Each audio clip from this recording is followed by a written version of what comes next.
a major impact in supporting didis across the states to enhance their income. Promotion of food service enterprise has now gradually begun to make an impact in several states, and moving ahead, we envision that through right integrations with experts and support from the state rural livelihood missions, we will be able to make a meaningful impact moving forward. With this, we begin this 3-day workshop. I would like to welcome our esteemed dignitaries on the stage to inaugurate the National Workshop on Food Service Enterprises. I would like to call upon Sir Jafar Malik, Executive Director, Kudumbashree National Resource Organization, on the stage. Welcome, sir.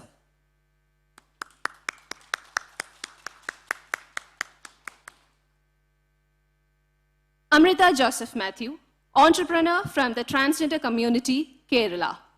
Welcome, ma'am.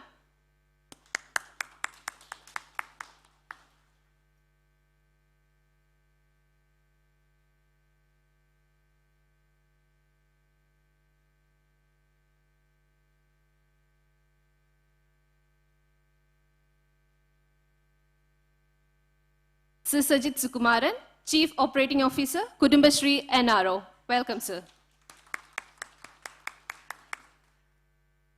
Sharadha Muralidharan, ma'am, Additional Chief Secretary, Government of Kerala. She will be joining us virtually for this workshop. We welcome you also, ma'am, to the function. Sir Charanjit Singh, Additional Secretary, Ministry of Rural Development. Welcome, sir.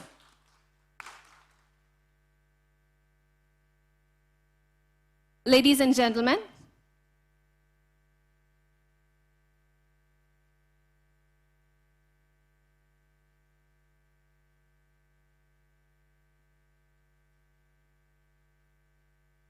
Sir Raghavendra Pratap Singh, Director, National Rural Livelihoods Mission. We welcome sir to the stage. Ladies and gentlemen, we are about to commence our event by lighting the lamp of knowledge and wisdom. This is a symbolic moment that signifies the dispelling of darkness and igniting of thought and enlightenment. It's our honor to invite Sir Charanjit Singh sir to ignite the lamp. Welcome, sir.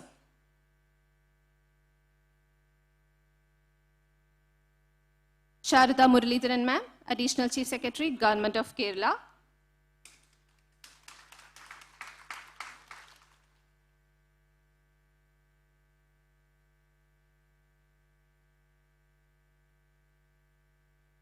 Sir Raghavendra Pratap Singh, Director, NRL.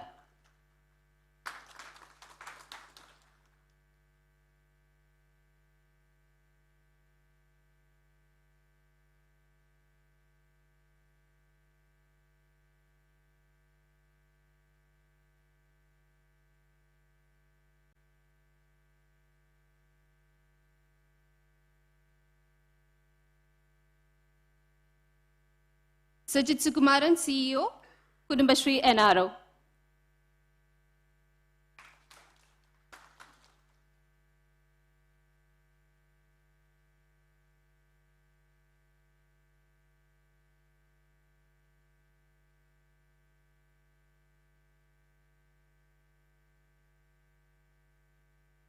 Amrita Joseph Matthew, entrepreneur from the transgender community, Kerala.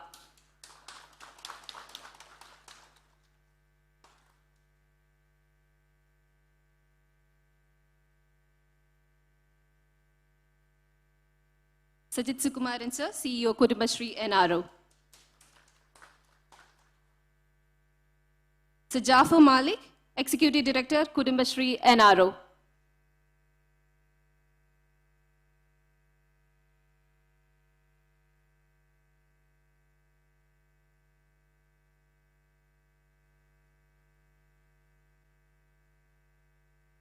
The lighting of lamp ceremony has completed, signifying the beginning of this auspicious event. As we embark on the proceedings, I kindly request everyone to take their seats.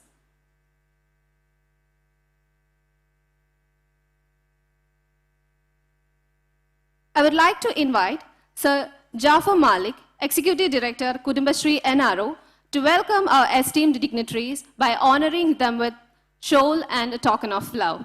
Welcome, sir.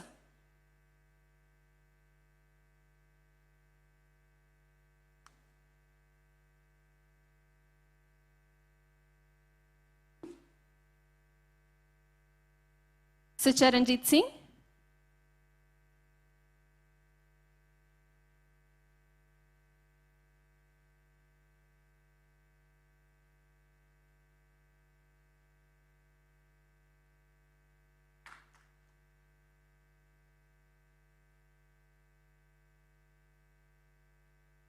Sharda Muralidharan ma'am, since she is not here, we will be going forward to our next dignitary.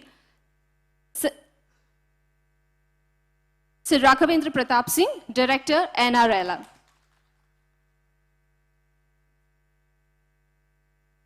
Amrita Joseph Matthew, Entrepreneur. Sir Jafar Malik, and I would like to request you to provide the shawl and rose to our Sajid Sukumaran sir, CEO Kudumbashree NRO.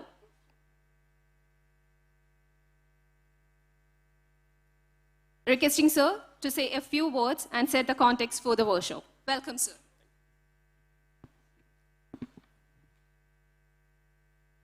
Good morning and very warm welcome to respected dignitaries and friends attending from State and Ministry of Rural Development. Culinary Canvas. As we know, this 3-day workshop basically discussing about the food sector enterprises in rural India and what are the opportunities, what are the challenges, and how ministry and how states should form their strategies to in the coming years to deal with this subject.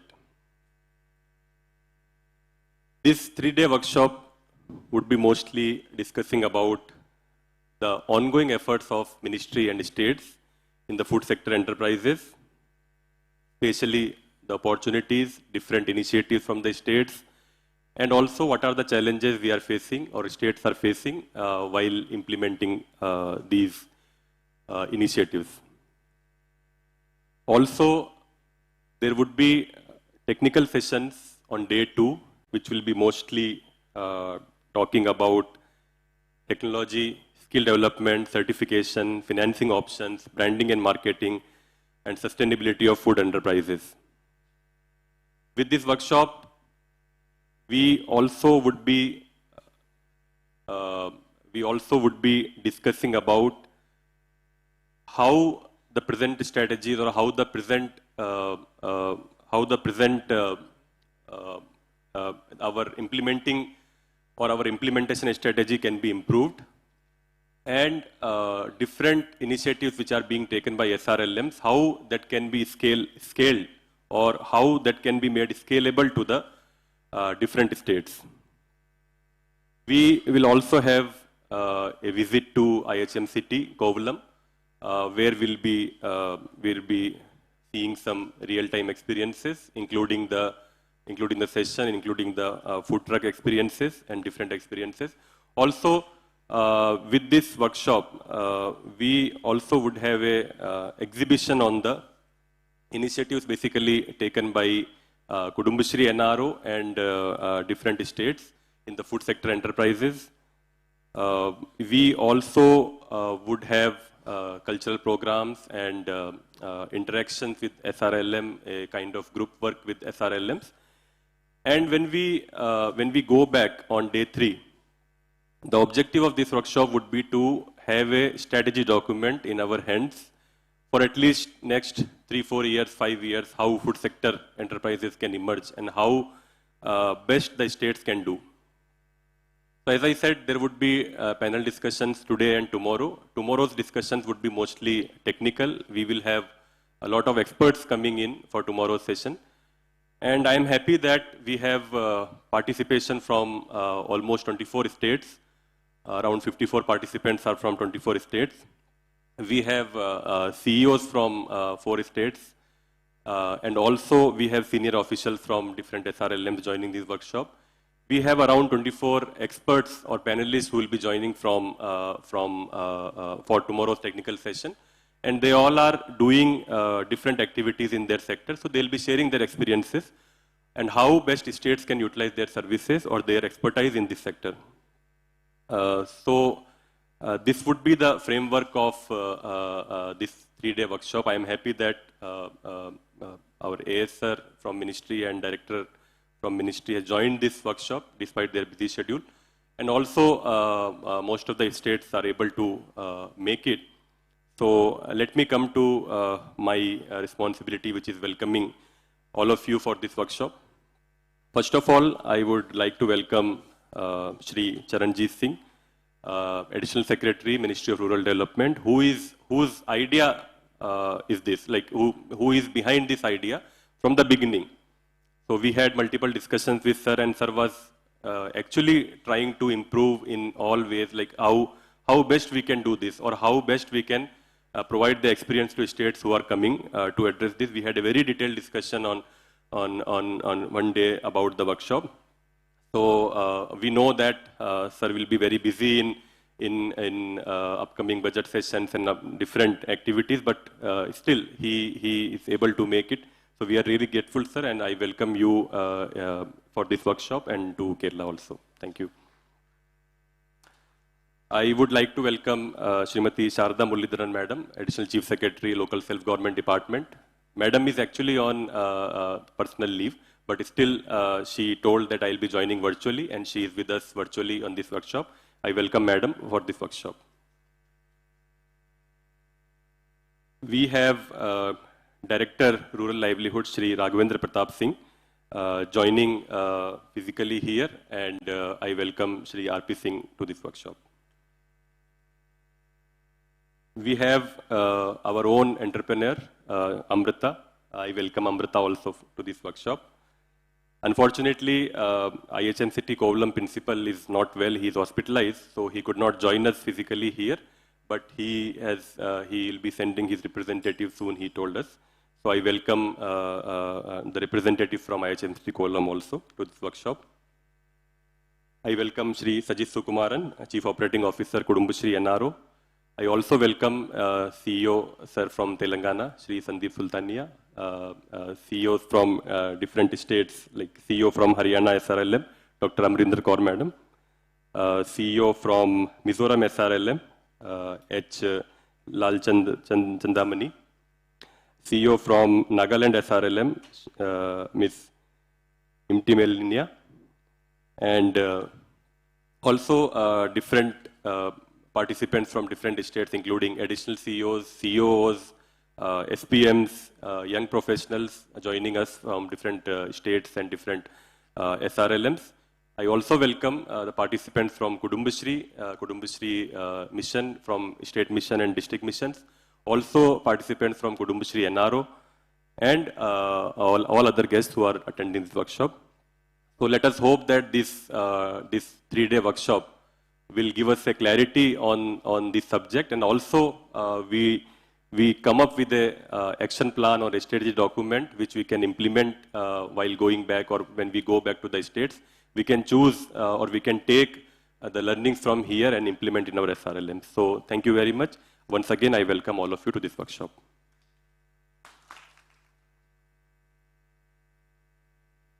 Thank you, sir, for setting the context. I would now request Madam Sharda Muralidharan, Additional Chief Secretary, Government of Kerala, who has always been a guiding light for NRLM and Kudumbashree, to provide the keynote address.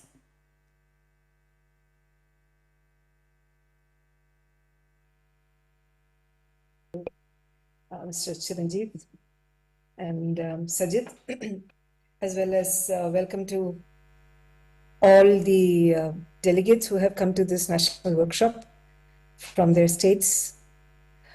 So let me start at the very beginning, and which is where Kudumbashree was grappling with its micro-enterprises.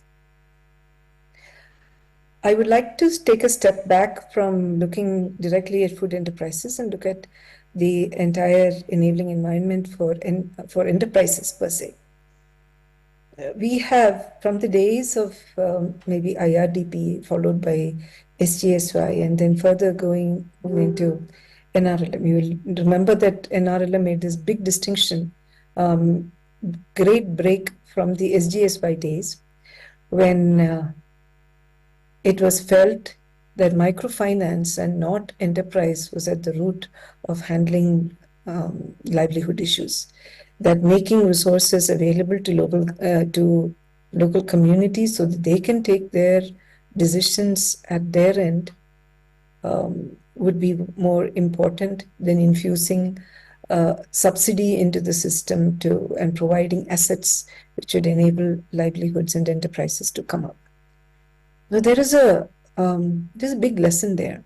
Kudumbashree had actually gone on with the idea of subsidy-linked enterprises, even though NRLM, I mean, this was during the time of SGSY too, and even after NRLM started, Kudumbashree persisted with supporting enterprises through back-end subsidy mode and linking it up with the banks.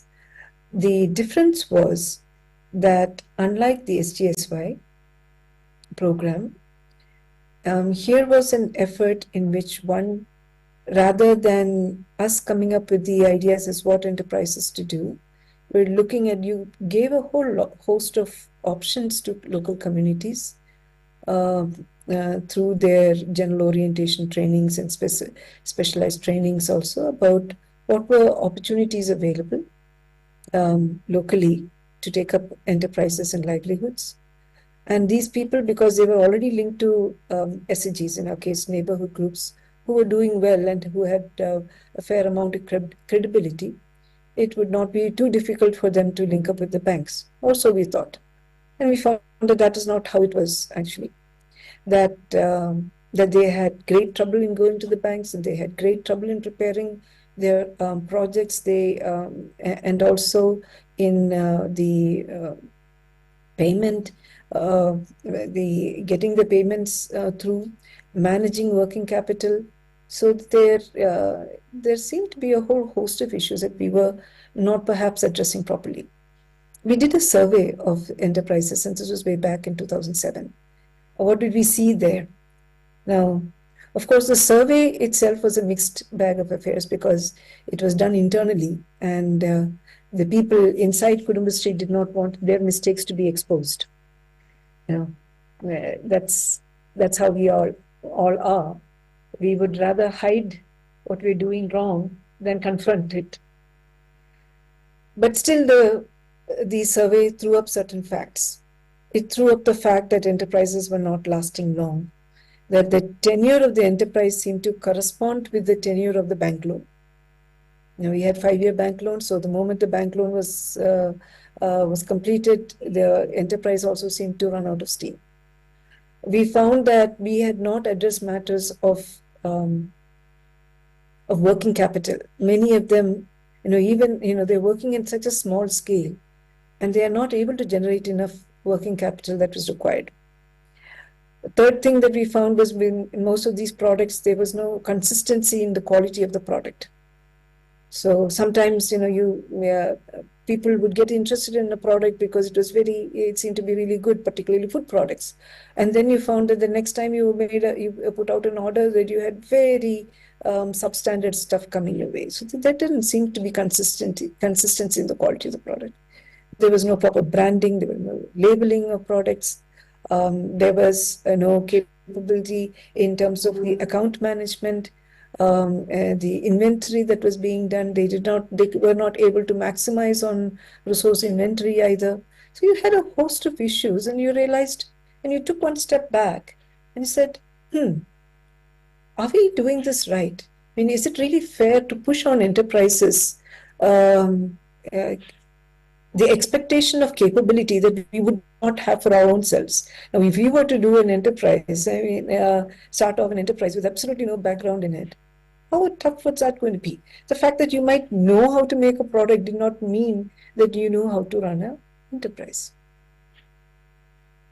And we realized that if we wanted our enterprises to actually succeed, we had to do a lot more by way of hand-holding, of increasing capability, technical capability, marketing capability, the ability to negotiate their environment. There were many things. They were small players in a big, nasty world, which was not really interested in giving them entry. And it was very easy to keep them out. And then when they come as supported by government, it becomes actually even more complicated. And this is where I'm going to get into the food sector. Like I am sure, as all of you would have also done, we have done that too. We have done that too in Kudumbashree, as which is that we look at the government space and we put our catering, we locate our catering units inside that government space, because it is a space that we control, we think, and it is an easy entry. We don't, I mean, they are protected from the outside bad world of market wolves. So this actually is not all that great a proposition. And let me tell you, because when I joined Kudumbashree, what I inherited as far as catering units was concerned was a big string of failures. And also I found that the entire Kudumbashree mission was so engaged in trying to set right these failures and into trying to flog a dead horse, you could say. Trying to get these enterprises to actually survive when they were failing. And why were they failing? And all of these were units that were attached to government institutions. The reason they were failing was precisely because that they were attached to government institutions. Now, getting into connecting catering units with government institutions for all of us is the easy solution. But is it the right solution is the question. What are the advantages? The advantages is that we can anchor them immediately. The advantage is that we can also be watching over them on the one hand. Another advantage is that they immediately gain visibility. The very fact that communities, the NRLM, SHGs are setting up these community kitchens or catering services and catering to a secretariat or a big building of government offices, and they're all being serviced, is actually something that gains us a lot of traction. And yes, therefore, from the point of view of visibility and support for the enterprise, it is good. What are the negatives? These are negatives that we need to recognize.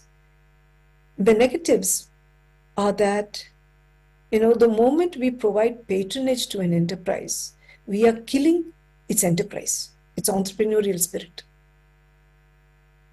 And if an entrepreneurial spirit is killed, then what we are creating is subservience. We are creating a system which is completely dependent on us. They will not take decisions. We need to take those decisions for them. They will only be executants of what we are asking them to do. That is number one. Number two is the fact that the system also thinks that they are subject to patronage, so they should, they have a lot of freebies, so they should be, we should also be entitled to those freebies. To give you a very specific example, in many of the canteens that were associated with government offices, we found out that the government officers themselves were exploiting these canteens very badly. They would, for one, the cost was low. We would not allow them on the basis of the market to manage the prices, because we determined what those prices were. Two, people would come with one coupon and 10 people would eat off the same coupon, and we're making it impossible for these people to actually survive. So what would they do? Then they would immediately start cutting their losses. The quality would go down, and then we would blame them for the quality, and also the fact that they were women. We would really rip into them, because as women, then we would say that they were quarreling, and then the whole system would break down. And this was something which was repeated over and over and over again. Now you have two choices. You can either close your eyes to this and say that nothing is wrong, everything is good, this is a fantastic intervention that we are doing, or you could say there is something horribly wrong here and we need to correct this. Kudumbashree decided that we would confront this, that we would confront the fact that we were not, our government canteens were not doing well. And I'm talking about this about 8 to 10 years after we set them up. So when we set them up, because it was early days, it was actually necessary. It was necessary to get that visibility. It was necessary to get that goodwill and to get departments and the government everywhere to recognize that we were doing such an interesting intervention. But then over time, it became important also to see that this was not good enough. As an enterprise, they needed to survive. As an enterprise, they needed to be independent. As an enterprise, they needed to be able to take their own decisions, to take risks, to be able to take, and those risks should be informed risks, that they should be able to stay together as an entity, and that they should be able to grow. We were not really helping with any of that, and it meant, so we took this very difficult decision, which was to say, let us try to get our catering units away from the government. Let us try to make them be able to stand on their own. So first we thought it was about technical capability. Maybe the recipes were not right. They were not doing the good things. And so we got IHMCT sitting here. We got from the hotel management. We got another set of NGOs to give them training on the quality of food that is being produced and the recipes that they could work with. And we found that was also not good enough.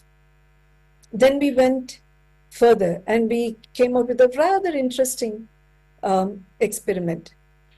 It was an experiment that happened on account of an accident. We just stumbled upon a group of young entrepreneurs, people who were graduates from the Foodcraft Institute, from the hotel management, who were running a stall of their own.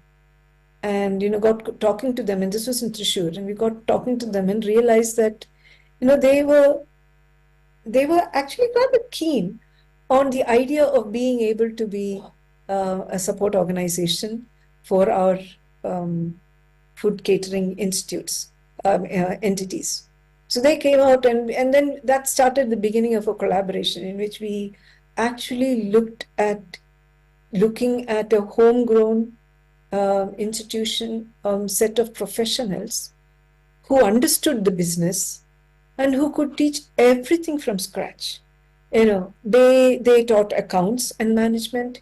They taught about recipes and how you worked it. They talked about presentation. They talked about resource inventories that you needed to do. They talked about how you optimize your costs. They talked about proper accounting. They talked about waiting and doing things well. They talked about hygiene and management. They talked about waste management. They talked about everything under the sun that connected to Foodcraft. And they did this complete hand-holding of these institutes. And we found that they were doing a better job than anybody else. They were doing a better job than the professional institutes that we connected with, because the professional institutes had only a small mandate to deliver on the training that they were supposed to deliver on. It did not matter to them whether the training succeeded or failed, in the sense of whether the enterprise succeeded or failed. The training should be good, but whether the enterprise succeeded or failed was up to the enterprise. But for these guys, it was like, this enterprise winning was part of my not just responsibility, it was part of ensuring that I also gain traction, because I needed to, my credibility and my ability to work the market depended on them. All right, you can see him right here. And thus began Ephraim, and thus began Kudumbashree's journey into an entirely new field of how food enterprises could be supported. From that small start, we have the Cafe Kudumbashree was born. Cafe Kudumbashree got into responsible tourism and management of cafes. They were able to hold out amongst the biggest 5 stars in Kumarakom markets. They started doing food courts in multiple events, and their food courts, the quality, the consistency, the authenticity, they were, we forget very often when we complain about the quality of food of these people, is that as mothers and as homemakers, they never go wrong with consistency. It's only very rarely that something goes wrong, and you would always have a reason behind it. So when they are able to do that consistency out there, why is it that they fail as an institute? And understanding that is critical also to understanding that the entire environment around an enterprise, helping that enterprise grow, not just providing it finance, but everything, helping them, but also enabling them, giving them the strength and the belief of being able to stand up for themselves. The moment we make them dependent on us for their survival, we are killing the entrepreneur in them. So we have to be very clear as to whether we want subservient units or we want entrepreneurs. If we want entrepreneurs from among the poor, from among people who are disadvantaged, then our business is to take care of those disadvantages, the environment which is creating that disadvantage, get rid of those disadvantages one by one so that they can shine. And that's what food enterprise should actually be about. It should be about helping a true entrepreneur who has it in them, who's got the hunger in them to succeed. First of all, we need to discover those people. They are there amongst the poor as well, amongst the women. Not everybody who joins a group has that capability, but there always will be a leader in the group. And we need to recognize that and believe that, foster that leadership. We need to foster their self-belief. We need to foster their financial capability. We need to help them with their marketing, but we need to do so much more, as was said, from understanding how the food business works, to working that environment, to be able to actually find a niche there. So what was it that Kudumbashree found? What was it that Cafe Kudumbashree found that by way of a niche? And that was about authentic home food. At a time when everything was processed, they were saying that, this food is vegetables which are organic, which are homegrown. This is food which is completely coming from the community. And we are also looking at foods that were native to the place. And it was, in a sense, going back to your roots, understanding and being able to bring back memory of food lost, memory of taste that had disappeared. And that was a huge opening gambit for this enterprise to succeed. And it is when we're looking at food, we need to also look at special categories of enterprises separately. So food enterprises as an entity, what is it that we are looking for? What is the USP that we are driving? How do we build on that USP? How do we find, and very importantly, NRLM is that one space where government can behave like professional corporate entity. When I was thinking about this speech, I was thinking, I should say that we should not be behaving like government. We should be behaving very professionally. And that is what NRLM is. It's a space of professionals. So how is it that professionalism is not sinking into how we do business, food business? And then I thought, that is not correct. Because today, Government 2.0 is all about being professional. It is all about, we need to think, we need to behave the way MSME is behaving or IT sector is behaving. Be aggressive, be aspirational, be forward-looking, looking at harnessing technologies and strategies and being smart. We are not here to provide largesse. We are here to realize aspirations. India is aspirational. The food entrepreneurs are aspirational. We need to recognize that and work to fulfill it. I will stop here. Thank you for patient listening.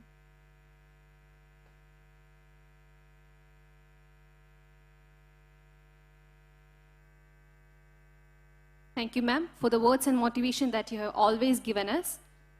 As we strive to promote food service, enterprises, and develop food entrepreneurs, India Food Court has been a platform for rural entrepreneurs to learn and grow. With this, I would like to invite Sir Raghavendra Pratap Singh, Director NRLM, to mention the scope and impact of India Food Court for rural entrepreneurs. Welcome, sir.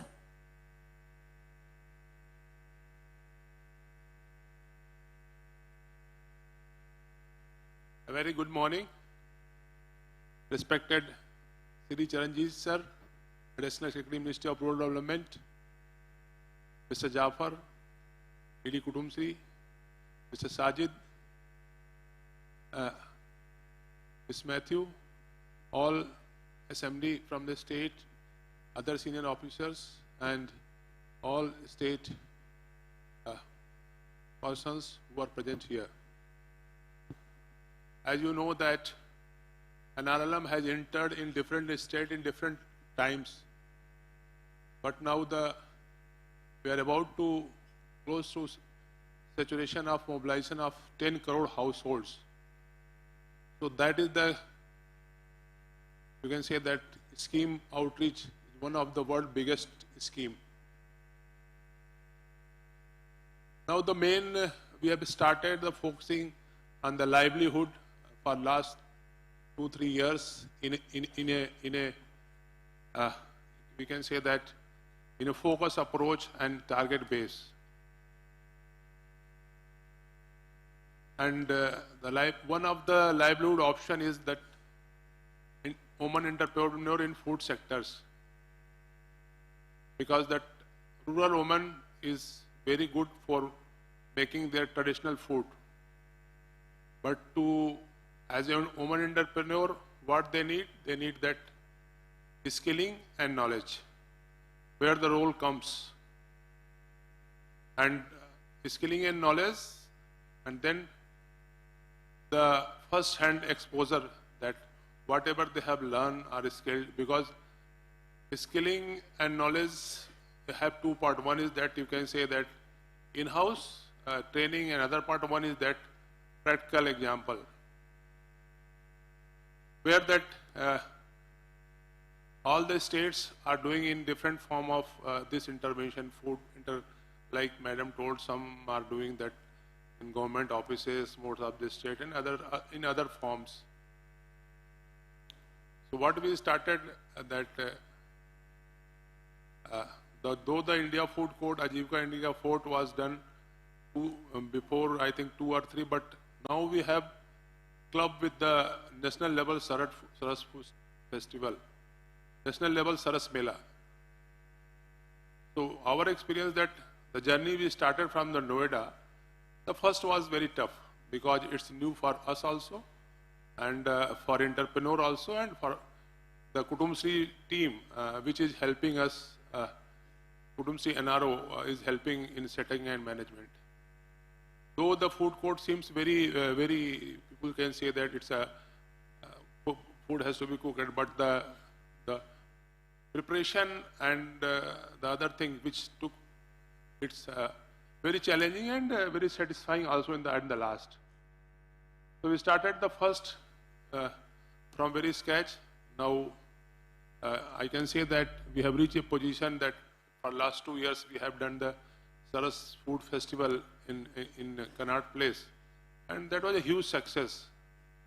Even you will not believe, the people who are not here, that the people, the persons who come over, if they got the food, they say that they got something. That was their smiles in their faces.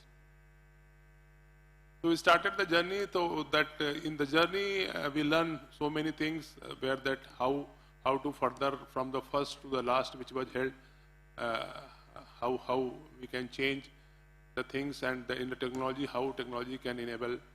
So in the food court, what we experienced, that one is that people love traditional food.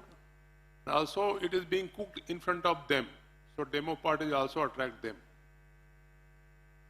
So in this, what we thought that from there, this our Ajivika Food Court experience, we thought that let us have sir has directed us, let us have a workshop and discuss and deliberation how the overall food entrepreneurs or food sector can grow in the state, and though they are there, how the model, and the model same which Sarada madam told just now that woman entrepreneur, after a time, they should come up their own. They cannot be supported for perpetuity.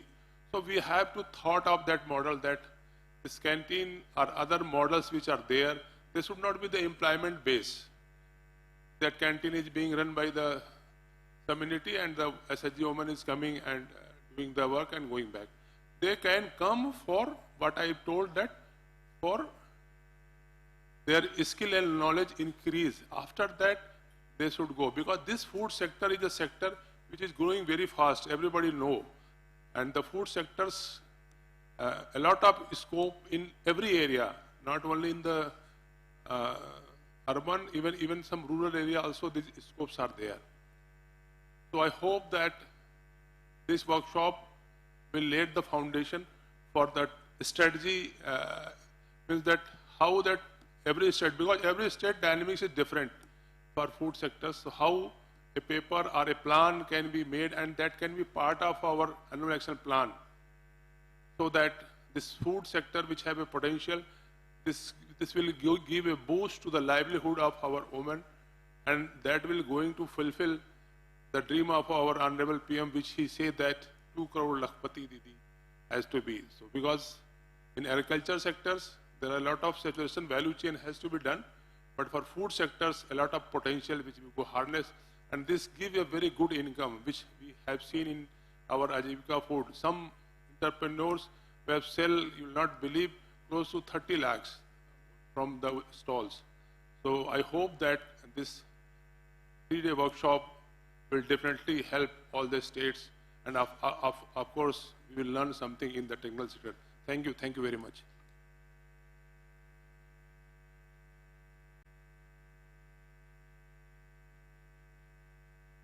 Thank you, sir. IFC indeed has been a great platform for women entrepreneurs.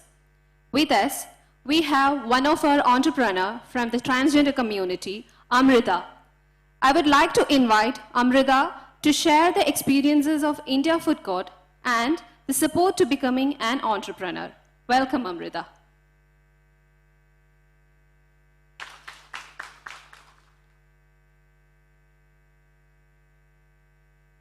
എല്ലാവർക്കും നമസ്കാരം. എൻ്റെ പേര് Amrita Joseph Mathew. എൻ്റെ കർത്തവ്യം എന്ന് പറയുന്നത് എൻ്റെ experience sharing ആണ്.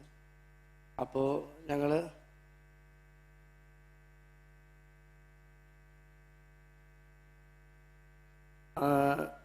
കുടുംബശ്രീ ട്രാൻസ് കമ്മ്യൂണിറ്റിയായി ഞങ്ങൾ കുടുംബശ്രീയിലേക്ക് വന്നത് തൊട്ട് പറയേണ്ടതിരിക്കുന്നു. അപ്പോൾ ഞങ്ങളുടെ എറണാകുളം ജില്ലയിൽ ജില്ലാ മിഷൻ്റെ നേതൃത്വത്തിലാണ് ആദ്യം അയൽക്കൂട്ട രൂപീകരണം നടന്നത്. ഞങ്ങളുടെ അയൽക്കൂട്ടം മൊത്തം 3 അയൽക്കൂട്ടങ്ങളുണ്ടായിരുന്നു. അതിൽ എൻ്റെ അയൽക്കൂട്ടത്തിൻ്റെ പേര് ലക്ഷ്യാണ് ആണ്. ഞങ്ങളുടെ ലക്ഷ്യ അയൽക്കൂട്ടത്തിൽ 20 പേരും മെമ്പേഴ്സ് ഉണ്ടായിരുന്നു.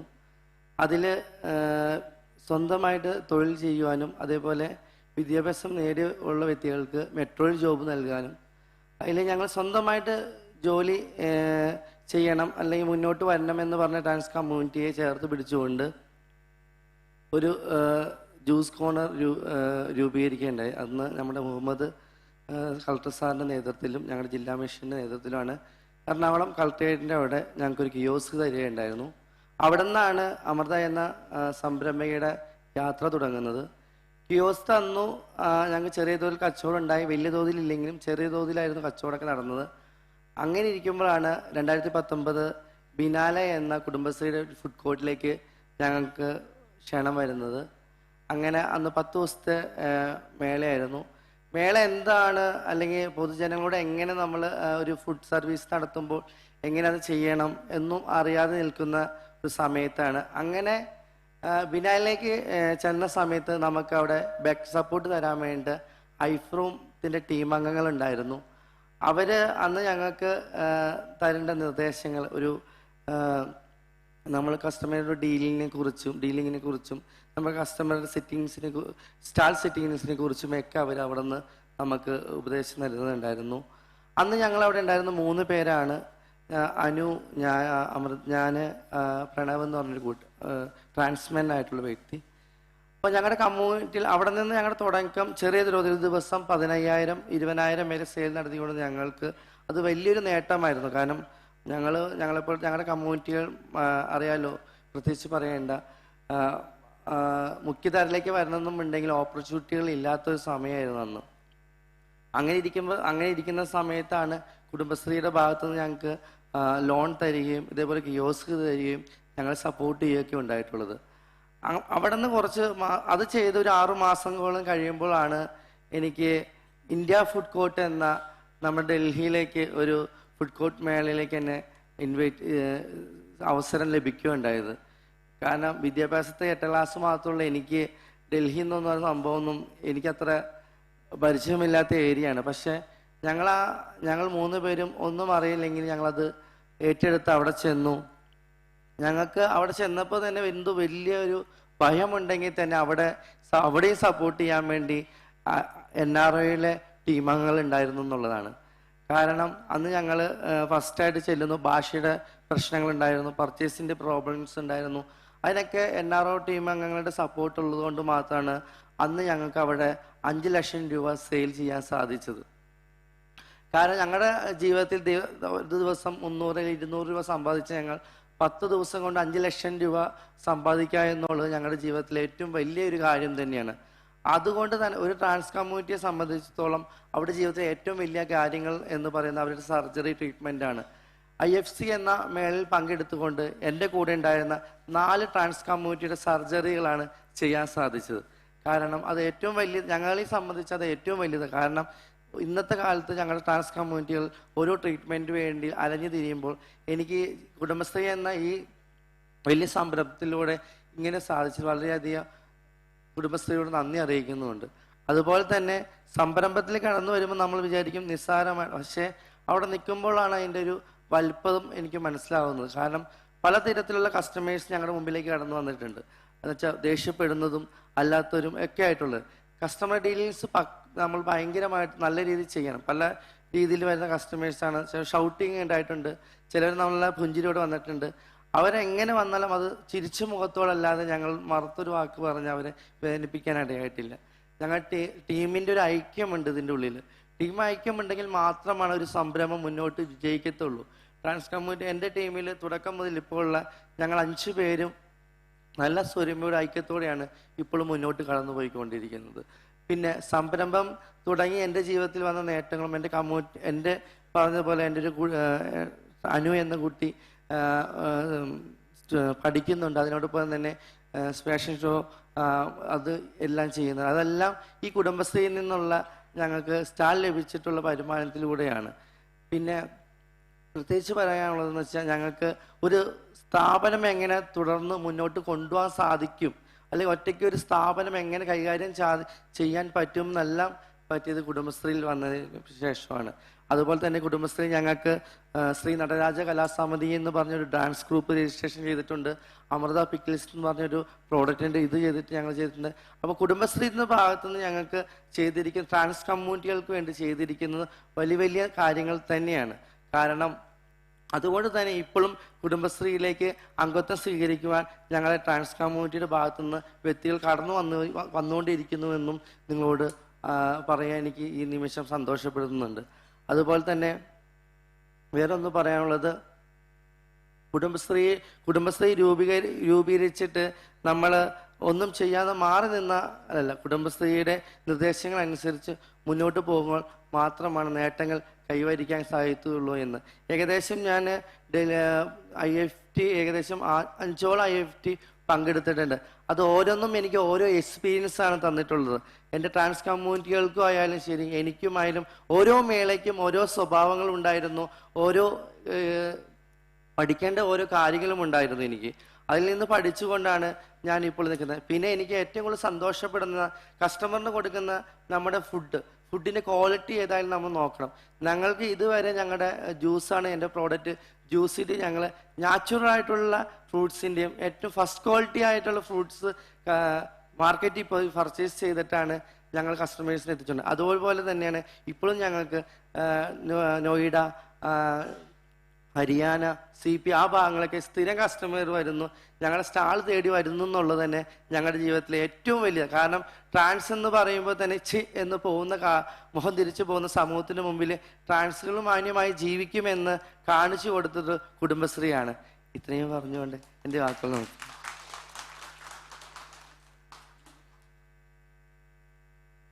Amrita ma'am is accompanied by her translator, Ms. Ashita.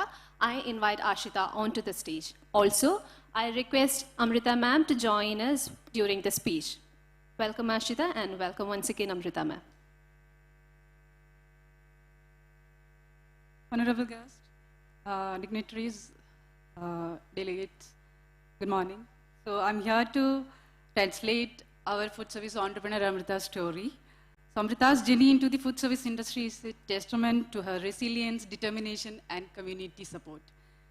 The journey was not without its challenges, as she already explained. Despite facing initial challenges, like she was not having a support from her own family, and then was not having any social acceptance, Amrita found a lifeline through a special energy that was formed under the leadership of District Mission, Kudumbashi District Mission Ernakulam, where they named their energy as Lakshya, and this opened the doors for her towards the opportunities. The energy members thought of moving towards livelihood opportunities, and Kudumbashi helped them in that.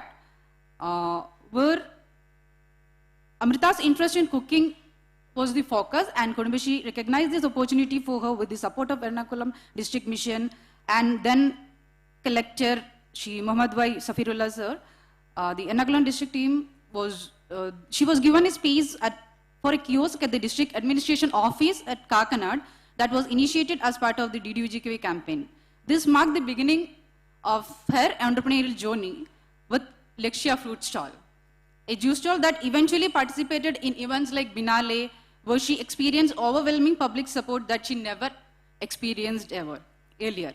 Amrita's breakthrough came when she set up a stall at the Delhi India Gate Ajivika India Food Court, where she achieved a sales of 5 lakhs, a significant milestone that solidified her belief in the food service industry.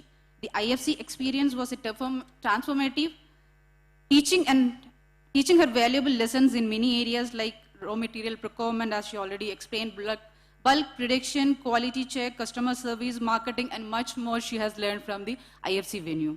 This exposure not only boosted her confidence, but also equipped her with essential skills to run her enterprise independently. The continuous support and guidance from Kudumbashi NRO's team, then I from Kudumbashi District Mission at the IFC venue, further enhanced Amrita's skills and knowledge. Through pre-event training, on-site support, and other valuable suggestions from the team, she gained the strength and expertise needed to navigate challenges such as managing crowds, overcoming the language barriers, etc. Despite facing difficulties with some customers, as she mentioned, Amrita's newfound confidence and knowledge have enabled her to envision herself as a model for her community, aspiring to see others like her rise above obstacles and succeed. Amrita attributes her current success and growth to the unwavering support of the District Mission, the Kudumbashi team, and IFRAM. Her journey from facing fear and uncertainty to becoming a confident entrepreneur with a vision for her community serves as an inspiring example of determination and triumph over adversity. Thank you. Thank you.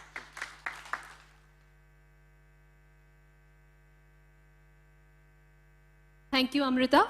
We may always take the learnings and try to build upon areas to further help rural entrepreneurs in the food sector.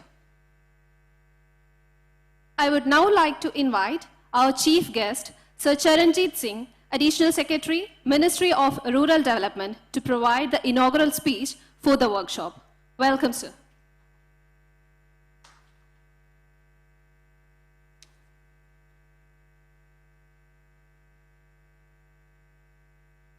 Thank you, and very warm good morning to all the participants. Before I start, I think first it will be proper that I should thank the Kerala team led by very dynamic officer Jafar Malik and Sujit Sukumaran, and there are so many and few of them I remember, like Shreyas is there, Vishnu is there.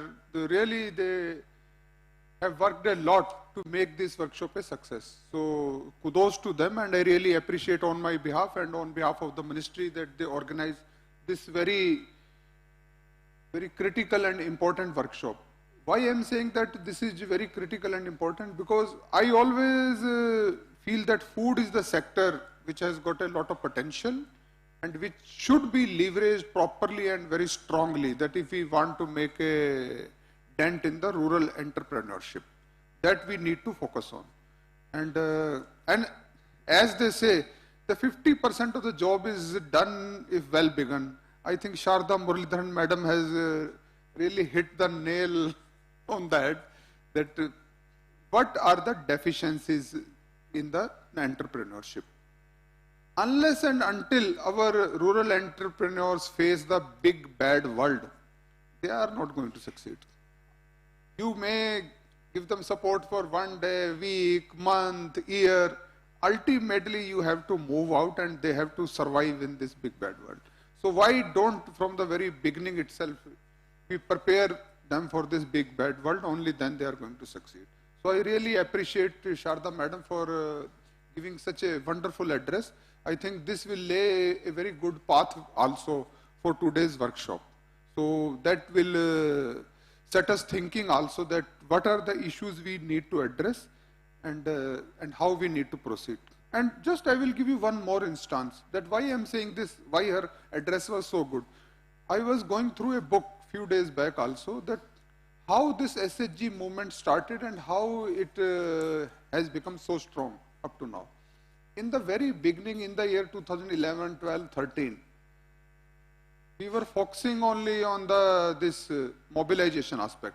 But even then, there were so many people who came on deputation from different departments. They started doing some mobilization, very, very half-hearted, not at all interested. It was hardly taking off. And then we realized that this mobilization aspect and financial inclusion cannot take place until and unless we have got the professionals in the field. One thing, professional. Second thing, the ownership by the community. These two things became very critical when the young professionals came from various fields, and then the community resource persons or our VO, CLFs, they started taking over. So that was the second step, which was very critical. And third was the exposure.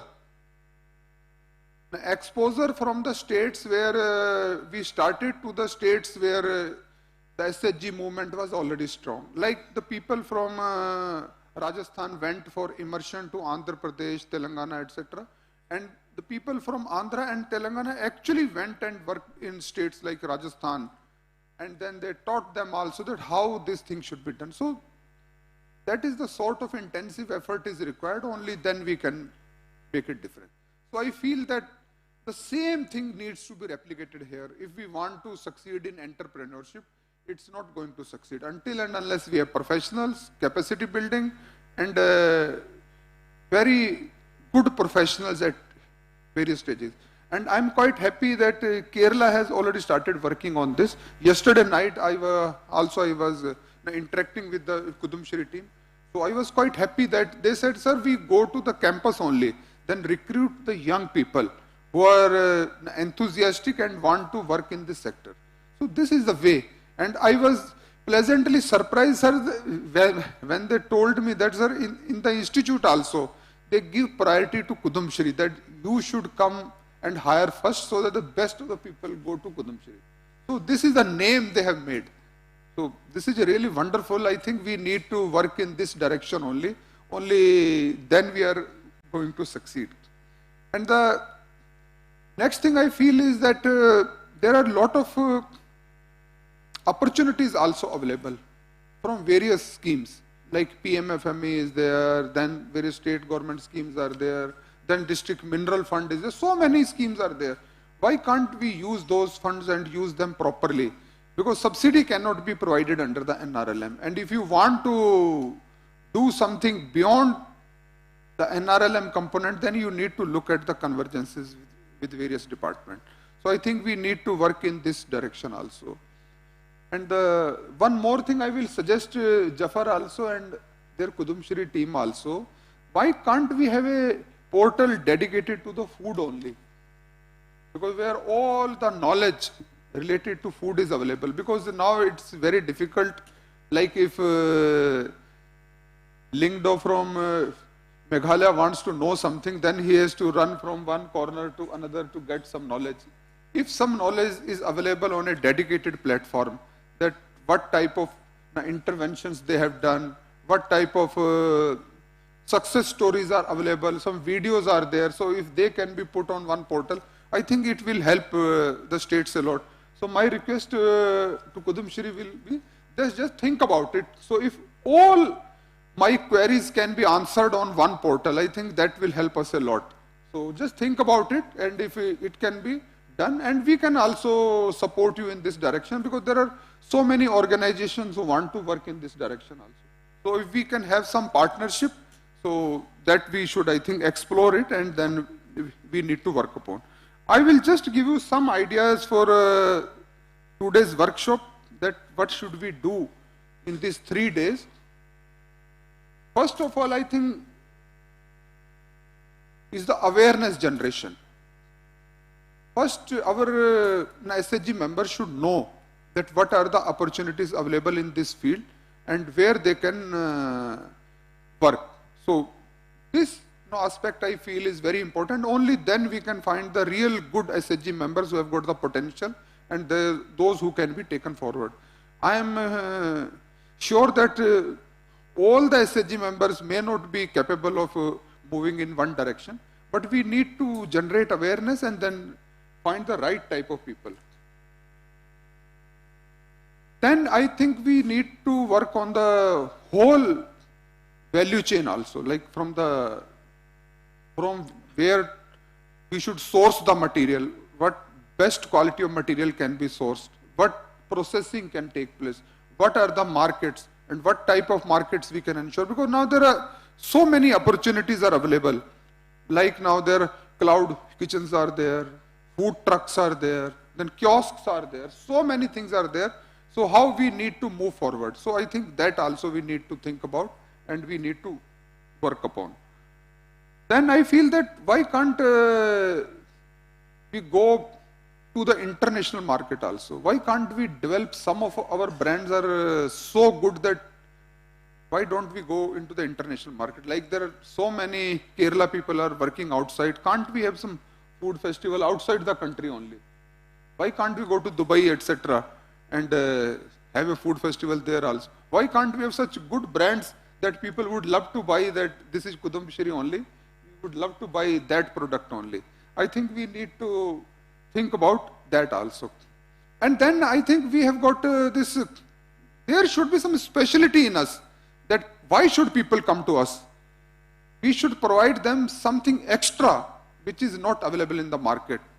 So that I think is also available with the community, because we have got such a big strength of the community, 10 crore households, 90 lakh SHGs. Some of the dishes may be lying in the hinterland only, which we may not know. Why can't we bring them to the mainstream? So I think we need to think about that also, that how we can work on that. Then I feel that we should organize this buyer-seller meets also, where different actors who are working in the food sector and our entrepreneurs should sit together and they need to interact with each other, and then I think some partnership can be developed and we can work on that also. Then I feel that the sort of exhibitions which is being organized by Kudumshri, that is also very good. And if we can't do anything, at least we can organize some exhibition so that we can sensitize the people and let us bring different aspects of the food sector to the mainstream. That also I think we need to work upon. Or buyer-seller meet or industry meet, we can say, whatever name you want to give. So we can work on that also. Then I feel that these technical sessions are also very critical, where the technical expertise which is available in the field in various sectors, that should also be shared with our SHG members. So that's also one idea that we should explore. And the last thing I want to say is that there are so many things which are associated with our culture here, which are just going out of fashion because we are focusing on certain things only. So during this millet festival, I got so much knowledge that millets are a part of our culture also. So there were some songs also. The first song I got to know from the Ministry of Agriculture Secretary only, that in Punjab there is a song they used to sing, Bajre da Sitta, Ni main hath te marodya. But this is a part of culture like that. There are so many things which are part of our culture which are just going out of the fashion. So these type of things I think we should bring to our to the notice of our young people also and the urban people also, that this is the sort of culture we had which is just going out of fashion. And now there are so many things being cooked based on this millets only. You can now eat again ragi ka momo, ragi ka kehte dosa, everything now is available of ragi. So why can't we work on that? So many opportunities are available.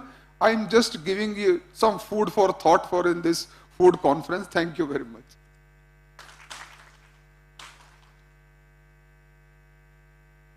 Thank you, sir, for your wisdom.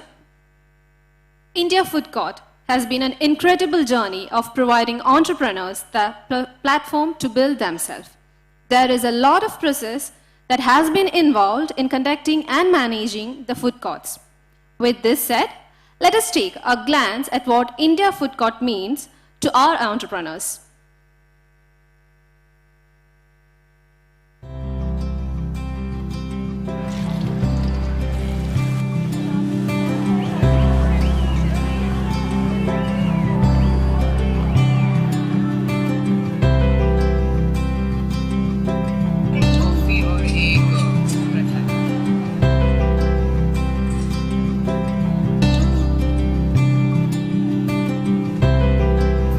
IFC എൻ്റെ ഒരു വലിയൊരു വീടാണ്.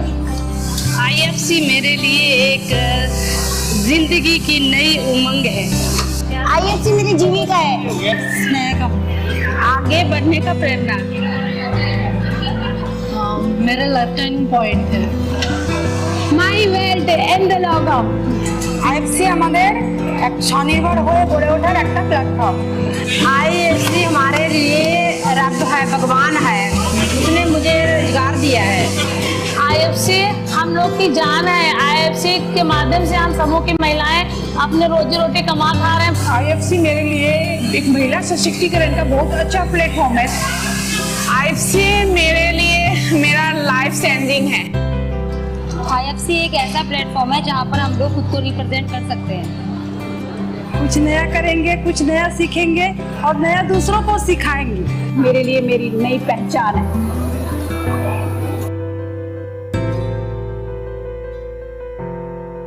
IFC मेरे दुनिया है. I love IFC.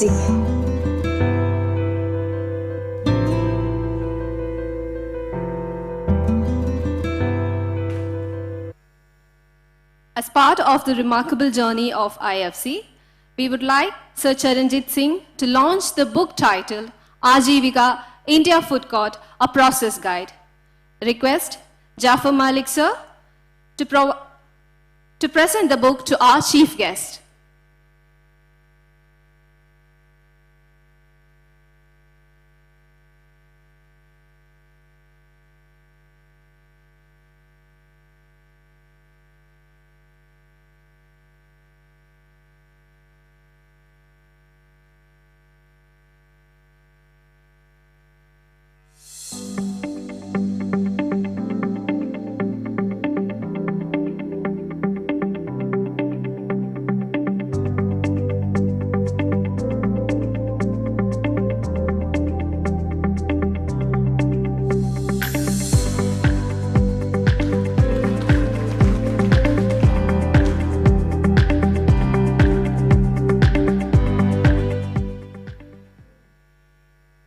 Thank you all.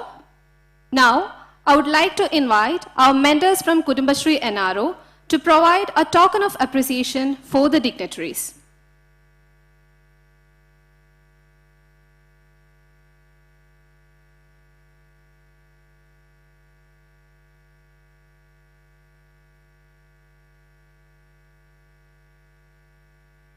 I invite Mr. Charanjit Singh, Sir, Additional Secretary, Ministry of Rural Department, to receive our token of appreciation.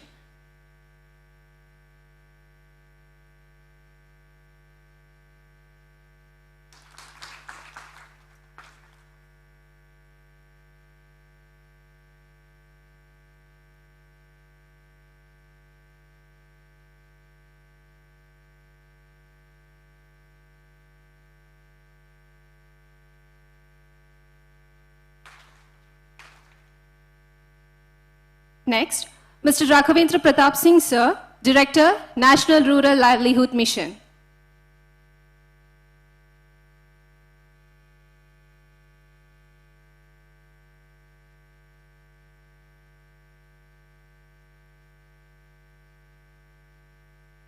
We have next, Amrita Joseph Matthew, entrepreneur from the Transgender Community, Kerala.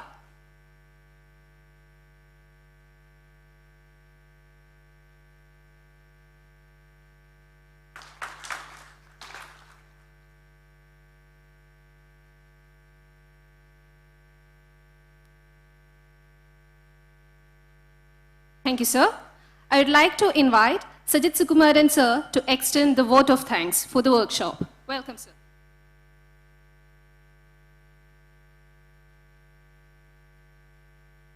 Respected dignitaries on the dais and in the audience. When we started this workshop, Additional Secretary had very clearly set the agenda for the workshop. And the entire planning had been according to that. The technical sessions that will follow and also the experience sharing sessions will take us through a journey where we reach a point when we can all reflect on what we have achieved and plan ahead. And in this journey, at the inaugural session, it was Charanjit Singh sir who asked us to invite Sharda Muralidharan ma'am. Ma'am had just left Local Self-Government Department at that time to join as Additional Chief Secretary of Planning and Economic Affairs. Still, sir said it will be very important to get her perspective because she has headed Kudu Ministry for 6 years and she has been Principal Secretary and Additional Chief Secretary for Local Self-Government Department for a long time. She was with NRLM at the beginning of the period. And she joined online. She is on personal leave and still she agreed to join online and gave that beautiful and candid speech where she just identified the problem and presented it to us that this journey is about creating real entrepreneurs and relieving them from subservience to government and all others. Thanks a lot, Sharda ma'am, for that candid speech. Next, I would like to extend my thanks to Amrita, who came here and shared with us her journey, which was the summary of which was translated to you. Amrita's journey is something which is inspiring to all of us, and it also reminds us that we have a lot more to do for various communities in this vast and diverse country. And I thank you, Amrita Matthew, for that speech. Raghavendra Pratap Singh, our director, for the last 3 years, worked with Charanjit Singh sir to give a new direction to not just India Food Court, as he shared here, to the entire food service enterprises. And this is a period when we have brought in new technologies, new designs, and an entire set of new dimensions to the food service enterprises. I thank you very much, sir, for your presence and also your speech. And Charanjit Singh sir, our Additional Secretary, has been the inspiration, the corrective force, and always giving us the perspective and the target set very clearly for us. As he explained in his speech, food sector is the way forward for SHG women. And he has also narrated how we should be moving forward. In the subsequent sessions, he will be here throughout today and tomorrow, and we will request him to make interventions as and when required to synthesize the different perspectives that come from the panels. Thank you very much, sir, for your kind presence and the speech to this audience. And last but not the least, Jafar Malik, sir, our Executive Director, who is always the inspiration behind all of us in our endeavor, and a person with always an open mind to receive new ideas and to lead from the front. Thank you very much, sir, for your presence and the support that you are providing here. And I would also like to thank all the dignitaries sitting here. We have secretary level officers, we have mission directors, we have additional CEOs of various SRLMs, we have team from National Mission Management Unit, we have teams from several SRLMs. One or two could not reach here because of the delays in flights, which started as a chain reaction from the Delhi fog yesterday morning. But they are also on the way. To all of you, and to the Kudumbashree members, the state mission team, and all others present here, the NRO team, I thank you all for attending this session. Thank you very much.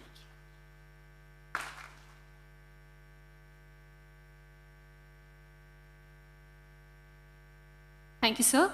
And I thank every one of you present here for gracing us with your presence. We now have a tea break for 15 minutes. We will be starting our first panel discussion on our stories, food service landscapes shortly at 11:45. Thank you.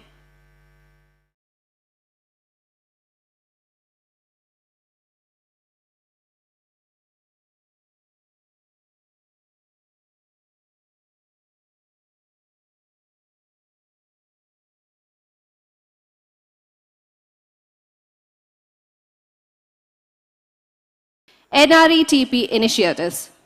Sir, we would like to welcome you to the stage to take over the session. Welcome, sir.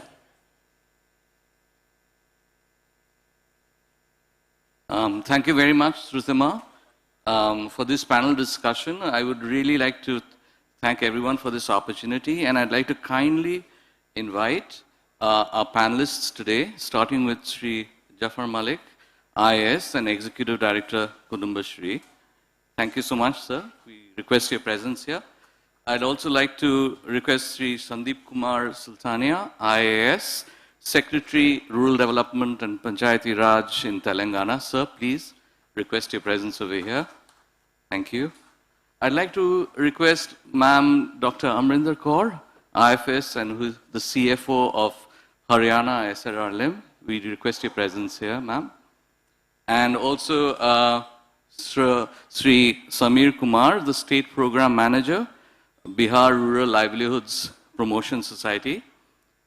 Please come and join us in the stage. Thank you very much. As you can see, we have people with considerable experiences in non-farms, and we would really request them to share. So I will now take my seat.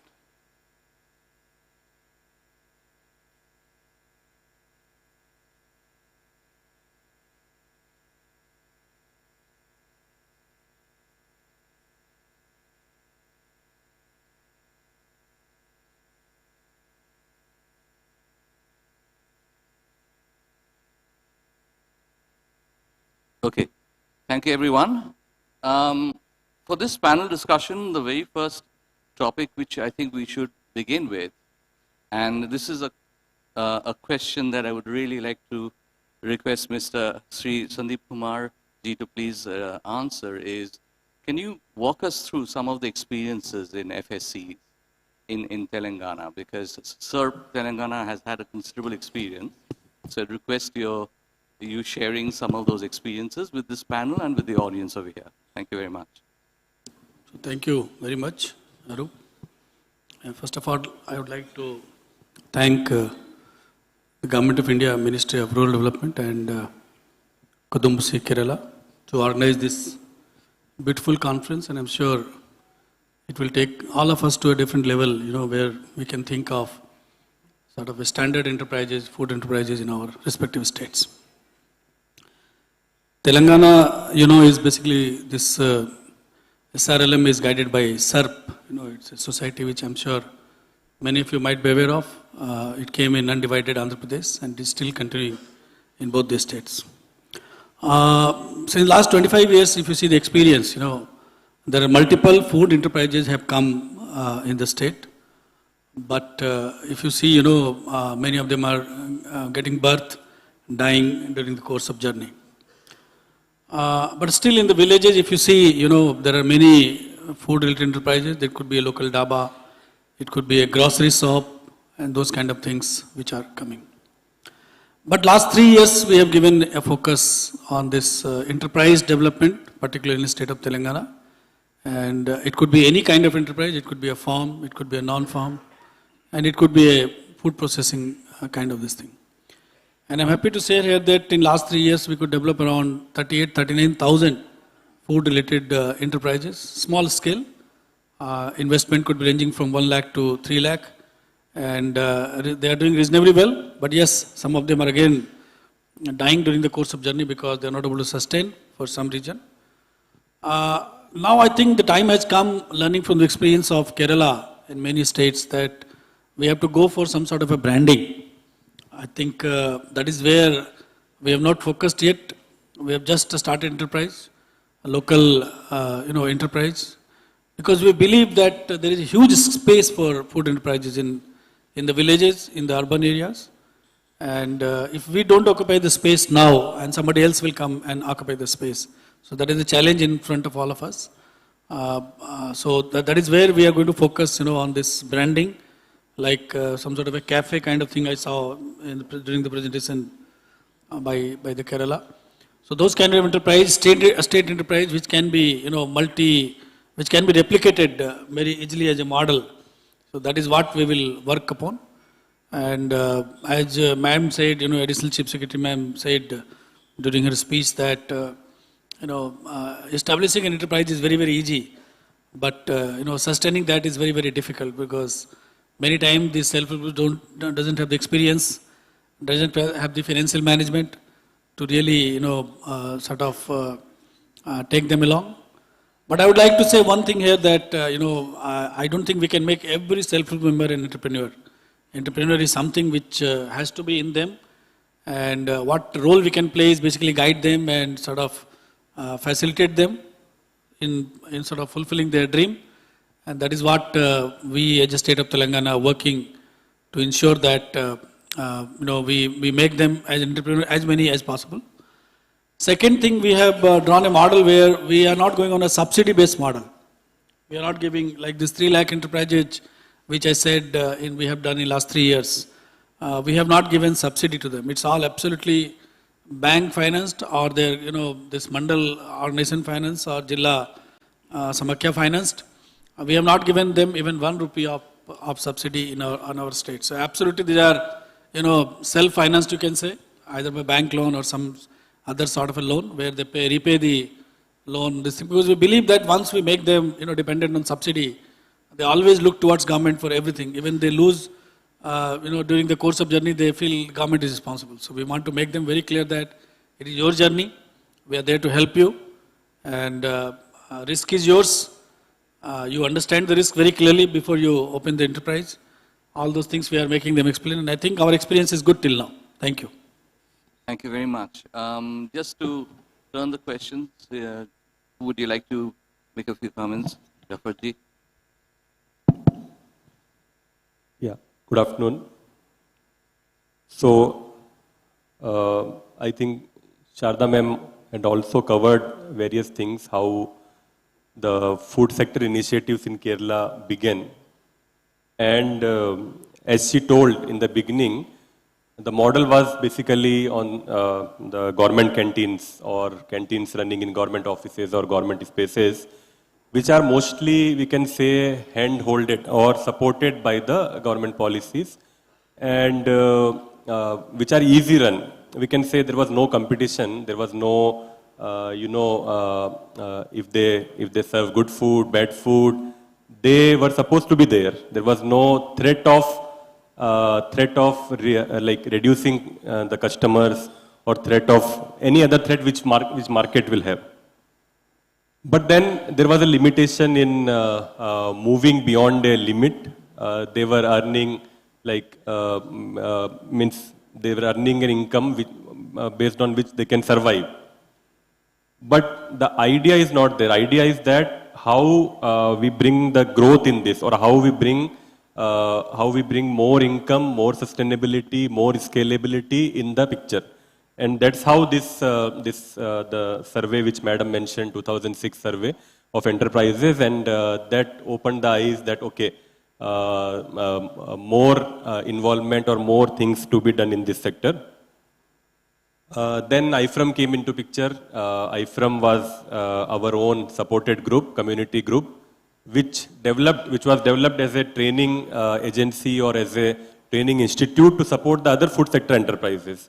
And 2010, IFRM was launched, and after that, IFRM had supported more than 40 food business enterprises with the SOPs and with the training, capacity building and all, and also the India Food Court concept.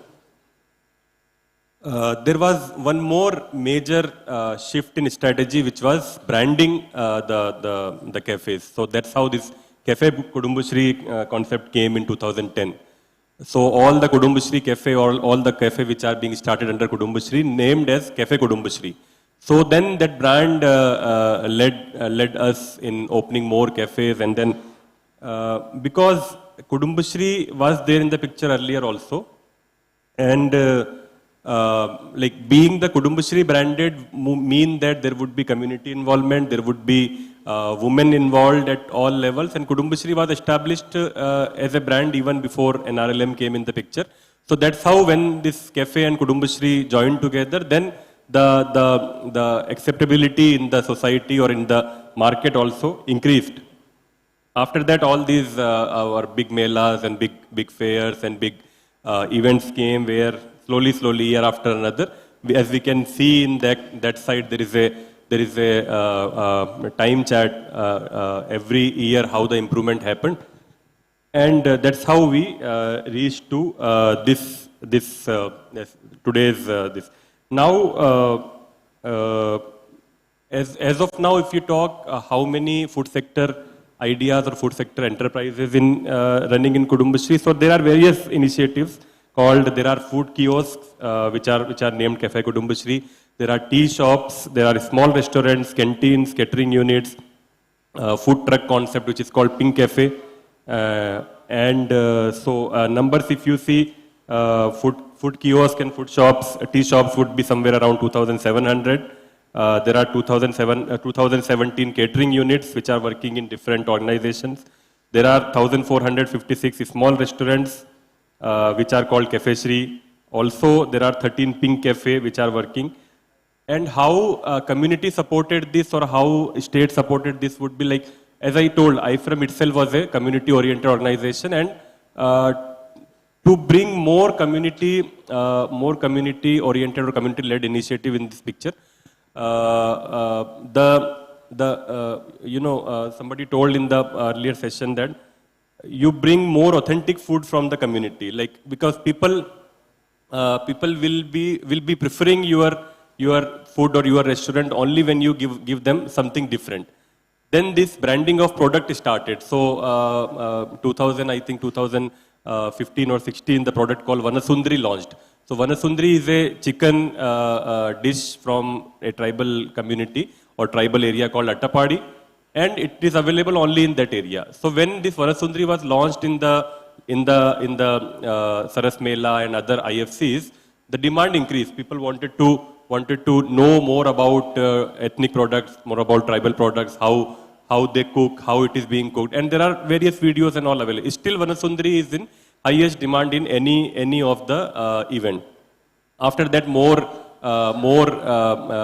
brand came. Like we had recently, we had launched Solei Milan, which is another millet-based product. Then in the recent Saras Mela, which ended in Kochi just 2 weeks back, we launched another product called Kochi Malhar.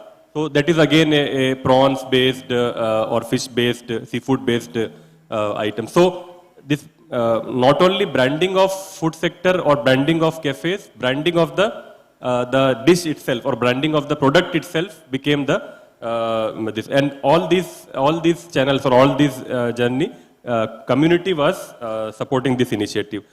How Kudumbashree mission supported is that we have multiple schemes and we have multiple programs to support the enterprises coming up. We have different kind of funds available called Technology Fund, Technology Upgradation Fund. For vulnerable group, we have Pratyasha Fund, Crisis Management Fund, and these different funds are available whenever this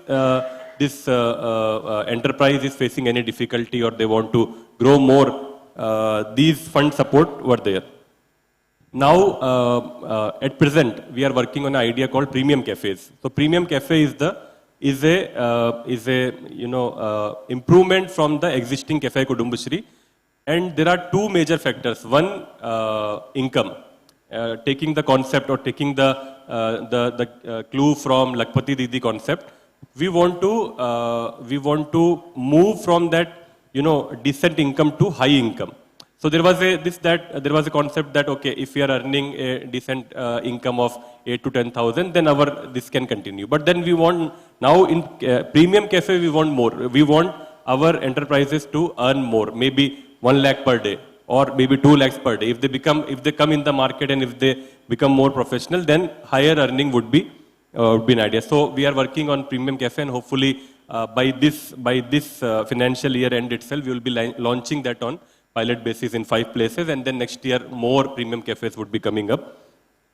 And so one is income. We would be targeting more income and more like how to enter into the market with our own brand. And second would be how we can bring best authentic foods which are generally not available in the hotels or restaurants.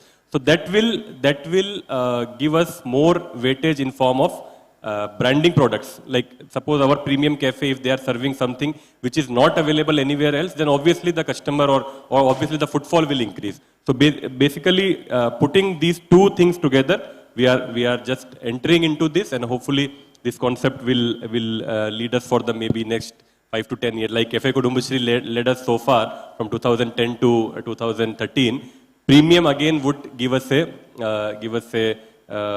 ground to enter into the more commercial or more customer-based market with this brand. Thank you.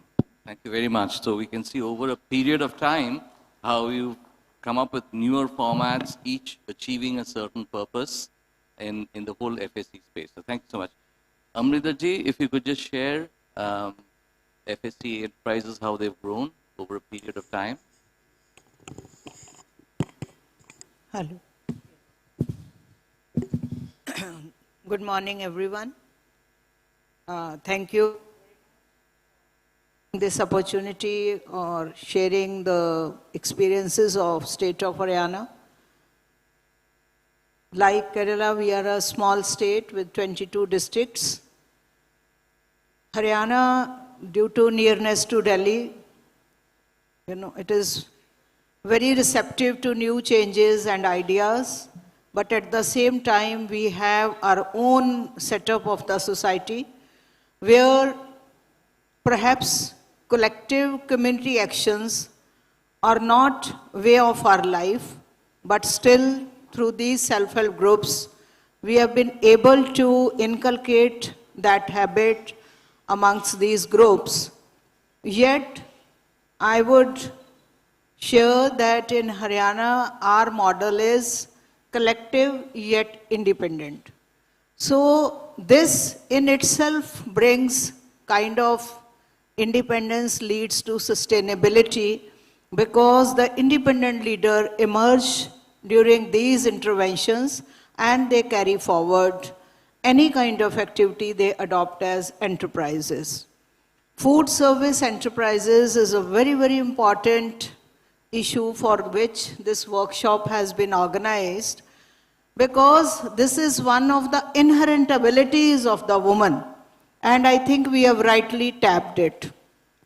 Only thing which I feel was lacking in these women was adequate knowledge, all those fine culinary skills and presentation for which their knowledge and trainings were organized.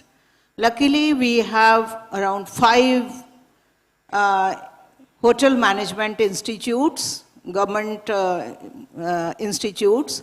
So we tapped that source and got them trained that whatever they know, it has to be fine-tuned and presented well. So health, hygiene, all those issues were brought into the concept of these food sector enterprises. So whenever such initiatives happen, I think initially we need to have kind of government support, which looks, it leads to dependency, but this is also addressing a challenge for resolving the issue of acceptance. Once the things are accepted at government level, then it gets recognition as well as acceptance in the big society. So our government also supported when we took up this issue. The first step was taken up in the grain markets. So it was a subsidy-sponsored activity. Total cost of the food is 25 rupees. Menu was defined. Initially, infrastructure was provided by those grain market boards. So 15 rupees is the subsidy provided by the government and 10 rupees is the cost.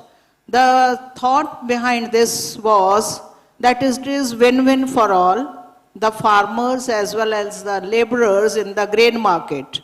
They have to work in odd hours and they are short of funds always, so nobody should remain hungry. So our sustainable development goal of hunger also was addressed in this issue. So it became very popular, and now almost all grain markets have been covered in the state of Haryana, and Honorable Chief Minister has taken it up as a priority. Then it went to the Labour Department on same subsidy pattern. However, as we all know that this is a big challenge, that when government supports, people start, taking things for granted, and the scope for improvement also gets reduced.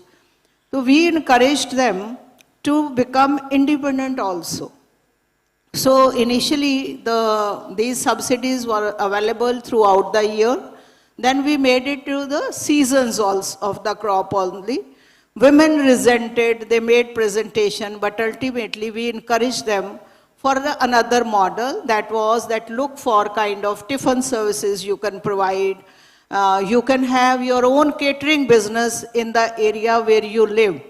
So through the community investment funds or bank loans, we encourage their husbands to take up all activities related to festivities, tenting, or kind of infrastructure availability, then providing food services. And I tell you, it has come up really a very good initiative. We all have passed through COVID, when people, at least in our state, they were not allowing entry of outsiders. So catering units have been established by these women. And it will never be, go dead, because now it has become their own initiative and it is very, very sustainable and well-paying. Similarly, then we encourage them to go and tap all kind of schools, outside school, college campuses. We got them trained for fast foods. So this activity is also very popular, that they have become, earner activities. Government has given them shops on the bus stand. So they are making it either juice bars or any kind of food items required. But at the same time, we are imposing small kind of rents also on them, so that they start thinking on business lines. In addition to this, we are continuously working on some other aspects also, like bakery products. That is also some of the women, they have achieved excellence, and they are not only, initially they started with our government body, HAFED, but now they are supplying to 5-star hotels in Delhi, Mumbai, etc.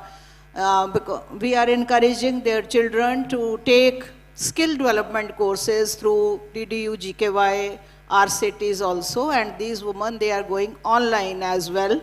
So, and we have signed MOUs with Flipkart also as per NRLM guidelines. So their visibility and, you know, their skills, they are improving, and it is becoming kind of household activity. Once it is adopted as a household activity, I think there will be sustainability.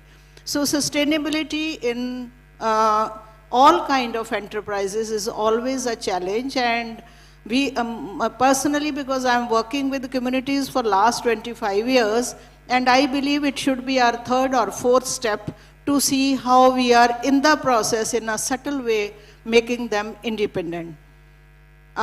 We were also, you know, given an opportunity to provide food by these SHG women in the trainings of our elected representatives. So our panchayats were selected almost 1.5 years back. So all those 70,000 elected representatives, our government took a decision which was very bold, and they said it has to be tendered. But this opportunity was again provided to SHG members down up to the district level. And we made a committee to finalize their costs, which they are to be, they will be taking from those food items. And this is continuing all government offices. Now they are choosing this SHG, you know, model of providing food services, because we are free from many hassles. Our Institute of Rural Development at Nilokheri and Bhiwani and Hisar, all these institutions, they are using these SHG services for all kind of trainings. All important government programs under various schemes, even by HSRLM, like DDU, GKY, we organize Rozgar Melas, IEC activities, awareness, mobilization. The food is provided by SHG member. So, and we are, you know, one more important thing which I feel is that now we have started issuing them orders also. Once they receive orders in writing from government, they produce it to other organizations also for procuring such like orders. So they are, you know, thriving in a big way. They are working actively with WCD also for providing various services. What we were lacking was kind of branding and marketing. Government has strengthened us by providing a marketing specialist team, where we have 4 people, and they are actively working on designing and packing, all those brand things. So we have identified with discussions with our group members, given a name Swapan, not that Sapna wala Swapan, but Swapan means Mera Apna. So this name they have selected for themselves, and the team is working to design it and get it approved. So these initiatives, they are, you know, it is a continuous activity, and one after the other, we are moving forward. And such like workshops also, you know, I feel that this helps us in interacting, learning new lessons. And what I am motivated after coming here and interacting with Kudumsiri for so long, that I was requesting Shri Charanjit Singh to establish one such organization in the northern region and probably in every region, so that, you know, we can take benefits of kind of changes of policies and other interventions from time to time by government. And these organizations, they act as pillar strength. There is one organization who are actively working with us. Probably we will bring those kind of interventions with you or in future. In addition to this year was millet year, last year, sorry, and our women, we encourage them to grow millets which can be grown in our area. Basically it is bajra and jowar, but got them trained for various kind of products. And in every food court now these women are making those laddus, biscuits, etc. of these millets. And on every occasion, may it be Diwali and now Lodi and Makar Sankrant, whatever products are purchased by banks, government, even our institution, CM Saab office and residents, their biscuits, they are purchased and regularly served to the visitors. So all these initiatives are happening and we are learning and moving forward. Thank you very much. Thank you very much for sharing all the things that are happening in this space in Haryana. Sameetji, if you could share, we're all very excited about the good success of Didi Ki Rasoi, but tell us about the journey, what else is happening? Good morning to all of you. Thanks Kudumsri team to give us an opportunity to share our journey of Didi Ki Rasoi. Didi Ki Rasoi we have started in 2018 with the support of Kudumsri. Few team members, I remember from Ajay having one of best example to support us. And after 9 Didi Ki Rasoi, sudden COVID was happened in all over the country and all over the world, and we have also suffering from that. And at that time, we have providing food to hospitals with the support of Didi Ki Rasoi. And our Didis are working so well; they are no hesitated for COVID, and they provide food to all patients, even quarantine patients and other. And the government take decision after COVID. We expand this intervention in all government medical college and hospitals in Bihar, and now we are working in all medical college and hospitals, all sub-divisional hospitals, all district hospitals in Bihar, and we have served meals to patients. Daily 29,000 patients we have served the meal, and worth rupees of around more than 30.14 crore rupees per year.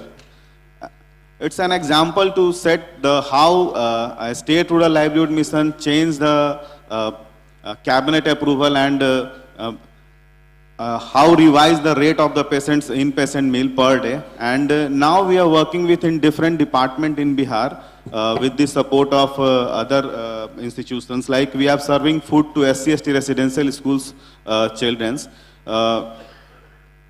Total 200 Didi Ki Rasoi are running in Bihar right now, and the total turnover is 288 crore per year.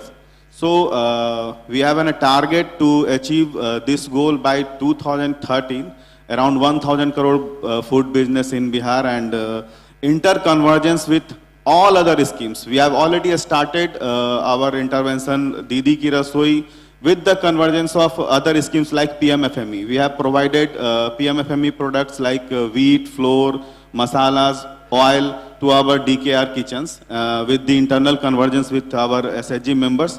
And we have started this in Kaimur district of Bihar, where our 12 Didi Ki Rasoi are running in hospitals and SC/ST residential school registry offices.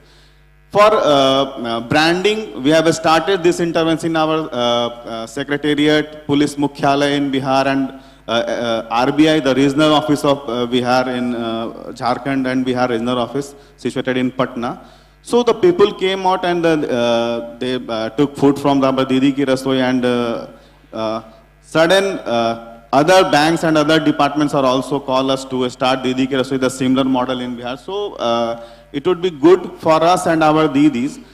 The main challenges and learning, the challenges are the funding challenges is also a big challenge in Didi Ki Rasoi, because the big players are already in market, like Haldirams and other players are doing well, having good infrastructure, good manpower. But if we start this intervention with the support of other partner agency like interconvergence partner agency like Haldirams, Domino's, having good example to set their marketing channels and other setups. We have a separate portal for CPMS, Centralized Process Monitoring System in Bihar, for monitoring of all Didi Ki Rasoi in a single click in dashboard. And our team is working on it. One agency is also support us for how we manage all the interventions.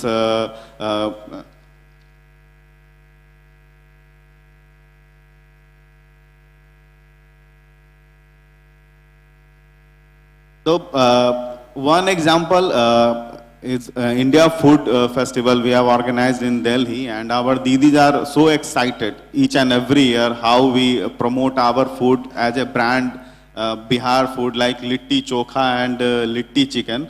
And the Shreyas always call us ki Samir ji, please send us those Didis having good knowledge for the Litti Chokha and Litti. So we are working on it, how we provide through these products every states by our other systems. Like we have an online platform, and we are working on Zomato and other platform in Bihar, also in Patna. So Didi Ki Rasoi journey is one of commendable journey, and our team learning and our state perspective plans are also changes these type of interventions. And the cabinet approval is one of biggest good learning for us, how we change the rate and other systems. So we are safe for 10 years. So start this intervention and run this intervention successfully with the support of NRLM. World Bank also provided under BTTP project for Didi Ki Rasoi, and under NRATP we are working on it. And thanks again to Kudumsri. So they are support us regularly to enhance the quality of this intervention. Thank you. Thank you very much. Thank you. Great answers, great learnings from Didi Ki Rasoi, and we understood a lot of the support mechanisms that have enabled it. I want to now just focus on the next topic for this panel discussion, which is the role of the community. We heard how in Kudumbashree, even before NRLM, the community was already pushing a lot of such initiatives of their own accord. So, and we heard Charanjit Singh sir say, you know, how will a community running an FSC succeed in the big bad world? Do they have an appetite for risk? How do you help that community along the journey? So Jafarji will again start with you, and if you could just share your thoughts around that. Yeah, so as I told in the beginning of this session, community is at the center. As sir told that community should own it.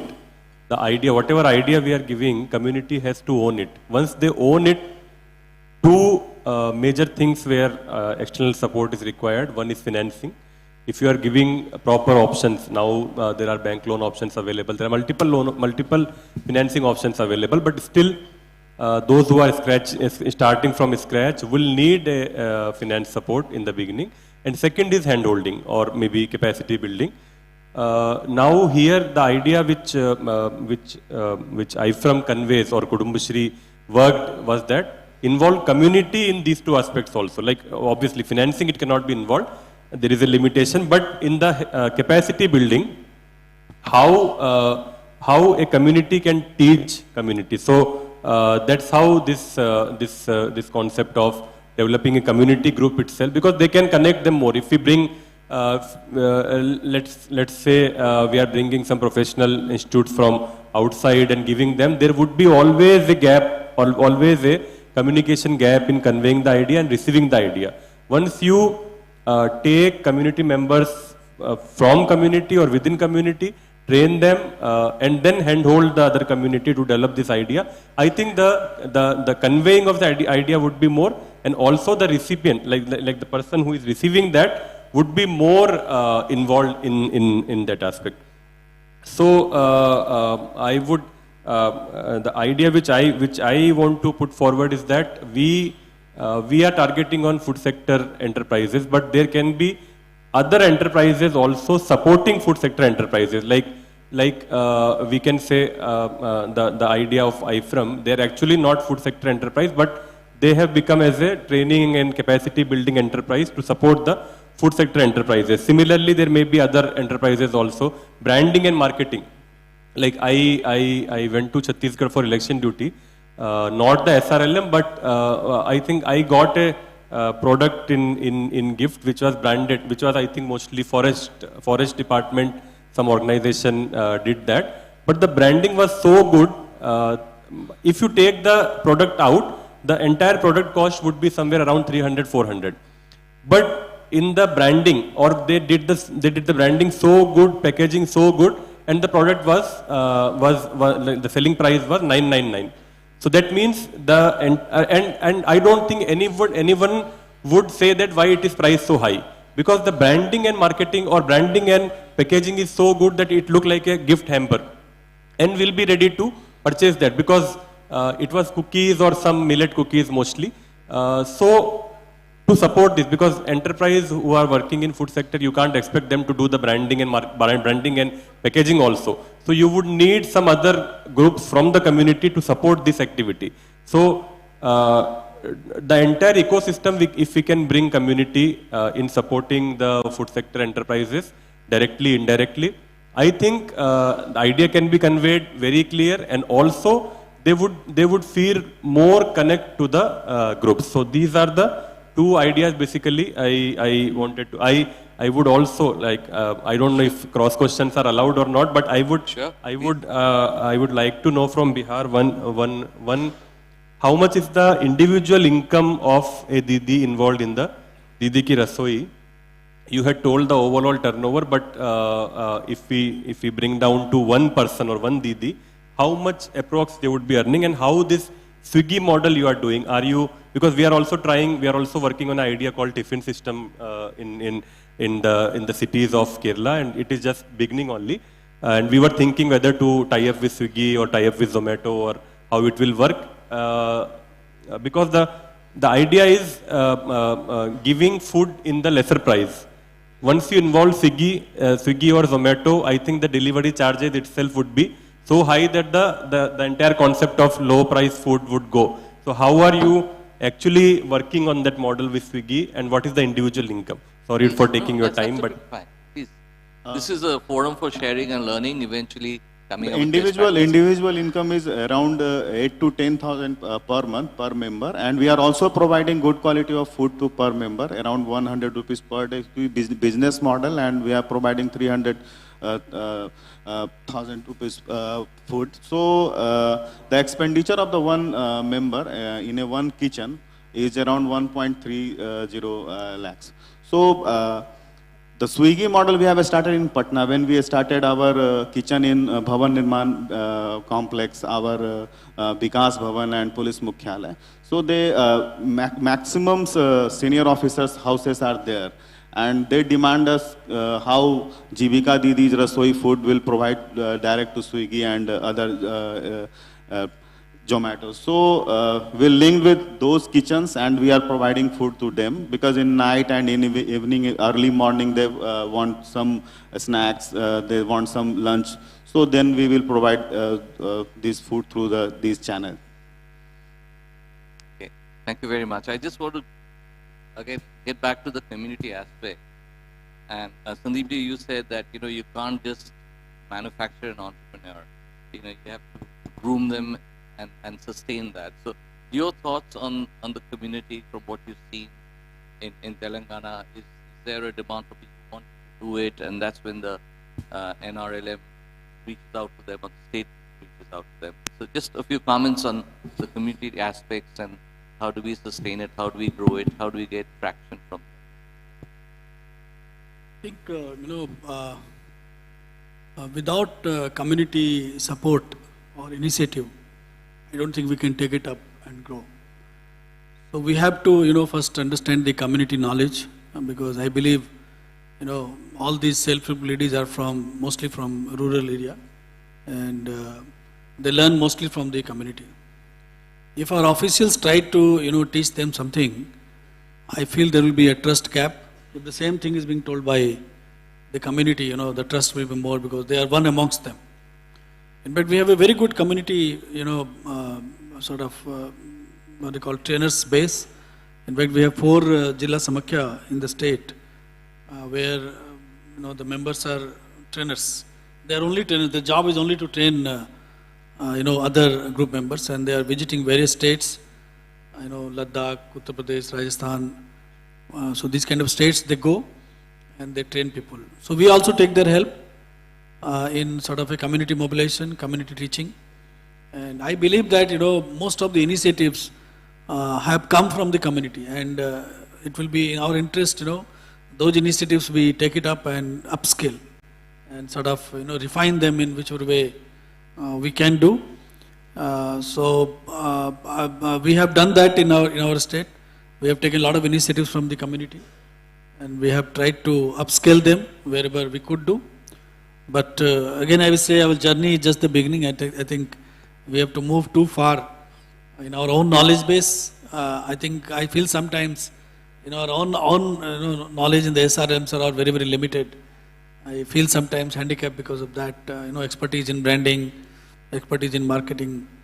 So we lack, I think many of the SRLMs might be lacking that. So that is what in fact I'll request Charanjit sir to really, look into that and some sort of a, support to the states in branding, expertise, consultants, those kind of people will really help us in taking the, this food or any enterprise for that matter to a different level. Thank you. Thank you very much. My next question is slightly different topic, Amrinder ji. This is about looking into the future. Raghavendra ji had actually mentioned that, FSC is really a low-hanging fruit. It's something that can be, which lends itself well to Lakhpati Didi and a lot of the concurrent initiatives that are happening. So looking forward, what do you think Haryana will be doing next in their efforts to try and make further inroads in this FSC area to gain from this? Thank you, ma'am. Yeah. See, whatever practices we have, I feel we have standardized, we will try to upscale those practices. And as I have mentioned that the women who are running canteens, their acceptability is there in the community, and we'll encourage that though market gives challenges in terms of marketing a thing, they establish catering services or some kind of, there is another scheme where we have to support the candidates initially for placements. So we are encouraging them to come forward and support those migration support centers also. They provide all these services. Similarly, under DDU, GKY, whatever PIAs we are organizing, we are encouraging these women to provide those kitchen services. So what I am trying to say is that if they develop a skill and they reach up to a certain level of excellence, it should be further excelled, and we should encourage them to become part of the mainstream. Integration at various levels, not just sticking to one kind of a model. That probably will always, it will become rotten or will get away after some time. So we are integrating into all kind of these kind of services which these women are able to provide, and that too in the vicinity itself. We can't call them to Chandigarh and do that, because that is not a sustainable model. Secondly, these models have their own advantages because the whole family gets into it. And probably the biggest challenge which our country faces of unemployment, that also gets addressed, because the younger generation, if they get some kind of natural integration in the system, they also become part of it. So that is another. In addition to this, just a few days back, we are working actively with Flipkart. So I have selected 5 districts from where we will be taking initially 25 women from SHG members. Maybe some can take their children also in the age of 18 years to 30 years. And they are giving us, free course for learning packaging and this branding also at their centers. Facilities are in the areas of Faridabad, Gurugram, near Rewari. So from 5 districts, we have taken this step. These women, they can be engaged by them also. So wage employment by Flipkart, they will get entry there. Otherwise, they can assist their self-help groups also in proper packaging and branding. So just kind of, I think a good example for it would be that a mother, she, gives the child, takes the child in the lap also, then finger, and then in a subtle way she leaves her to move forward. This should be our model with the SHGs also, because now they have learned to move around, and let them grow, and the sky should be the limit. Thank you. Thank you very much. I think given that we have to set aside some time for question and answers, we have just one quick fire round. I will start with Samiji. What would you like to tell the people who are not from Bihar and say, okay, come to me for this is how I can help you in this national workshop? And what, on the other hand, is a takeaway that you would like to take? So just on those aspects, key takeaways and key things that you want to say that, you know, come to me for assistance in this matter. And I'm going to request the other panel members to also try and answer that from their side. Okay. What would you like to leave behind and what would you like to take away?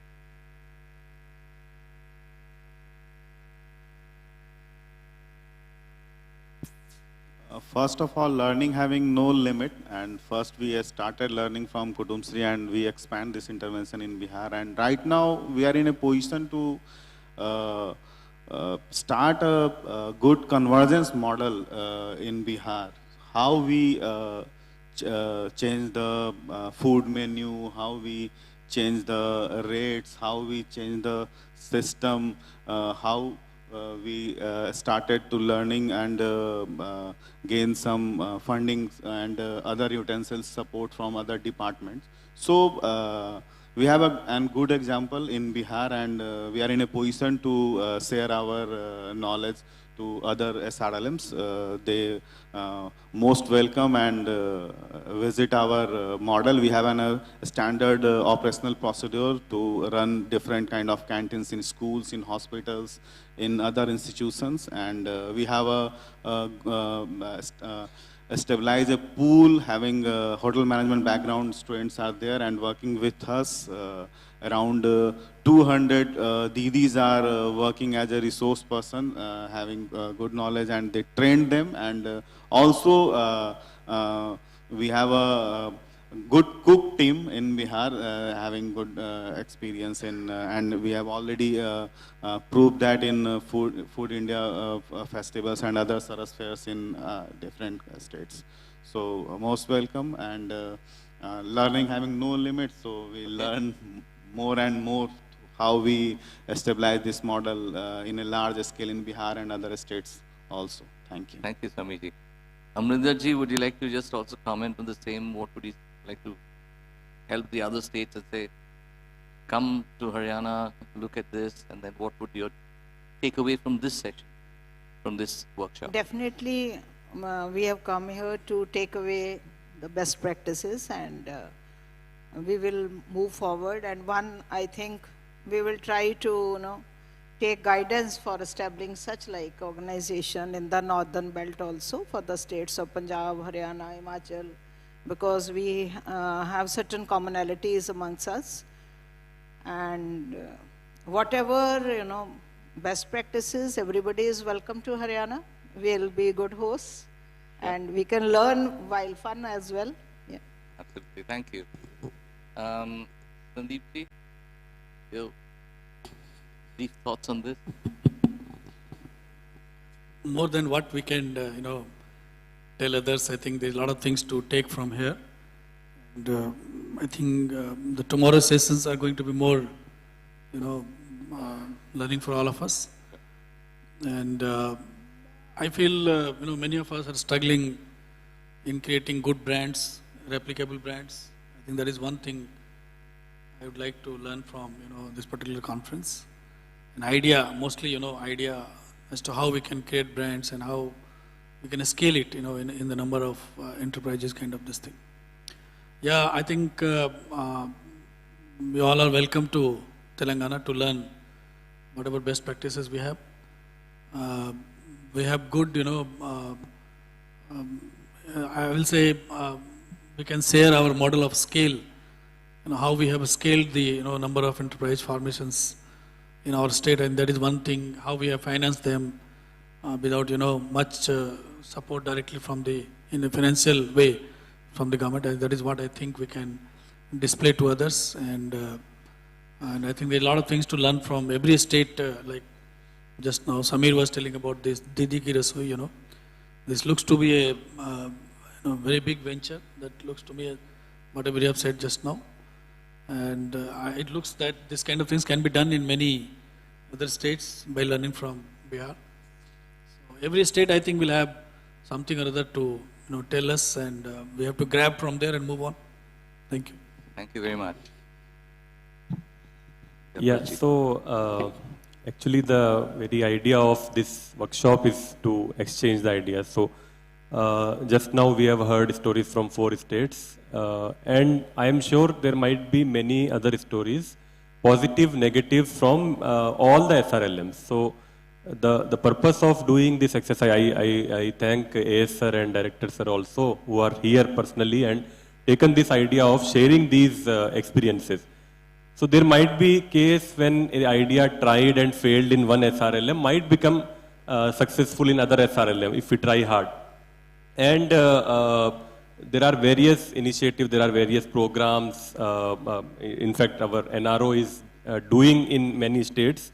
NRO is trying to work in food sector enterprises in 3 states, I think, and other states in other sectors.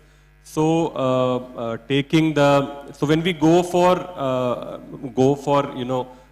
doing that activity there, we always learn something from that state, and that Kudumbashree always try that if that can become part of our idea, and if we can try it here, and maybe it may become successful. And I would like to mention here that as part of this workshop also we are trying to come up with a small exhibition, not this one, the other one, which would be ready mostly by today evening. So that is basically to link with tomorrow's session. So when you listen to tomorrow's session here, you can actually see those initiatives in a restaurant form or in a proper form of like which initiative or which technology is being tried in what form in different places, and maybe after experiencing that, and we also have a live food street experience tomorrow. Listening here and going there and experiencing that would always, not only for other states but for Kerala also, it might generate some new ideas or may generate some new concept of doing that. Like I told, we are working on premium cafe. So there might be cases where other states can help us in developing that idea. Thank you. Thank you very much, Jafarji. Okay, so we have about 10 minutes left, and I'd like to throw it open now for questions from the audience, the other participants, members from the other state SRLMs. And you can be sharing easy questions, or you can be sharing tough questions as well. I think you get more benefits from the tough questions because that's where the true learnings come from. So,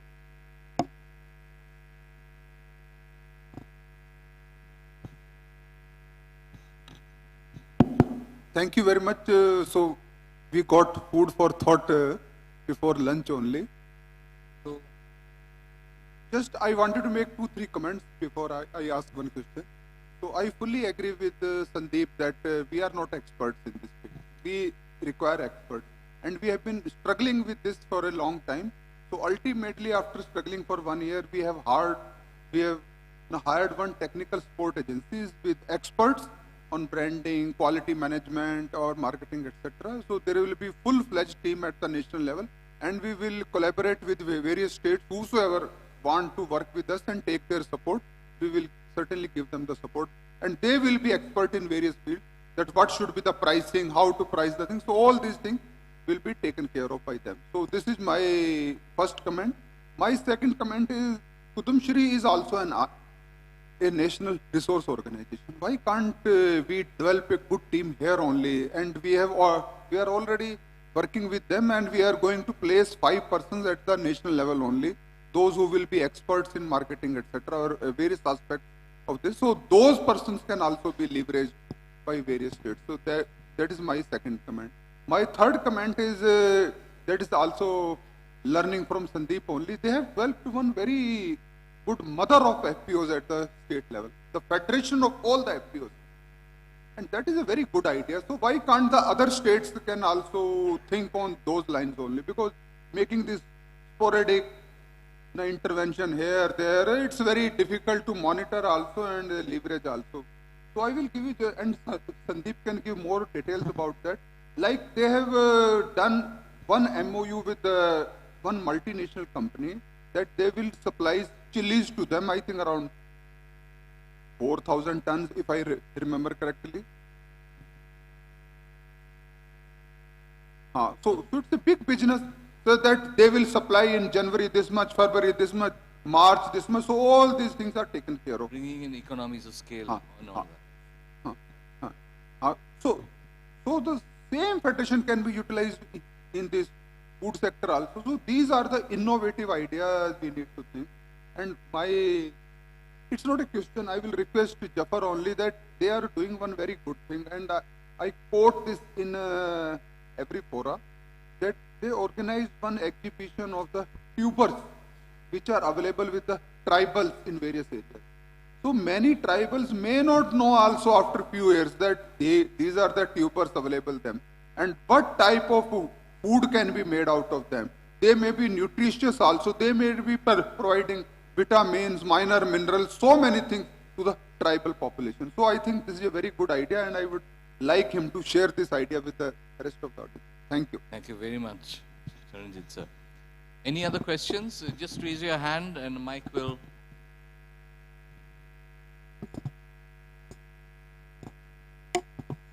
So my question is to Bihar Rural Livelihood Mission. That since you have started. Please introduce yourself. Oh, myself Snehal Vichare, I am from NMMU team. So my question is to Bihar team that since you have started with the Swiggy, have you tried for the Instamart also? And if yes, then what is the model that Instamart is being used so that other SHG products, because Instamart is instant delivery, and it is very much easier for SHGs to source the product at the store itself, and immediately they will be getting a returns out of it. So have you tried the Instamart model, and if yes, then what was the strategy taken up by the SRL? Sure, we will try Instamart, and right now we are providing through Swiggy and Zomato in Bihar, because we are providing food within a 9-kilometer radius in Patna also. Okay. Thank you. Thank you very much. Great question. Anybody else? Please, we have time. Question from that side. Yeah, my question is from Samir ji. Samir ji, I am from MPSRLM team. So, as you mentioned regarding the central portal for Didi Ki Rasoi, so which of the agencies is handling this portal? Geotechnosoft, the name of the agencies. Mr. Saurabh Saran is the managing director of the agencies, and we are working in the pilot phase of this agency. Around 200 Didi Ki Rasoi are linked with them, and also our other interventions we linked with the CPMS portal, so we can monitor all the physical and other data and through portal. Okay, thank you. And the second question regarding the food business capacity building for Didis. How many days training is this for Didi Ki Rasoi? Food business capacity building, initially we have trained them for 5 to 6 days training with the support of our internal team, and also we take support from IHM Hajipur. And now we develop a resource pool. They can train them in capacity building, refresher training also based on their menu and food also. Thank you.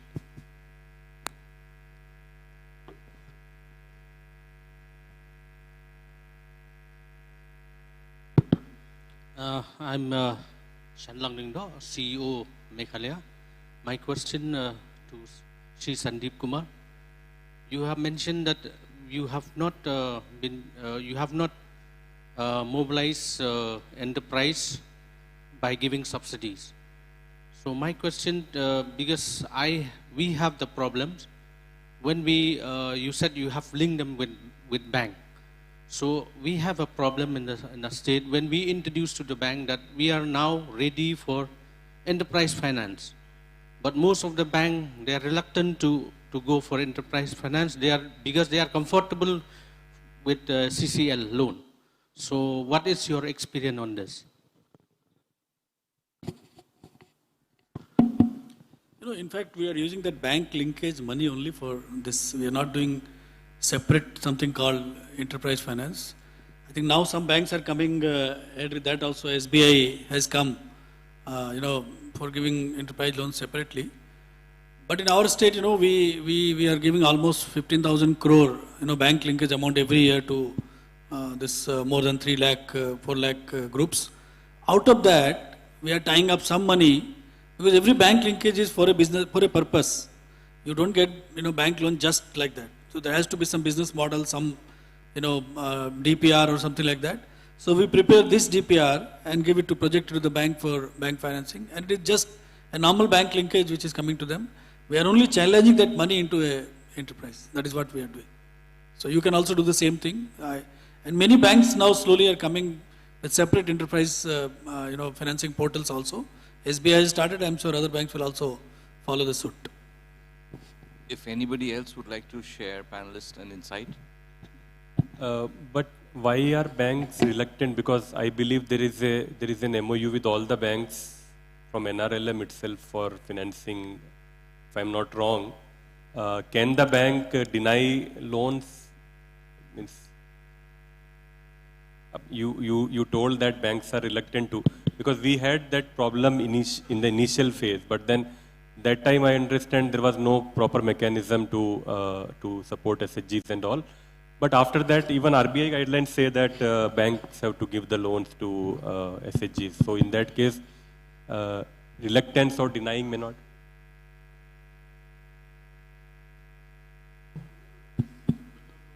Oh, not the SHG. Okay. No, individuals in the SHG also, sir. The group get the money and then they.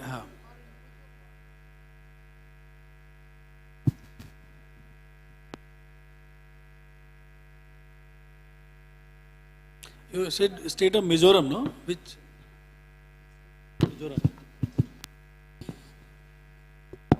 Okay, no, I wanted it to explain him to separately, but now he has raised the query for the benefit of the rest of the persons. Let me answer to that also. We are already working with various banks that how they can support the individual enterprises. Just 2 days back, we have signed one MOU with the State Bank of India. They have got a separate scheme called Swam Siddha, where they are going to provide the loan up to 5 lakh rupees to an individual. So that can be leveraged, and if you don't get help from that also, we have got one separate scheme also, Women Enterprise Acceleration Fund. So you can leverage that also, where you can get the interest subsidy also. Thank you. And the good thing is a lot of the topics that we're covering today will flow into some of the sessions that we have tomorrow on the financing, infrastructure, technology, etc. So there are still further opportunities to ask questions as well. I think we have, in the interest of time, just time for one more question. And as I said, we can always take it up tomorrow in the later sessions today. There's one hand up there. Ma'am is right there.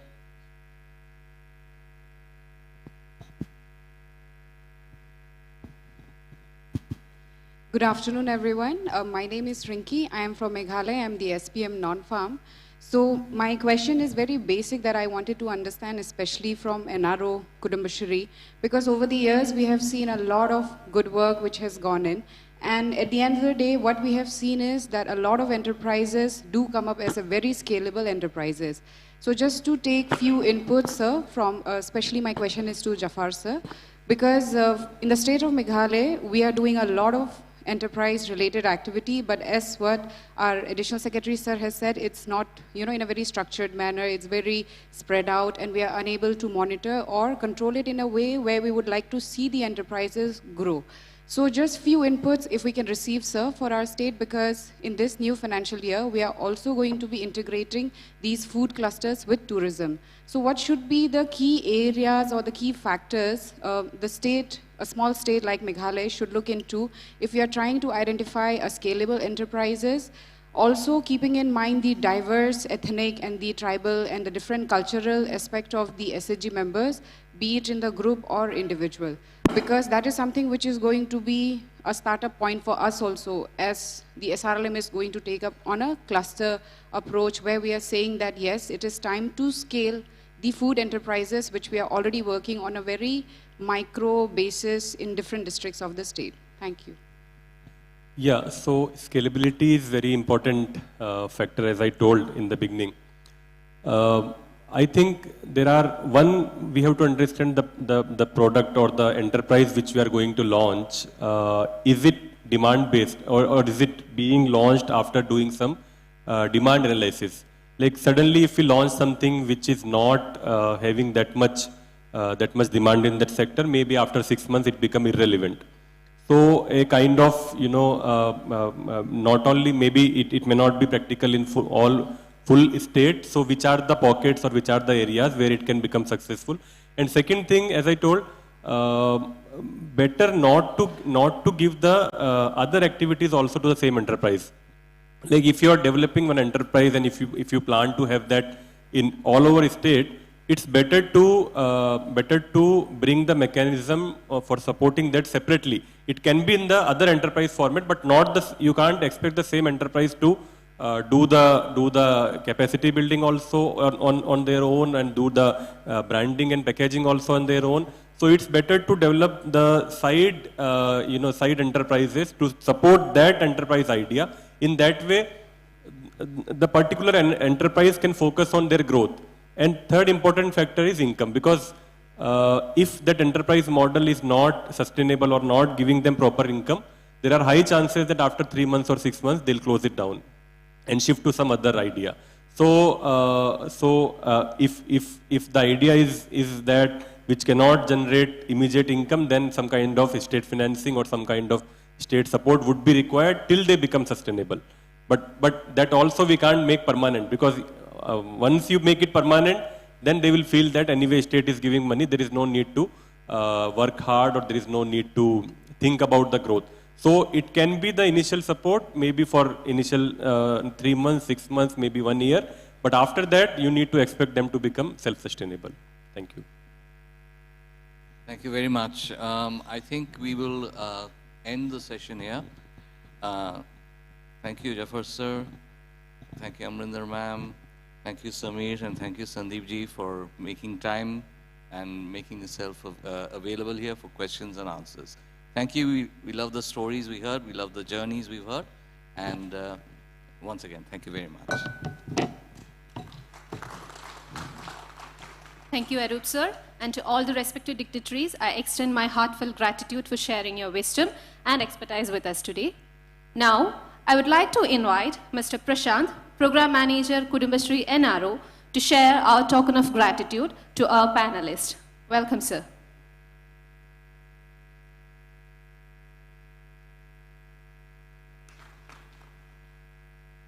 First, our token of gratitude goes to Sir Sandeep Kumar Sultania, IAS, Secretary RD and PR, Telangana.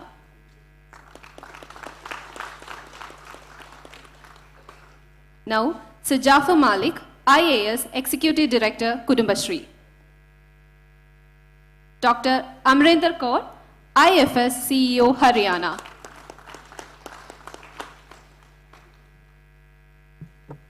Sir Samir Kumar, State Program Manager, Bihar, Rural Livelihoods Promotion Society. Sir Jafar Malik, IAS, Executive Director, Kudumbashree. And finally, our moderator for the session, Arup Khorsar, National Resource Person.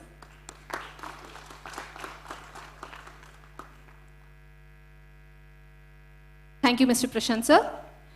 Now, we will be continuing this discussion with a new board of panelists after lunch break, sharply at 2 p.m. Thanks all.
franchise kiosks or small hotels. Municipality with an investment of 80 lakhs and is rented out to the Kudumbashree unit for 25,000 rupees a month. Despite being a successfully. അതിൽ നിന്ന് daily 30,000 രൂപ വരുമാനം കിട്ടുന്നുണ്ട്. നമ്മുടെ salary daily 500 രൂപ ആണ്. Developing and establishing the premium cafe models across multiple locations stands as a focal point in Kudumbashree's future strategy.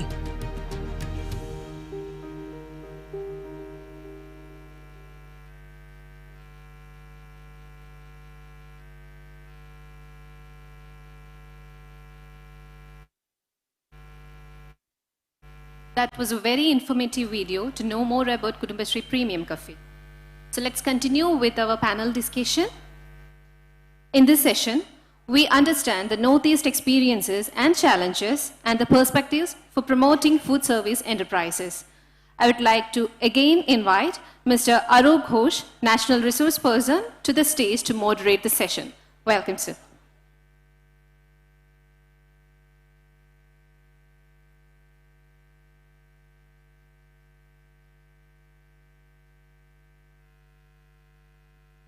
Thank you very much, Sruthima, and welcome back after the lovely, delicious lunch.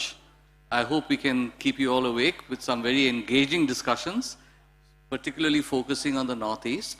So it gives me great privilege to invite Ma'am Lanchandami to please come and grace us on the stage.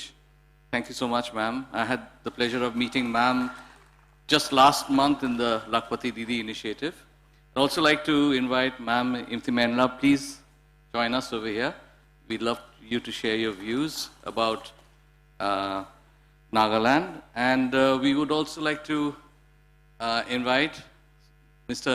Nabam Tubin, please come here.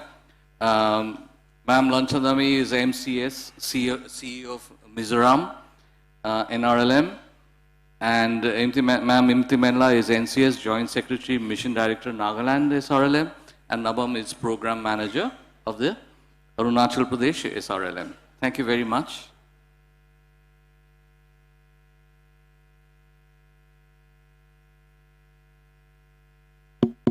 So, in continuing with the themes that we talked about prior to lunch, I think we should perhaps talk a little bit about the Northeast states, their journeys with the food service enterprises, and what are the typical sort of challenges and the learnings that you've all had in these past few months and years since the journey actually started. So ma'am, really, Ma'am Lanchandami, I would like you to talk about Mizoram experiences.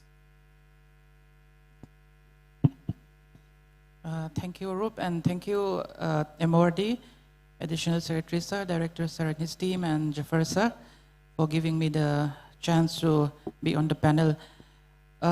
As far as Mizoram State is concerned, our experience in food sector enterprise is still at the initial stage, but I would like still to say that our experience is altogether a good one. We have two sets of enterprise, individual enterprise as well as group enterprise. First, I'll talk about the group enterprise.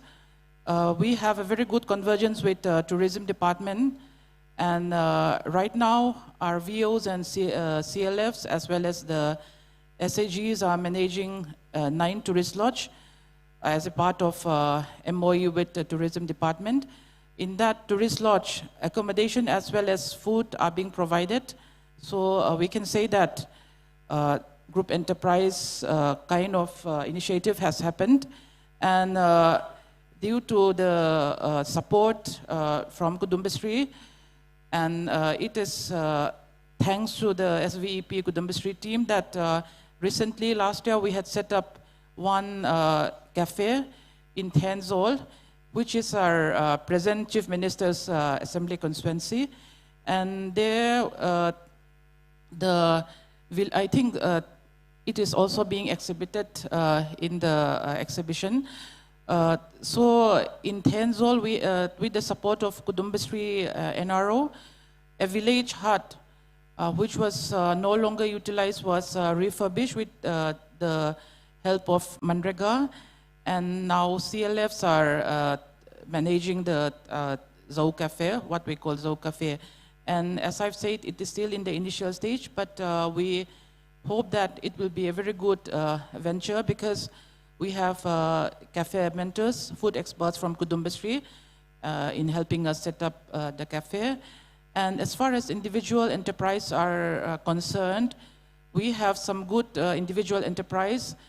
In the Ajivika food court, we regularly send a team, thanks to AS and Director Sir, because they kept prompting me to send the team. And I would also like to share that in the recently conducted food court, our team has the total sale of more than 5.5 lakhs.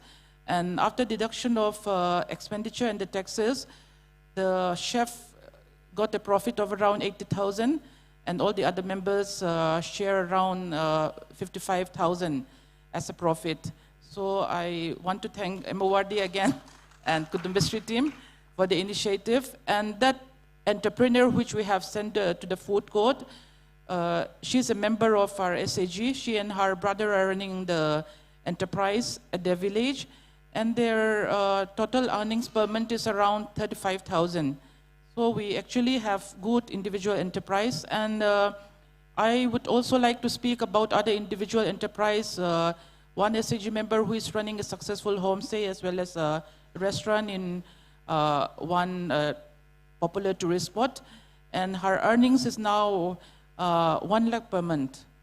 So I think we have some successful individual enterprise, and some SAG members are also taking up this kind of food enterprise in their particular villages. And I have been informed that they are supplying the refreshment for the important days like Republic Days and Independence Day, Independent Days. So that's our experience as far as the food sector enterprise are concerned. Thank you very much for sharing. Ma'am Intimenla, would you like to share your views, your comments?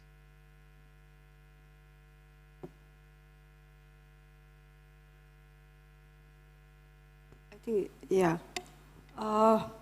First of all, I would like to thank MORT and also Kudumbashree for giving me this platform, this opportunity to highlight our Nagaland stories on the food sector enterprise.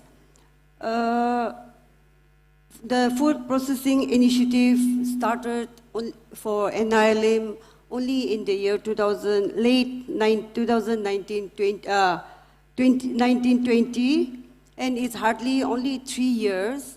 But in the state of Nagaland, the first food processing unit in Nagaland was started in 1964 for food preservative and canning, which was later commissioned by the state government in 1974. And this was started in a place where oranges and pineapples pale is there in the state. So this is initially started to maximize the abundance of fruits in the area through processing, and also raise the economic level of the rural people. But somehow down the line, this could not work out because mainly due to the teething problems and adequate supply of the fruits, this factory has become a sick unit. But however,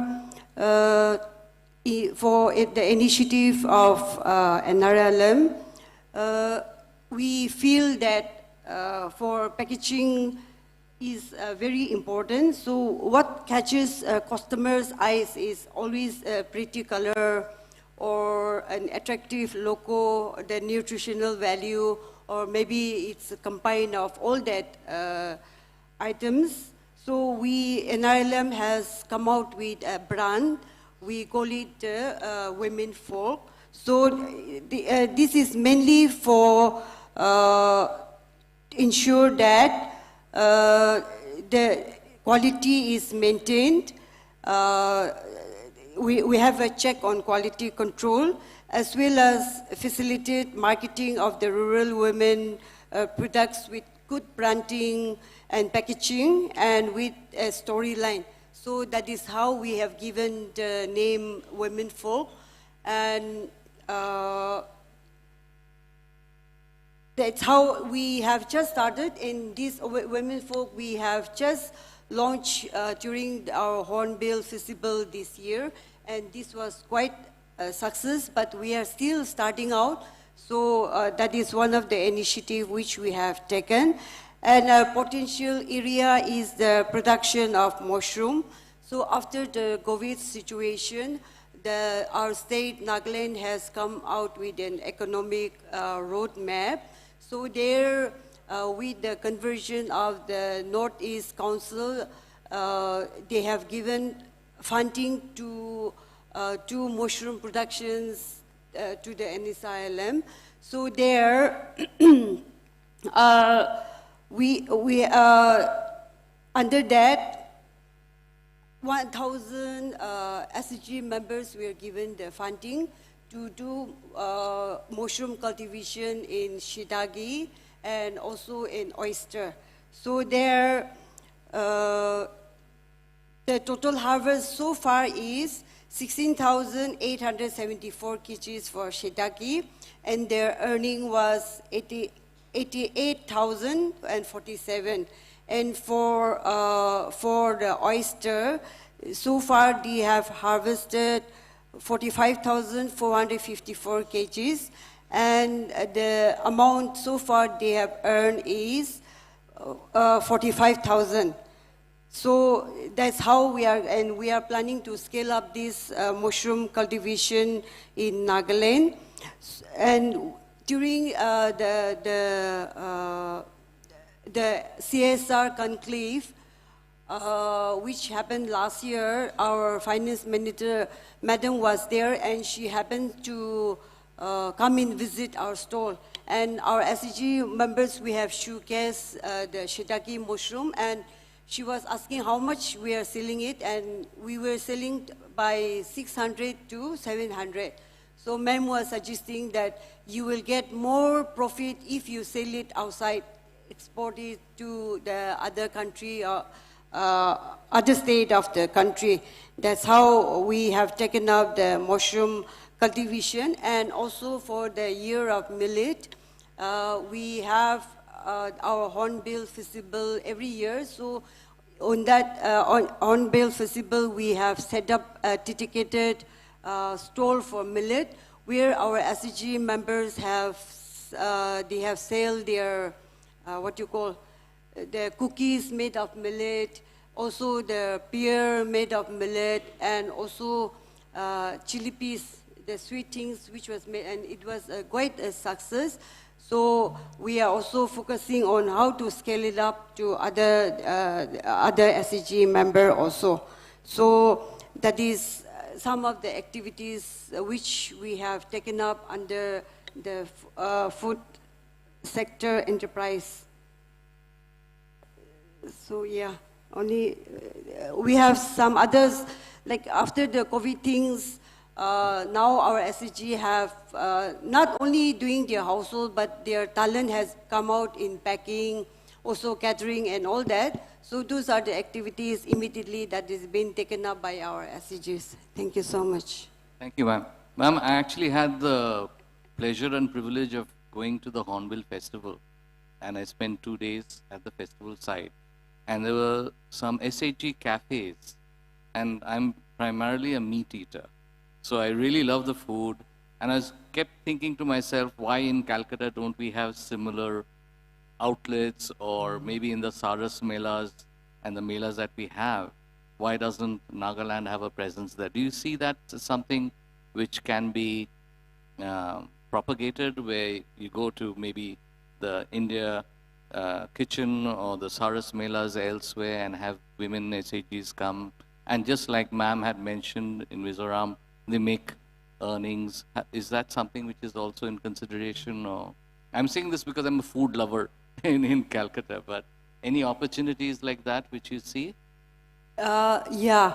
Now MORT has already make it a mandatory that all the NRLM should have at least 1 or 2 regional Saras fairs. So we ensure that that is happening, and we also get invitation from all the other states. So we send our SHGs there with our products and all that. And also we have national level Saras fair. So there we go and participate. Thank you. Thank you very much. Question for you, Mr. Tuvin. How has Arunachal Pradesh been progressing food service enterprises? If you could just share. To begin with, I would just recall what Sarada Ma'am said during her inaugural speech this morning. She said, mothers can never go wrong in terms of consistency. So, and what we figured out is consistency is such an integral part of the entrepreneurial journey. And we figured when we observe after working for so long with the rural women, we figured mothers are consistent with their food. They are dedicated, they are sincere, they are very commitment to serving good quality food. And we thought, why not take it up as an entrepreneur, promote it as an enterprise. And the question came to us, how do we promote them as an institution, as an SRLM institutions? How do we promote them being at the state level, at the central level? How do we take it forward? So that's how the whole concept of Mother's Kitchen was formed, and we are at the very nation stage. We've not even completed 1 year of our implementation process. So it was in July 2023 when we officially got it launched through our Honorable CM. And since then, we have been able to mobilize 2,500 odd numbers of women SSG members under the fold of Mother's Kitchen. And the thing about Mother's Kitchen is that this morning, as I was hearing from our other states who have actually gone, who have spent so many years promoting food-based enterprises, after listening to them, it's certainly a new learning, because so far, until this morning, we've been, in all the conversation we've had with the resource person, we've had with the other institutions, we were emphasizing more on institutionally connecting them with the existing government departments, existing government agencies, which is certainly one of our targets. But based on what we have heard this morning, I think what is more important is our initiative, our approach to not just link them with the existing government institutions, but rather develop them as an entrepreneur and not rely on them. I heard ma'am say the moment when we decide to integrate them with the government agencies, that's the moment we'll start slowly, slowing down the process of the entrepreneurship journey. So that's certainly a major learning for us, and we would certainly integrate this learning in our Mother's Kitchen scheme also. So that certainly helps. And at the same time, Arunachal is again a very, it's a very diverse state. We have more than 100 sub-tribes, 26 major tribes. And if you go, forget about districts, each block has their own cuisines, the culinary changes so in every district, every block. So to define a common brand, how do we go about defining a common brand? We did not feel, we did not find it necessarily at the initial stage to, set a certain menu and, expect them to follow. We thought the diversity in itself can be taken as a strength, and then let them continue to be in the comfort zone. What we focused more on was uniting them under one brand, which is Mother's Kitchen. So now a Mother's Kitchen unit based in Tawang district, which shares its international border with China and Bhutan, can relate with a member with the Mother's Kitchen unit in Changlang district, which shares its international borders with Myanmar. These two they've never met, they've never seen each other, they don't know about each other's stories, but there's one uniting factor, which is the Mother's Kitchen. So I see that they take pride in being part of Mother's Kitchen, and so far, based on our learning, based on our observation, they are doing really good, and then they are very proud of being part of the Mother's Kitchen team. There are a lot of things which we are still in the process of implementing. I'm not sure if all those efforts might turn into something, but it's always better to give it a try based on what we have learned. So we've been looking forward to this workshop for a long time, and then we're very happy that it's happening so that this platform can give us learning. It's always better to learn from others' mistakes than do your own mistakes, and it's better that way. So far the journey has been good, and there has been some ups and downs, but we are, I think, heading towards the right direction. Thank you, Mrs. Tubin, for sharing this. Middle of 2023 is when Mother's Kitchen was sort of born. So you're still, I would say, in fairly early stages. Starting up something like a Mother's Kitchen in a fairly early stage in the Northeast means specific challenges with not just the trajectory of growth, but also the physical location, the geography of it all. What would you like to share about that? What are learnings and what are the things that maybe MORD can help you with? Some of the major learnings so far has been, it's not just that those learnings are coming not just from the, I'll just give you an example of recently held Sarat Food Festival held in Connaught Place. There our Mother's Kitchen unit made about close to 6 lakh rupees. That's the highest any Mother's Kitchen unit have made so far. And it's actually, they went back with a huge appreciation, with very, very content. But they felt that they could have done better. They felt that had they come more prepared, they could have crossed easily 15 lakhs. Because I was there to witness we were there for another program, and I happened to visit that unit to see how they are performing. I was there for about 10 minutes, and I could see that in that 10 minutes, they were forced to refuse around close to 30 or 35 orders because they were not able to supply. Demand was so much that they were not able to supply. And I went to, I was going through the turnovers, the daily sales record of everyday daily sales records of other states. And I saw Rajasthan was doing fairly amazingly good. Every day they made about 30 lakhs, I believe, more than 30 lakhs. One unit, that's one unit. There were 3-4 units. And I went to that unit and I saw, what is it that they're doing different than ours that they're able to do that kind of sales? And I figured they had a different workforce supplying the food consistently. SHGs were engaged, but there were a lot of people involved. We came with a force of only 5 people, 5 women, and that's, I think, where we went a little bit wrong. Perhaps next time we'll come more prepared, and we're looking at crossing maybe 15 lakhs. So the learning is everywhere. In everywhere we have participated, that learning continues to keep coming. Thank you very much. That's quite a nice story. The prospects of getting more revenue is ever present. Nalchandani ma'am, just a question. Northeast issues around food services enterprises. What can we do to help? What are things that you would like to share with us, which is probably not something that is on our radar? If you could just share the Mizoram experiences. Thank you again, Arup. Yes, from our experiences, we had a few learnings.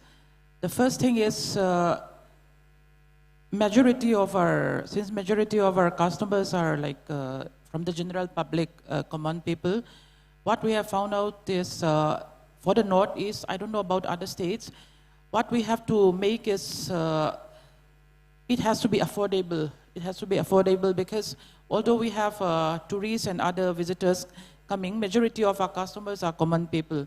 So there's a joke among the Mizos that a Mizo, whenever he went for traveling, even if it is a short distance, he doesn't usually pack his own lunch. He stop and have some refreshment at the first tea stall or restaurant that he comes to. So we can say that we as a Mizos are foodies. So we have to cater to the majority of the customers. For that, we have to have affordable products. And the other thing is, in order to have that affordable products, most of the materials that we use are from like other states. So it is sometimes costly. It is difficult for the entrepreneurs, especially from the village, because the products that they could procure in the village, it is more costly as what have been procured from the state headquarters. So that's one of the issues that they have.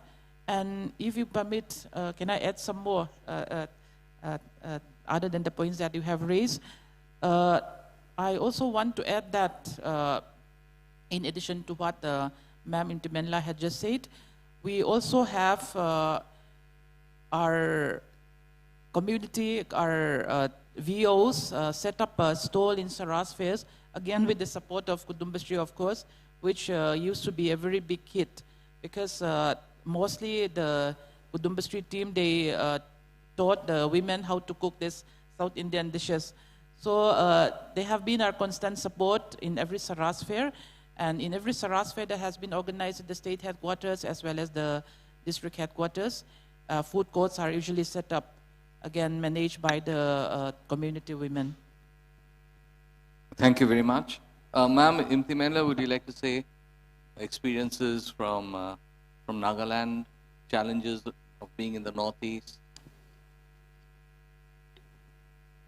Nagaland is the potential, has the potential to have these food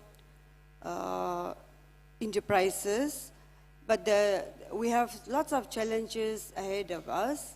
One is in having an adequate supply chain.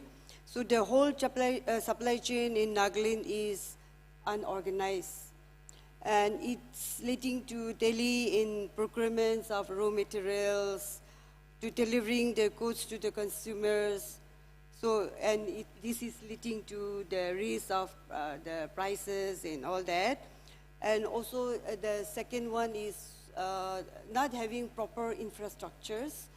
So the lack of the basic infrastructure in food processing sector like cold storage, facilities, transportation, and also like the processing facilities, and also connectivities. So those are, and also the most important is the technologies. So in order to remain competitive, we need to have technologies upgraded with the time. And however, the cost of these machineries hampers the business from remaining in the competition. So these are a few of, we have still more, but a few immediate challenges that is facing by our enterprises. And we are the first generation entrepreneurs, so we are also lacking in scaling. That is also a challenge. So those are the immediate challenges which is facing by Nagaland. Yes, ma'am. Thank you so much for sharing the challenges. Again, because we have to leave some time for questions, very quickly, what is the one takeaway in terms of what is something that you want to gain out of this national workshop that you would like to take back to the state? So any one thing, ma'am, if you could talk about what Mizoram could gain from here. Yes, as I've mentioned before, right now our success are mostly with individual enterprise, but I think that we still have potential to go forward with the group enterprise. And since from the morning we had heard how group enterprise can go a long way, I am hoping that we can learn how to take the group enterprise more forward, so that, because right now, as I've said, apart from the activity during the Saras Fair and apart from the tourist lodge activities, there are not much group enterprise. So we need some continuity so that the group enterprise can be, can function regularly. So I hope to have some learnings on that regard.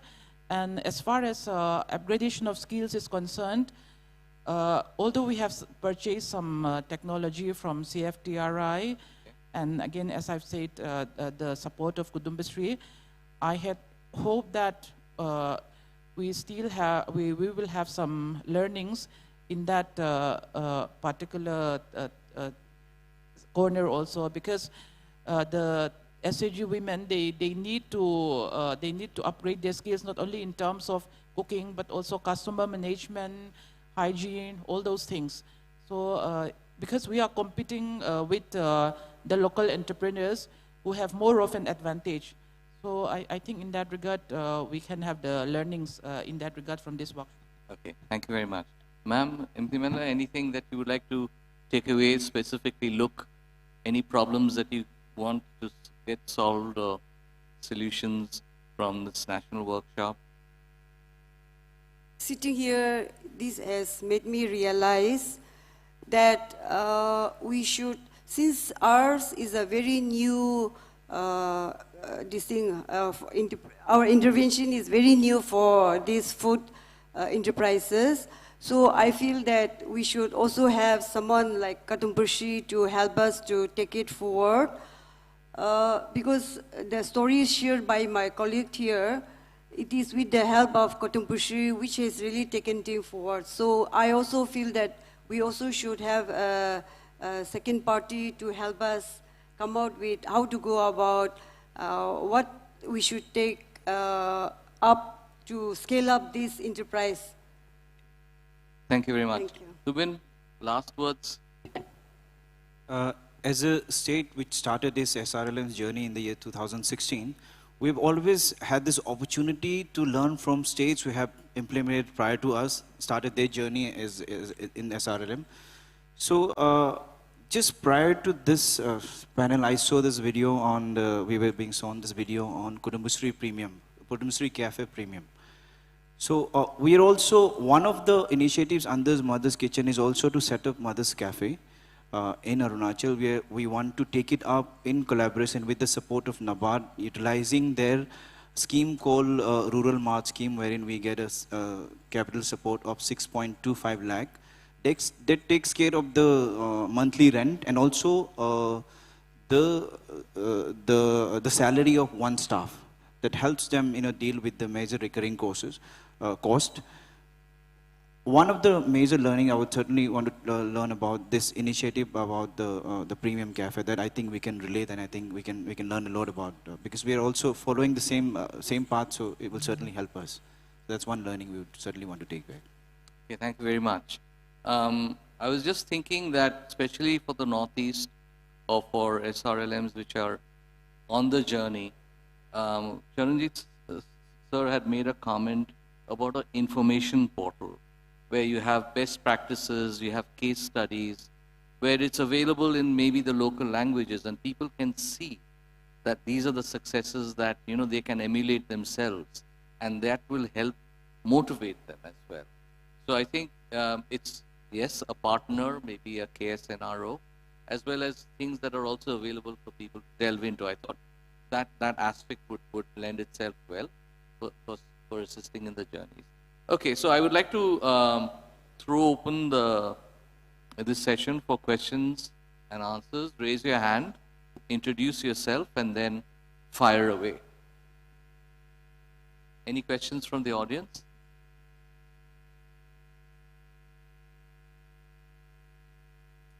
Anything that you would like to share for our Northeast state participants here? Any insights?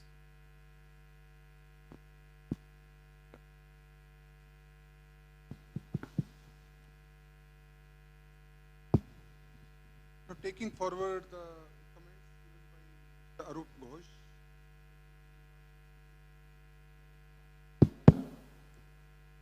that so much varieties of food are available. So I feel that why can't these all the northeastern states, we should come together and hold one food festival in Kolkata only based on this. And why don't we rope in some like CII or FICCI, etc. from them, because then I think it should be a collaborative effort rather than being only a government effort. I think we should explore that also, because that will give you some different avenue also and different type of model can also be developed rather than looking at the government only that, oh, all the time government will come and support. So I think, no, Arup, you should take it forward. So this will be my suggestion to you that you need to work on this thing. Absolutely, sir. I would love to take it as a takeaway for personal benefit as well as personal consumption. And we have Alina from Mitti Cafe. Is Alina here? Okay, maybe she'll be here tomorrow. But they have a big presence in Eastern India and there's no reason why we cannot collaborate with them to arrange a kind of a food fair. And such opportunities and such markets are really needed. And the more we can create such opportunities. So, sir, I have to say something funny. When I was working for Gillette, which is a shaving company, my manager once said, we have made many mistakes in Gillette, but thank God, hair growth is a natural process. We don't have to create a market for it. Okay, so he was telling me. And food is exactly like that. You don't need to create a market for it. It exists. Hunger is prevalent. And people are increasingly experimenting, and high net worth people would really go for a premier cafe brand with all across India. It is there. It is what we call low-hanging fruit. So there's no reason why we cannot really make use of this. And so you can't just look at the government. There will need to be other players who can bridge the gap of demand and what supply will come from the northeastern states. So thank you. Any question? Those are my thoughts. Any question? Any insights that you'd like to share?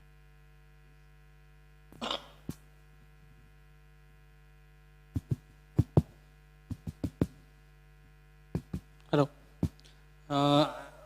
I just like, it's a suggestion, I just like to add with what Sir A.S. has already mentioned. While the panelists are talking, I'm just browse the footfall of tourists in Northeast. So in a year, it's 20 lakhs. And whereas in 50% of that footfall is in Meghalaya. So, but we have not banged on that course because I would suggest that why not we have a tie-up with the hotelier in Northeast, where the food are being served are not traditional foods, like especially juice. All the juice that they have served in the hotels are from the packed juice. Why not our own juice, which we have plenty from the SSGs and villages? These we can bang on it, and then we can formalize it and standardize it so that they will be able to observe in this hotel. That is the only option, only suggestion, but there are so many other food items that the mainland India and also the European markets is looking for Northeast. But we have not been able to create that opportunity for the buyers. So I think it is not that we have to depend solely on the governments to do this thing. It is our role now to rope in the private enterprise, how we can partners with them. Very good point. Thank you so much. We have time for 2 more questions.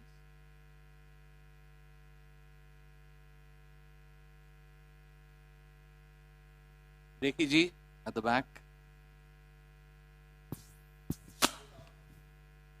We've heard the other states do convergence and open canteens in government offices, etc.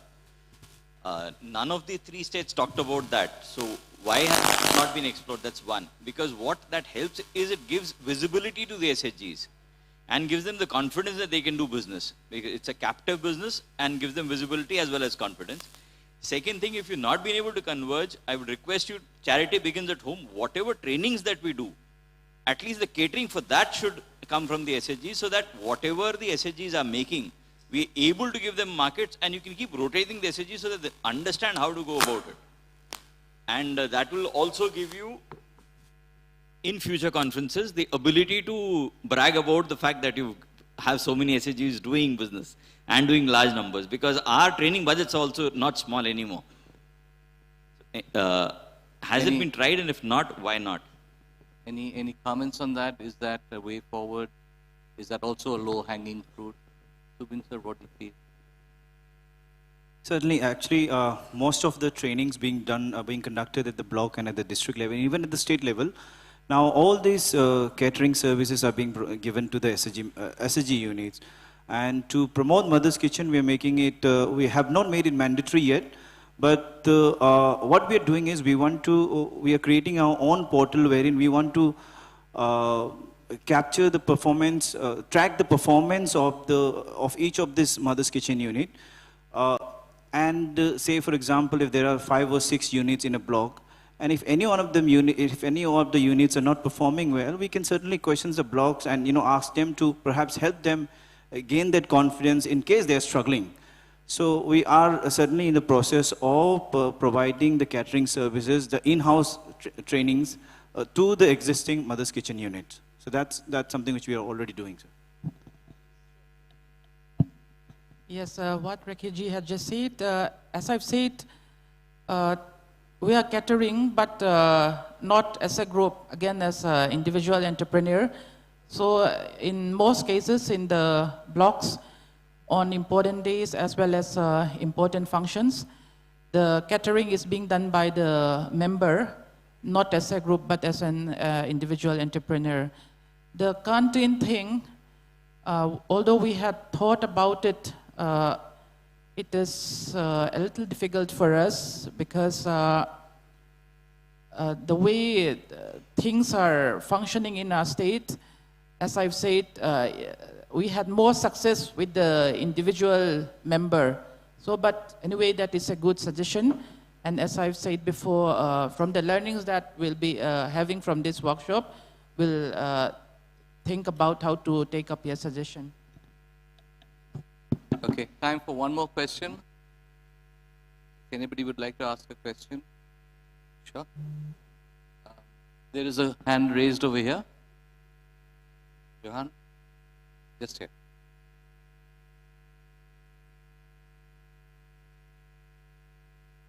My question is to Navam.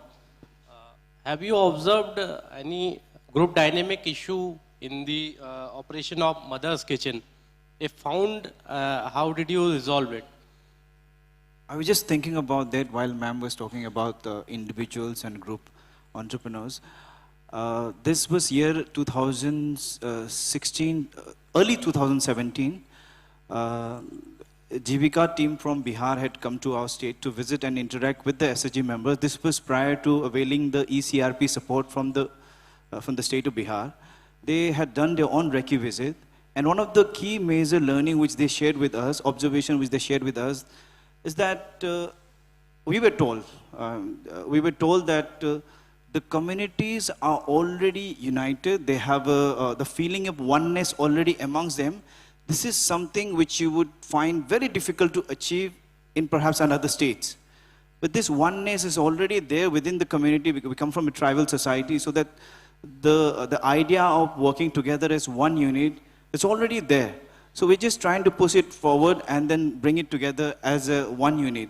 So working as a group certainly possesses certain challenges, but then again we've seen that this is working. This is something which we did not even consider as a focus area. We straight went to the business of promoting as a Mother's Kitchen unit. We are certainly observing that in the PMFME, when we go about identifying the entrepreneurs, there are numbers of group enterprises coming up, and there are also individuals, but they're not, the numbers does not vary much. So that oneness is already there within the community. That's one area where we did not have to struggle much in terms of bringing them together and making them work as one unit. Thank you very much. Anybody would like to comment anything else on that question? Okay, I think we'll bring this session to an end over here. Thank you very much, Ma'am Lalchandhami, Ma'am Imti Menla, and Irwin sir. Thank you very much. And we'll now look forward to the forthcoming sessions. Thank you. Your expertise has added depth to our understanding of the topic. Thank you, all of you, for your thoughtful contributions. We also appreciate the engaged audience for your participation. I would like to welcome Mr. Prashant, Program Manager, Kudumbashree NRO, to share the token of gratitude to our panelists. Welcome, sir.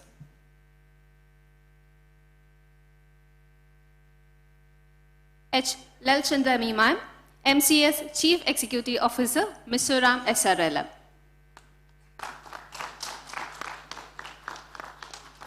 Imti Menla ma'am, NCS Joint Secretary, Mission Director, Nagaland SRLM.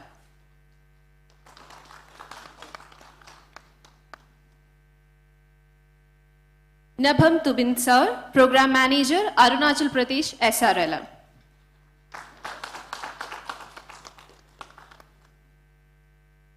And again for a moderator for the session, Arup Ghosh sir, NRP. With this, we come to the end of the session, Our Stories Food Service Landscapes. As we have understood the experiences and impacts made in the food service sector. We would like to invite Sir Charanjit Singh, Additional Secretary, Ministry of Rural Development, to guide us on the opportunities and challenges for promoting food service enterprises in different states. Welcome, sir.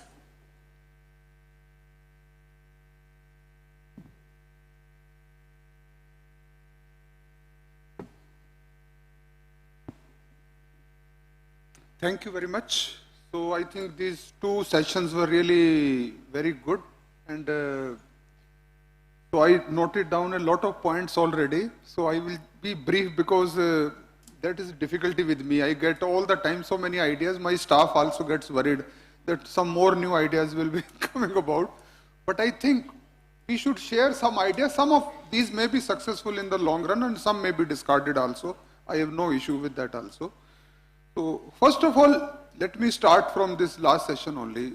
And we discuss about this food court. I think this is a very good idea, and as I mentioned during my suggestion also, we need to explore it further. How we can associate the private players, the industry people, CIAI, FICCI, PhD Chamber of Commerce, etc. I think we need to work on that also, because that way I think we will broaden our horizon also, and more opportunities can be created. So let's think about that. And my second suggestion will also be regarding the food court only. We need to make it more interesting also. Like somebody was saying that they learned that 5 people are less, we need more people. So this is the basic objective of food court only, that how we take the learnings from here and then we replicate it. And it should not be that our SHG should look at our food court only and then she goes back to square one. No, from here she should go back and then she should start some enterprise, so that she is not dependent upon the food fair only. And next year some new persons should come. I think that we need to keep in mind. So my submission to all the states will be that. So let's explore new SHGs every time, so that they come and learn new things and then they go back. And then I was discussing with Raghavendra only, let's do some new things in the food court also. And this will be my suggestion to my Kudumshri team only, that why don't we hold some competitions in the food court only? Recognize the spices by smell only. Why can't we keep some packets and then blind their eyes or something like that, kuch unko fold laga ke, so let them, or we can give them some dish and ask them to what are the ingredients in that dish. Let there be competition on that only. That will make the thing more interesting and interactive also. So that you can think about. And then you can show them some recipe or some dish also and ask them what is the name of that dish. Like you mentioned about one sundari only, so it has become quite famous. So why can't they recognize that dish also? So they need to think about that also. So that will be my another suggestion. And there was one discussion about the individual and collective enterprise also. So there are different dynamics. Sometimes collectives are successful, sometimes our individual are successful.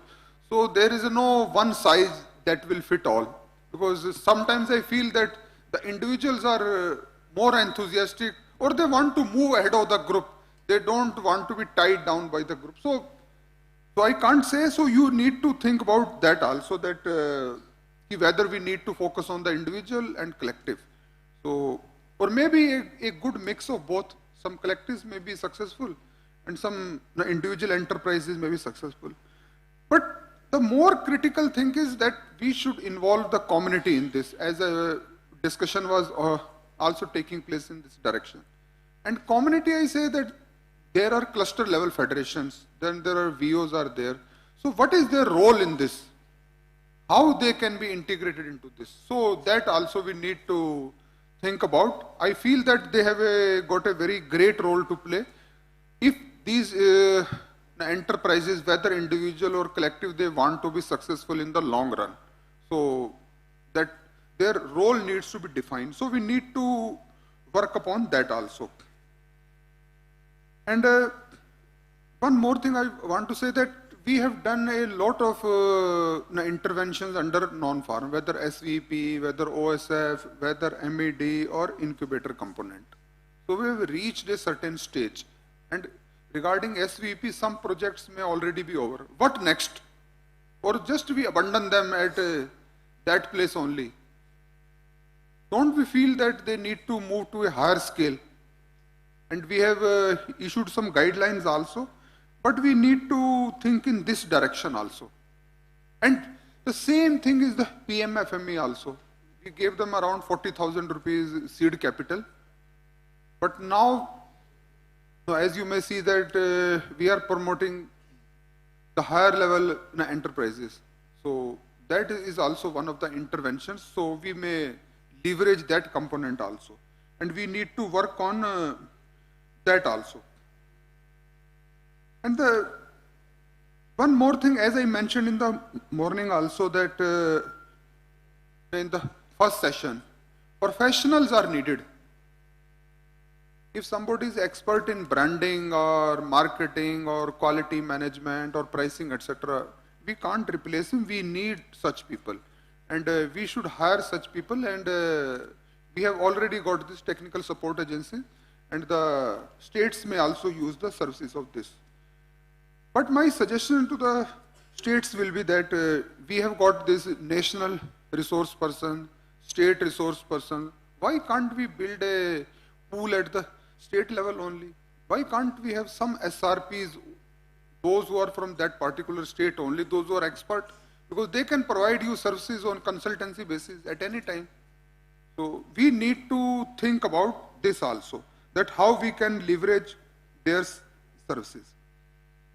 Then, as I mentioned, that we need to leverage the services of this private sector. Then we have got some very good NGOs, civil society organizations also. We need to work with them also. So let's see how we can work with them. And sometimes I feel that our community resource persons, those who have excelled already, maybe as CRPEP or Vitt Sakhi or something, or mentor or master trainer, something we have been doing for the last 6-7 years. So why can't they be upgraded only? Let's think about that only. And sometimes I feel that why can't we develop one cadre of those marketing sakhis only? Kyun nahi? Because there may be some very good community resource persons at the community level. If we can develop them into specifically training them or providing some extra hand holding, they can be utilized by us in the long run. So let's think about that also, that what can be their role and if we can leverage them. So that I also feel is a very good idea. And as the market is constantly changing, and we have seen it also, now the marketing strategies are also changing. So we need to utilize various channels which are available now, like social media. Social media is very powerful. So why can't we use that? So I think we need to work in this direction also. Then there are food influencers also, and we have seen their role. We call them to every food festival, and they have got millions of followers. If they write something good about us, so many people will come. So that also we need to leverage. Then we have got these food bloggers also, bloggers and vloggers also. So they are also very good. So in every state, I am sure that these young people, there are hardly 20, 21, 22 years old, but they are really superb. I have seen some of their videos. I am so highly impressed with them. The way they make the story and tell the people, it's really very interesting to see that only. So I think we need to utilize that also. And why can't we develop some of our community young people in that direction only? They can become very good in this social media. And they are they may be already working in that direction. We just want to tap that potential. I think that can also be a very good intervention. So that will be my next suggestion. And the last thing I want to say that we have already done a lot of work in the non-farm sector, entrepreneurship sector. We should have some sort of data of that. If we have some sort of data of that, then only we can make the requisite intervention, that who are the enterprises who need support. So I think that also we need to think about how we can work in this direction. Because like in some discussion, Sandeep was saying that they have supported 38,000 or 39,000 enterprises. So like that, they may support, somebody may be developing on her own only. So many things are going on, but if we have some sort of data of that also, so that will help us a lot. And in the last, one more thing I would like to add, that as we have got this mandate of also 2 crore Lakhpati Didis, so that can only be achieved if we intervene in the entrepreneurship sector. Otherwise, it's not possible that we will make the cut. And this 2 crore is the first thing. I am 100% sure that you will be given more targets in the future. 3 crore, 4 crore, ultimately 10 crore you will be asked to do. So be ready, think about it, make a strategy about it. This strategy may be short term and long term also, but let's at least plan for the 24-25, that what sort of interventions we are going to make and where are we going to tackle this problem and how much target we want to achieve. Thank you very much.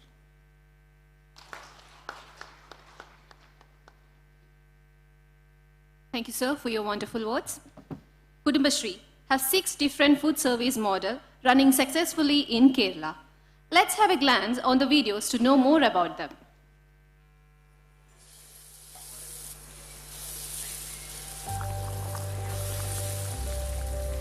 A food service enterprise refers to a business that is involved in preparing, serving, or delivering food and beverages to customers.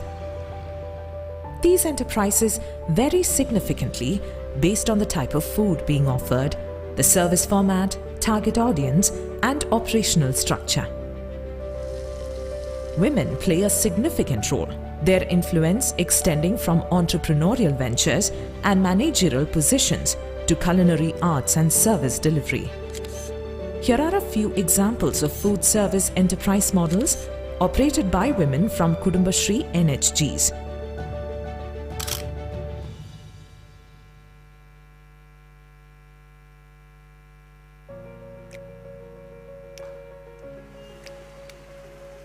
We start with Women's Food Court in Thrissur, Kerala, which stands as a testament to culinary excellence. Here, 6 talented women entrepreneurs unite to create a diverse culinary experience under one roof. Every day, they serve a range of delights to approximately 400 to 500 customers, including tourists, locals, and students, achieving an impressive daily turnover in the range of 80,000 to 1 lakh rupees. Behind the scenes, a dedicated facility management team is overseeing the crucial aspects of operations to ensure efficient service. Located not far from Thrissur town is the Kila Canteen, a fine example of institutional canteen situated in the Kerala Institute of Local Administration. An all-women workforce manages everything here, including preparing breakfast, lunch, and tea for in-house trainings, seminars, and government programs, serving a remarkable 500 to 1,000 customers a day. Further to the north is the Samriddhi at Kochi initiative, which strives to achieve the noble goal of a hunger-free Kochi. Run by the Cochin Municipal Corporation and spearheaded by Kudumbashree, this initiative provides quality meals at an affordable price of 20 rupees. The outlet serves over 5,000 meals per day. Over 17 lakh meals were served in the last 2 years here. Our next model is slightly different from what we have seen so far. The Annashri Central Kitchen and Catering is not a restaurant-style setup, but a central kitchen serving breakfast and lunch to nearby events and canteens. It has a capacity to cater to around 20,000 people a day. Units like these require minimal or no seating areas and food wastage is minimum, making catering units one of the safest ventures to start and operate.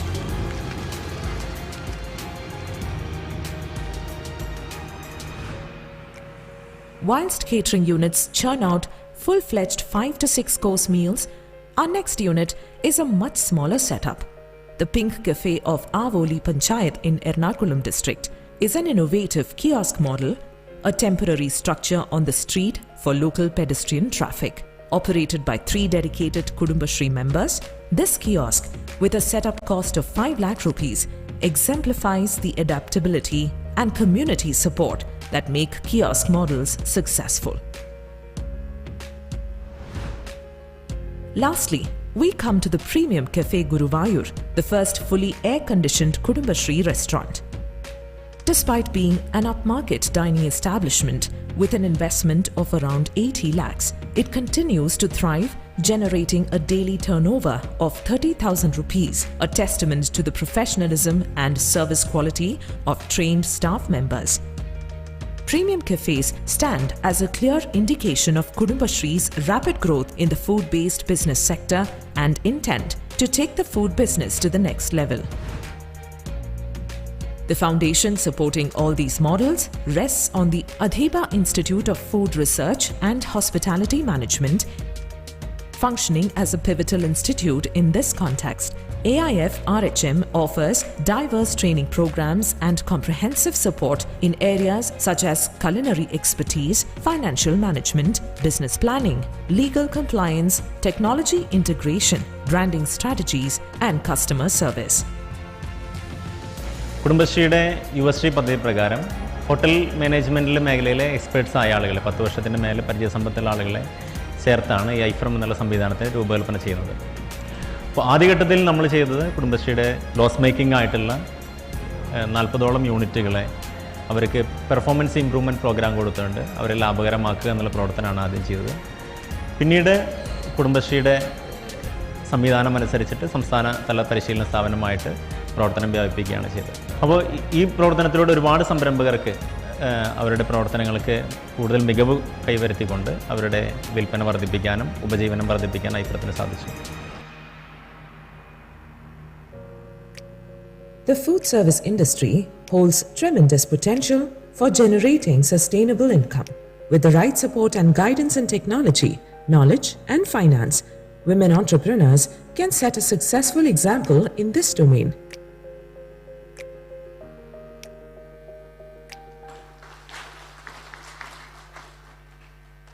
It is really inspiring to know about such initiatives running successfully in our country, motivating more women entrepreneurs to come forward. In the next session, we would understand the narrative from the field, the experiences of women entrepreneurs and mentors. For this, I would like to call upon Snehal Vijare, National Mission Manager, onto the stage. To introduce Snehal Vijare to our audience, she has an experience of 19 years in corporate and development sector. As well, she worked in Maharashtra and Karnataka. She is currently handling national level coordination with NRLM. I cordially welcome you, ma'am, to the stage.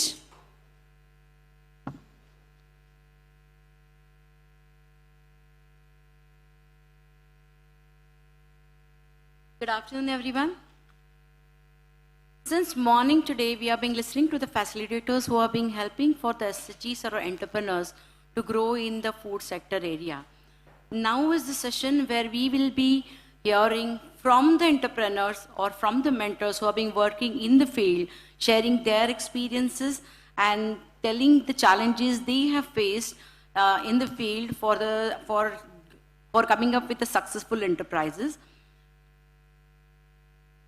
To start the session, I would call upon stage Mrs. Sonam Rajput. Ms. Sonam Rajput.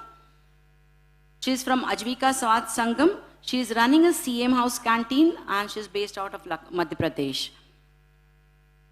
I request you to have a round clap of applause for Sonam Rajput. Next is Tulika Gogai. Tulika Gogai Svargaya, she's from Assam, she's an IFC entrepreneur.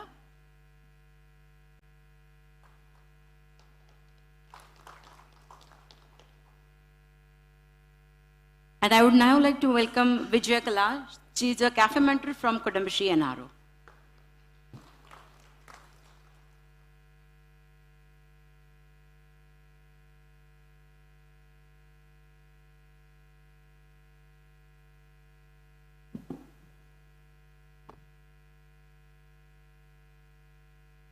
So with your all permission, we will start the session.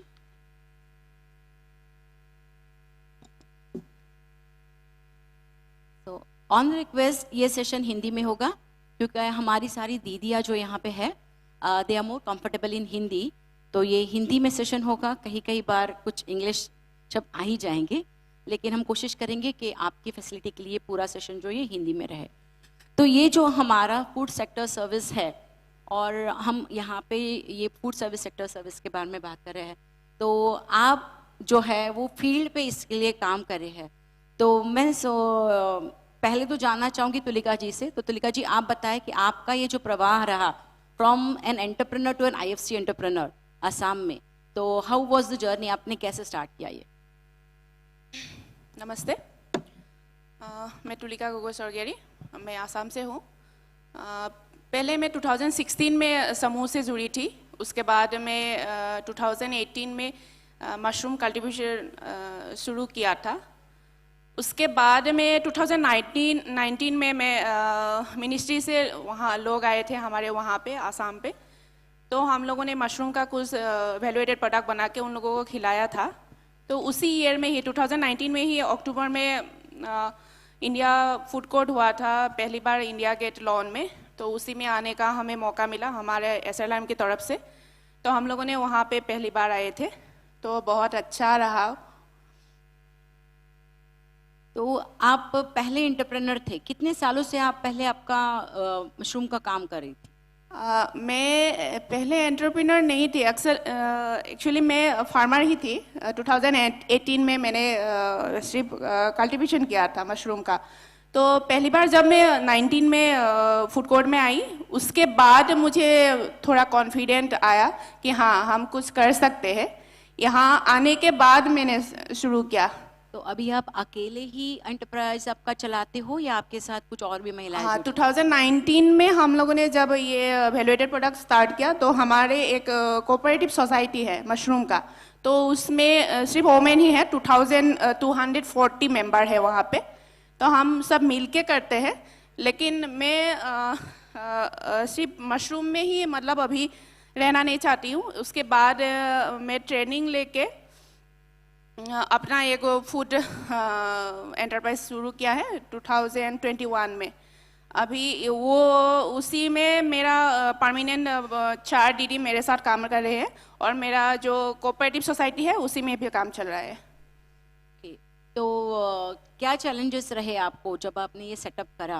तो क्या challenges थे? बहुत ही आसान था कि एक farmer से होके एक एंटरप्राइज चालू कर दिया, फिर आपके साथ महिलाएं जुड़ी, क्या ये इतना आसान था? नहीं, इतना आसान तो नहीं है. पहले क्या चैलेंजेस फेस किए थे? हाँ, पहले तो हमें बिल्कुल भी नॉलेज नहीं था, क्योंकि कुछ प्रोडक्शन करने के बाद हमें मार्केटिंग करना जरूरी है सबसे पहले. क्योंकि मार्केटिंग नहीं करेंगे तो हमारा प्रोडक्ट सेल नहीं होगा, सेल नहीं होगा तो हमारा रेवेन्यू नहीं आएगा, तो उसका कुछ मतलब वैल्यू नहीं रहेगा हम प्रोडक्शन करेंगे तो भी. लेकिन जब हम IFC में आए थे, वहाँ आके हमें वो मार्केटिंग वगैरह, फिर प्राइस डिसाइड कैसे करना है, प्रोपोर्शन कैसे डालना है, मतलब सबसे ज़्यादा ज़रूरी है हमारा ये प्राइस डिसाइड करना. तो वो सब सीखने को मिला था जब IFC में आए थे. फिर उसके बाद पहले मार्केटिंग में बहुत प्रॉब्लम हुआ था. वो धीरे धीरे मतलब जब यहाँ पे आए थे वो सब सीखने को मिला, वहाँ जाके वो सब अप्लाई किया. उसके बाद अभी सब मतलब ठीक ही है. तो अभी आपकी महीने की आमदनी कितनी हो जाती है? आप सरस के अलावा, सरस के अलावा सरस नहीं होता उसके अलावा आप आपका एंटरप्राइज कहाँ चलाता? हाँ, आसाम में ही चल, मतलब गुवाहाटी में, अभी तो गुवाहाटी में ही चल रहा है मेरा प्रोडक्ट। दुकान है आपकी? दुकान नहीं, हम लोग सप्लाई देते हैं दुकान में। सप्लाई दे? हाँ, सप्लाई दे। और कितनी आमदनी हो जाती है अभी आपकी कितनी आमदनी हो जाती है? अभी मंथली इनकम 40 से 50,000 मंथली इनकम। तो यू सबको देने के बाद। ओ, सबको देने के बाद सर इनकी 40,000 या 50,000 तक की इनकम होती है। ओके, हम आपसे वापस बात करेंगे सर। मैम, उसके पहले मैं जानना चाहती हूँ सोनम राजपूत जी से। तो सोनम राजपूत जी। नमस्ते। सोनम राजपूत जी, आप आजीविका स्वाद संगम से जुड़ी हुई है पिछले 4 सालों से, और सर ये सोनम राजपूत जी है, ये सीएम हाउस का कैंटीन चलाती है। तो ये बहुत रिस्की भी है, बहुत पॉलिटिक्स से जुड़ा हुआ भी है, और बहुत हॉस्पिटैलिटी है। तो हम जानना चाहेंगे सोनम राजपूत जी, आपका ये जो पड़ाव रहा एज ए एंटरप्रेन्योर से, आपने ये कैंटीन कैफे आप चला रहे हैं सीएम हाउस पे, तो ये कैसा रहा आपका दौर? सभी को नमस्ते। मेरा नाम सोनम राजपूत है और मध्य प्रदेश भोपाल से आई हूँ। मेरा शुरू से लेकर अभी तक का सफ़र बहुत कठिनाइयों से भरा था, क्योंकि जब मेरी जल्दी शादी हो गई और कम उम्र में मेरे हस्बैंड के एक्सपायर हो गए, और छोटी सी बच्ची थी, मुझे कुछ करके दिखाना था, जिस वजह से मुझे एनआरएलएम से पता चला कि कैंटीन खोला जा रहा है सीएम हाउस में, आजीविका स्वाद संगम। तो मैंने तुरंत हाँ कर दिया, क्योंकि मुझे खाना बनाने में इंटरेस्ट बहुत ज़्यादा था और अपने हाथों से खिलाने में भी बहुत ज़्यादा इंटरेस्ट था, इसलिए मैंने तुरंत हाँ कर दिया। एसआरएलएम की टीम प्लस एनआरएलएम की टीम प्लस कुटुम्बश्री की टीम, इन तीनों की मदद से मैं कैंटीन का काम करती हूँ, और इन्हीं की वजह से मुझे ट्रेनिंग भी मिली है। तो ये एसआरएलएम ने आपको किस प्रकार का सपोर्ट दिया? आपका जो स्टेट है मध्य प्रदेश, वहाँ की जो स्टेट के ऑफिसर है या ब्लॉक के ऑफिसर, उनसे आपको किस प्रकार का सपोर्ट मिला? मैम, जानकारी मिली उनसे।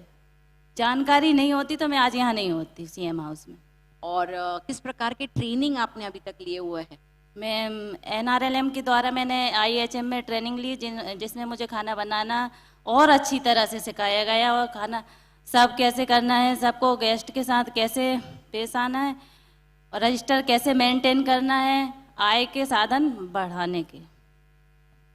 क्या चैलेंजेस रहे आपको जब अपने कैंटीन करने के लिए शुरुआत करने के लिए कहा आपके घर से, या आपको क्या चैलेंज फेस करना पड़ा, कि क्या कठिनाई फेस करनी पड़ी?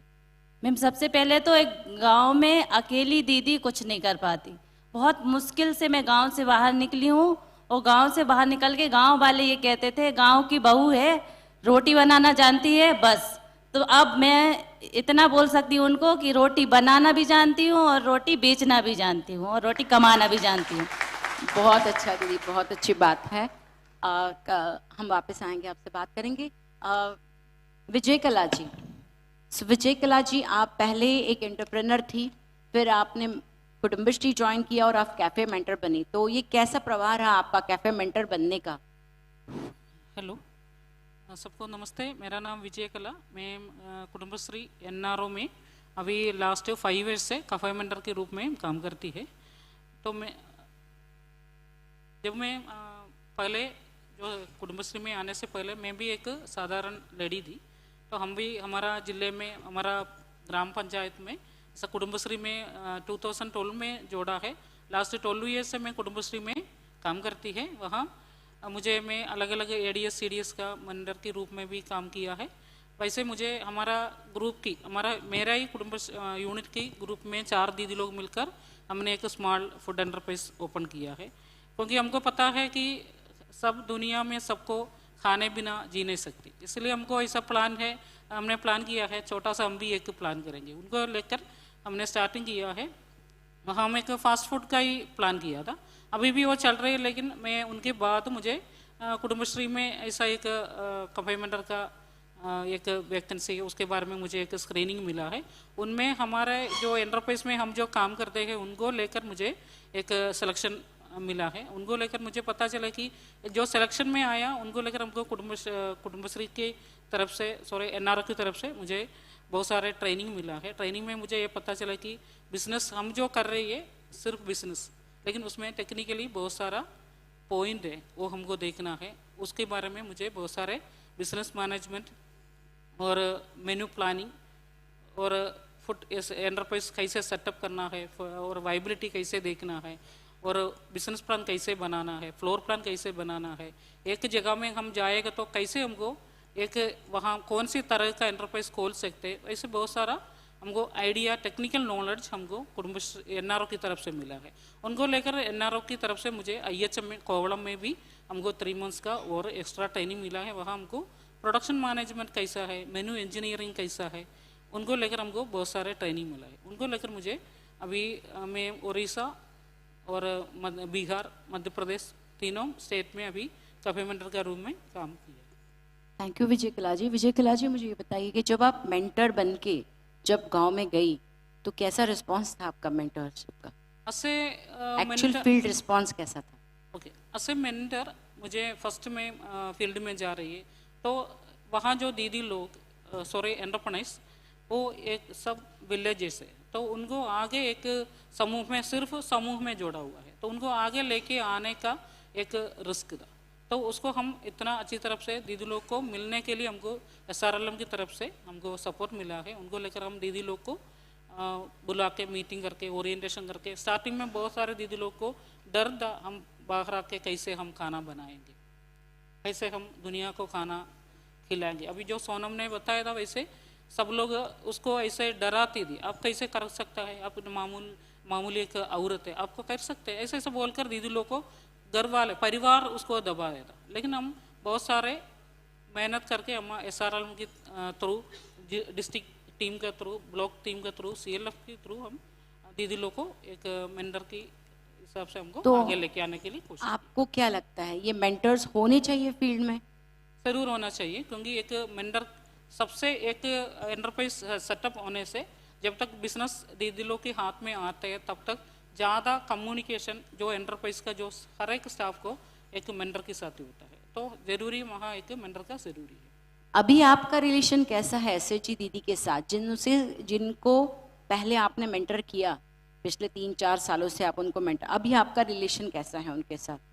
अभी मेंटर के एंटरप्रेन्योर्स के साथ ऐसा रिलेशन है, उनका जो कुछ भी पॉइंट है तो हम उनका जो डिस्ट्रिक्ट टीम को नहीं तो स्टेट टीम को बोलने से पहले फर्स्ट हमको कॉल कर रही है, मैडम हमको ऐसा इश्यू है, आप हमको सपोर्ट चाहिए, ऐसा बोलकर, नहीं तो हमको कुछ आइडिया चाहिए, ऐसा बोलकर फर्स्टली ये हमारे लिए बहुत एक बात है, क्योंकि ये दीदी लोग हमको याद कर रही है, हमको बुला रही है, उतना विश्वास है हमारे ऊपर, जो हमारा मेंटरशिप के हिसाब से वो विश्वास मिला।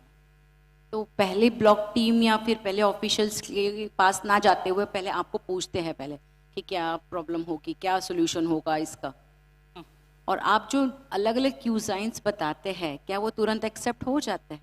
नहीं, तुरंत एक्सेप्ट नहीं होता है, हमको बार बार उसको ओरिएंटेशन और स्क्रीनिंग मोबिलाइजेशन करके उसको समझा के उसको आगे लेके आना पड़ेगा। Thank you so much. Coming to Tulika ji, तो तुलिका जी मुझे बताइए कि आपने ये जब IFC में एंटरप्रेन्योरशिप स्टार्ट किया तो सोशल और इकोनॉमिक लाइफ में आपको किस प्रकार से फर्क दिखाई दिया? बहुत ज़्यादा फ़र्क है, क्योंकि पहले तो मैं एक हाउसवाइफ ही थी, एक बहू थी, एक माँ थी, एक बीवी थी, सिर्फ मेरी परिवार ही मुझे जानते थे, मतलब बाकी लोग तो नहीं जानते थे। लेकिन IFC में आने के बाद जो मैंने काम शुरू किया, तो जो हमारा कोऑपरेटिव सोसाइटी है उसका भी चेयरमैन मैं हूँ, तो वह यहाँ जाके उन लोगों को भी काम सिखा के काम किया।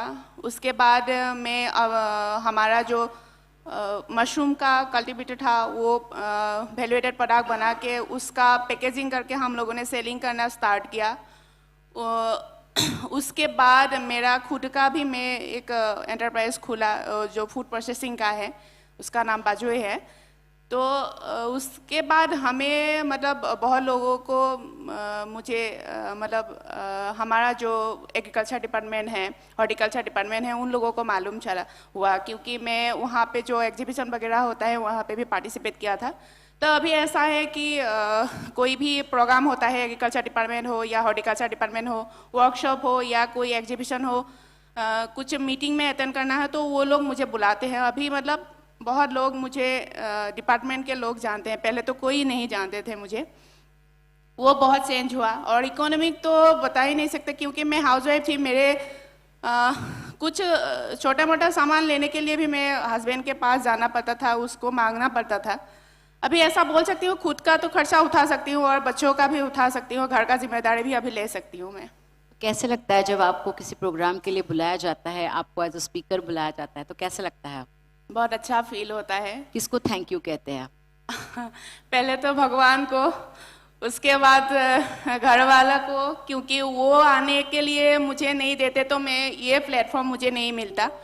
उसके बाद मैं SRM को थैंक यू बोलूँगी, उसके बाद NRO टीम को, मिनिस्ट्री लोगों को, सभी को। Thank you so much. Sir ये बताना चाहते थे कि जब हम एक साथ मिलजुल के जब कोई सपोर्ट करते हैं तो तब जो चेंज होता है एक महिला के घर में, तो वो तुलिका जी के जैसे होता है। और सोनम जी आप अभी तो कैंटीन चला रही है, सेम हाउस कैंटीन चला रही है। आपने कहा कि आप 10 से 12 महिलाओं के साथ ये कैंटीन चला रही है। आगे जाके आपको और क्या करना है? आपकी आगे की क्या प्लानिंग है? मैम आगे जाके कैंटीन प्लस कैटरिंग का भी ऑर्डर लेते हैं हम चाहते हैं कि कैंटीन तो चलेगी, साथ में कैटरिंग जो छोटे स्तर से स्टार्ट हुई है उसको हम बड़ा करना चाहते हैं, जिसके लिए हमें अभी बहुत सारे सामानों की भी ज़रूरत है। और बल्कि तो हमारी दीदियाँ इतनी एक्टिव हो चुकी हैं कि अब वो 2000 से 2500 लोगों को खाना मैं रहूं या नहीं रहूं खिला लेती है। Very nice. सो जो इन तीनों से क्वेश्चन पूछने थे मेरे को, क्योंकि इनके बारे में जो जानना था इन्होंने ऑलरेडी बता दिया है। मैं पूछना चाहूँगी अगर आप लोगों को किसी को कुछ क्वेश्चन है जो आप हमारी दीदियों से पूछना चाहते हैं। Any questions from the audience?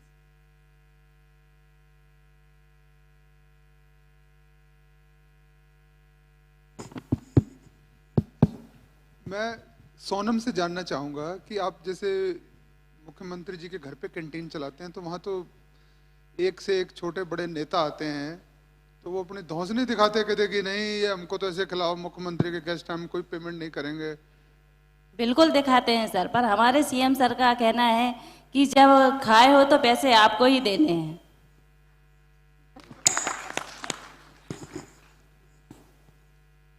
Any other question? मेरा सवाल तुलका दीदी से है कि जैसे आपने कहा कि इंटरप्राइज आपने खोल लिया, तो आपको मशरूम के बिजनेस में भी कुछ फायदा हुआ जब IFC ज्वाइन की, या मशरूम का बिजनेस जैसे चल रहा था वही चल रहा है, या उसको भी बढ़ा पाए? जब फूड कोर्ट में आने से आपने सीखा कि पैकिंग कैसे करना है या बात कैसे करना है, उससे मशरूम की खेती को भी फायदा हुआ मशरूम के बेचने में? हाँ जी सर, बहुत फ़ायदा तो है, क्योंकि पहले हमें वो मार्केटिंग करना बिल्कुल नहीं आता था। सिर्फ हम प्रोडक्शन किए थे और एक NGO को देते थे, वो लोग मार्केटिंग करते थे, क्योंकि हमें सिर्फ वो लोग मतलब ये होलसेल प्राइस देते थे, बहुत लोएस्ट प्राइस देते थे। वो लोग पैकेजिंग करके वो लोग सेलिंग करते थे, क्योंकि ज़्यादा फ़ायदा मतलब उन लोगों को मिला था। अभी यहाँ आने के बाद वो हम लोग खुद यहाँ से जाने के बाद ये सब खुद कर रहे हैं हम। अभी ज़्यादा हमें रह गया है, मतलब अभी सभी लोगों को ज़्यादा बेनिफिट हुआ है।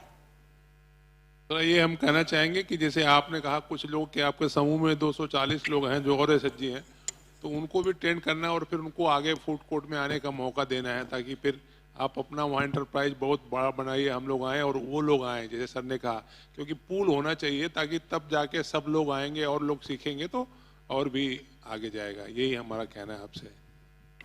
Thank you sir.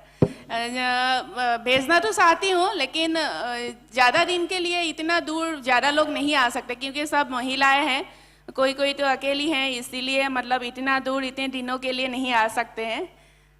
इसीलिए मतलब हम जो पुराना टीम है वही आते हैं, 2-3 नए लेके आते हैं, लेकिन कोशिश करेंगे। लेकिन आपके लेवल पे तो आप इतना पूल बना ही सकते हैं ताकि आप वहाँ पे आपके जितने की जो है आपका वहाँ पे कैफे चला है। हाँ, वहाँ पे करते हैं, वहाँ पे हमारा आसाम में जो भी लगाते हैं, गुवाहाटी में होता है, उसी में वो लोग पार्टिसिपेट करते हैं, लेकिन बाहर आना नहीं चाहते हैं, घर में थोड़ा प्रॉब्लम होता है, ज़्यादा दूर है, बहुत दिनों के लिए आना पड़ता है। तो अभी आप वापस जाएंगे तो आप बता सकते हैं कि इंस्टीट्यूशनल कैंटीन भी बनते हैं, जैसे कियोस्क कैंटीन भी बनते हैं, तो हम कुछ एक और इंस्टीट्यूशन कैंटीन बना ले तो उनको 12 महीने इनकम आमदनी चालू रहेगी। हाँ, यहाँ जो कुछ भी सीख के मैं जाती हूँ उन लोगों को वहाँ पे अप्लाई करती हूँ, उन लोगों को बताती हूँ, सेम उसी तरीके से हम लोग वहाँ पे काम करते हैं। और अभी तो मैं जो मेरा एंटरप्राइज है फूड का, तो मैं अभी PMEGP से मुझे थोड़ा PMEGP स्कीम से लोन सैंक्शन हुआ है, तो मैं वहाँ पे एक ट्रेनिंग इंस्टीट्यूट भी मैं चालू किया है, अभी कंस्ट्रक्शन चल रहा है, तो उसी में मैं वो समूह के महिलाओं को ट्रेनिंग दूंगी। तो आप ट्रेनिंग इंस्टीट्यूट आपने चालू किया? से इन्होंने ट्रेनिंग इंस्टीट्यूट चालू किया है बाकी महिलाओं को ट्रेनिंग देने के लिए। बहुत बढ़िया।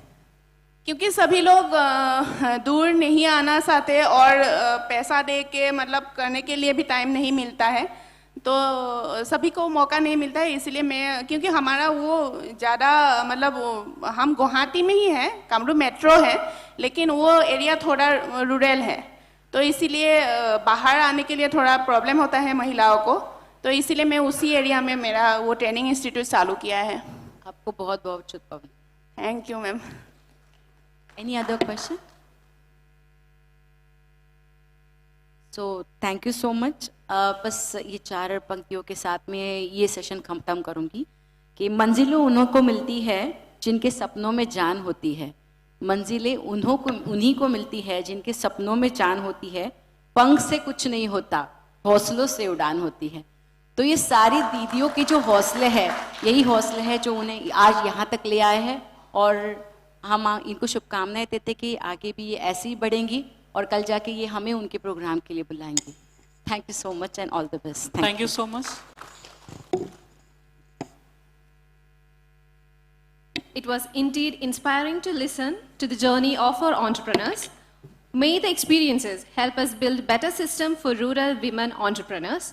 I would like to welcome Monica ma'am, thematic anchor for Knowledge Management Kudumbashree NRO, to share our token of appreciation to our panelists. Welcome, ma'am.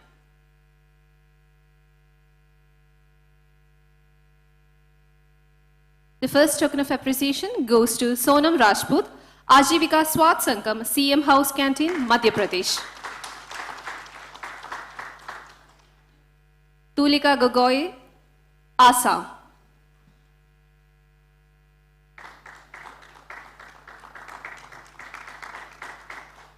Vijay Kala, Cafe Mentor, Kudumbashree NRO.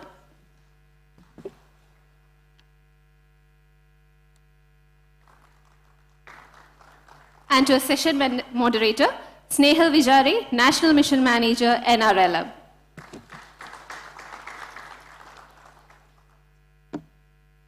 Thank you so much, everyone. We have already heard about Ajivika India Food Court.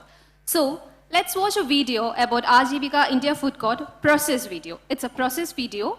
In this video, we will be showing from the starting of a process, from the starting of an event, the preparation till the conclusion of an event. So let's watch the video.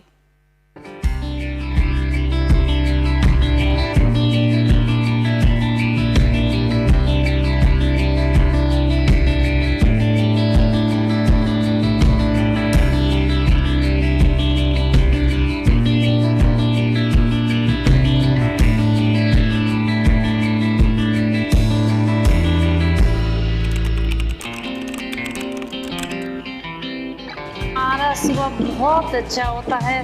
First महीने में कुछ दिएगा तो जल्दी पकड़ेगा, इसलिए हम एक ऐसा सिस्टम बनाया प्रायर। उसका बाद कल का उसका रेवेन्यू उसका बारे में थोड़ा बात करेगा, और उसके बाद tip of the day दिएगा।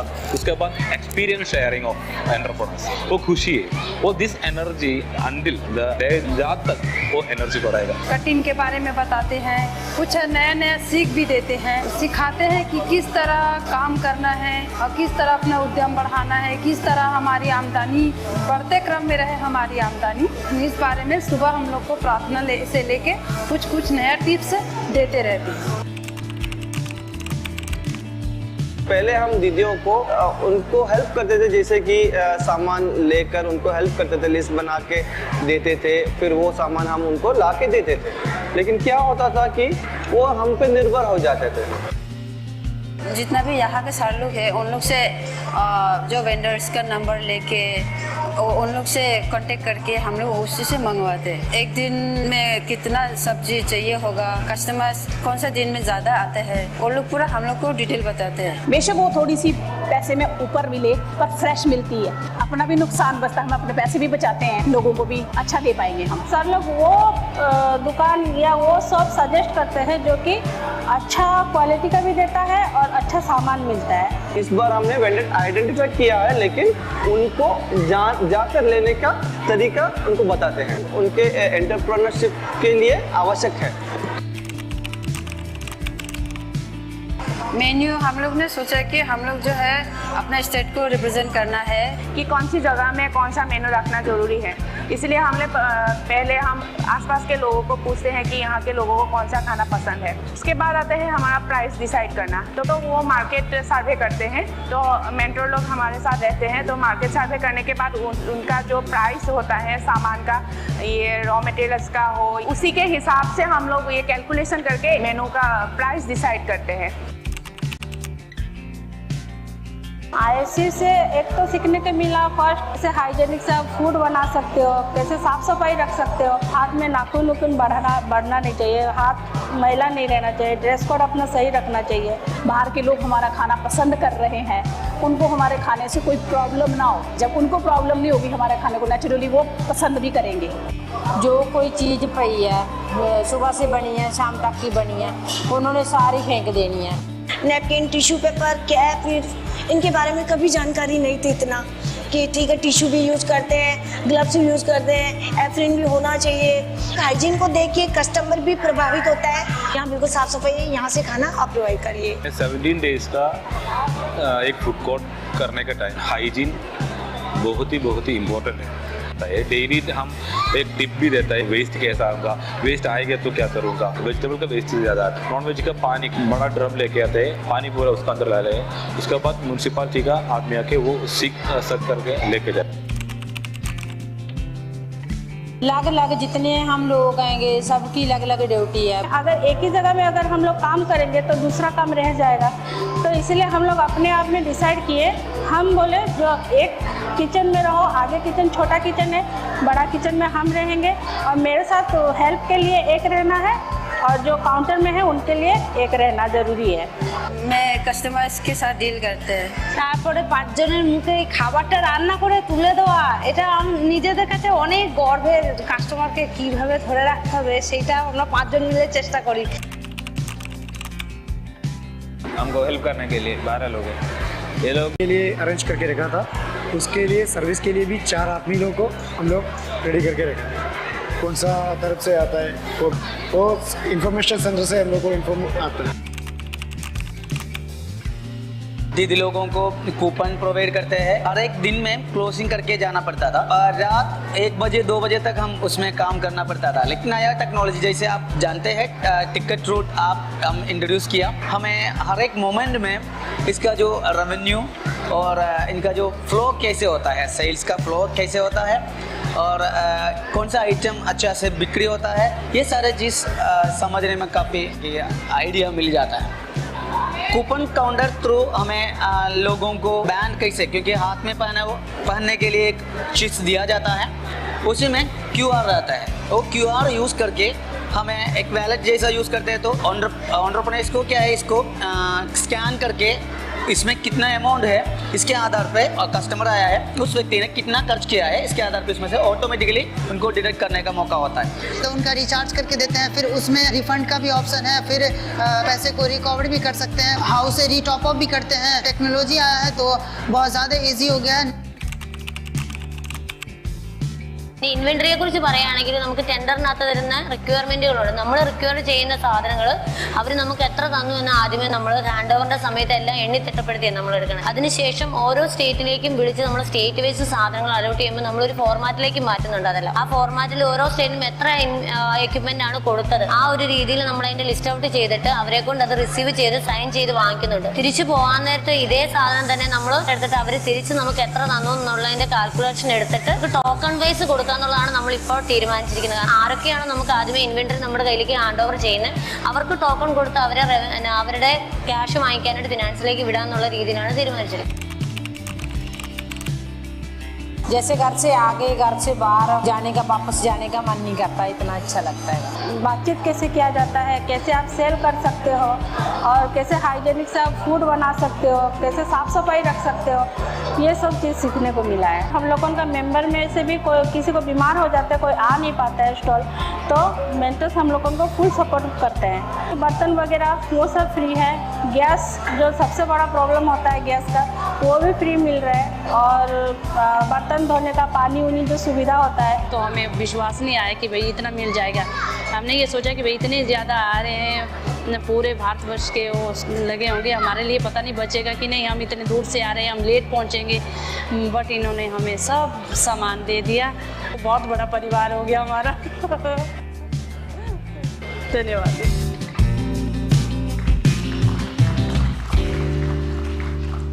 A big round of applause for the Ajivika IFC team. This video clearly shows the hard work and efforts they put behind to deliver a very successful event and also to ensure that the customers receive healthy, hygiene and tasty food. Good work, team. Moving on to the next session, Kudumbashree NRO have been a pioneer in supporting enterprise promotion and also has an experience in implementing food clusters and supporting food service enterprises. It becomes important to know their experiences and the methods they have tried to adopt in the NRLM framework.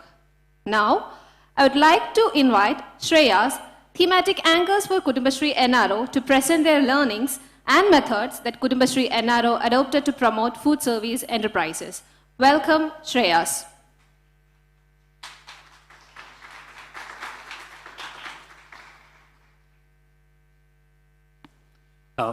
Good afternoon, everyone. I hope the sessions have been interesting and quite a few insights are very important for all of us. It is important to share what our learnings have been. We have been working with different models, we have been working with different states. From every state, there's so many things to take away.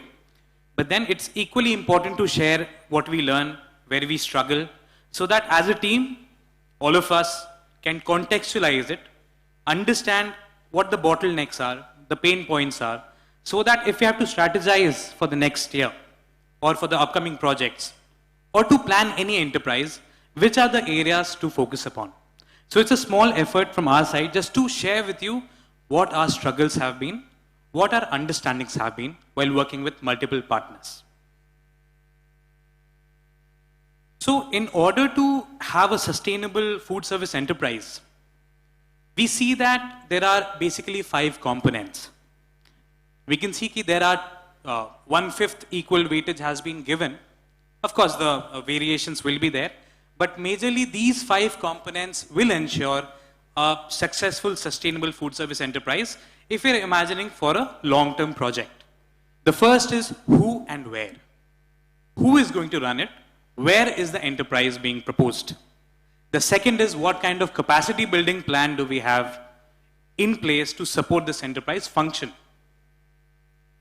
The technical know-how, because when we are aspiring to become an efficient industrial level enterprise, what are the technical inputs required to ensure in this enterprise?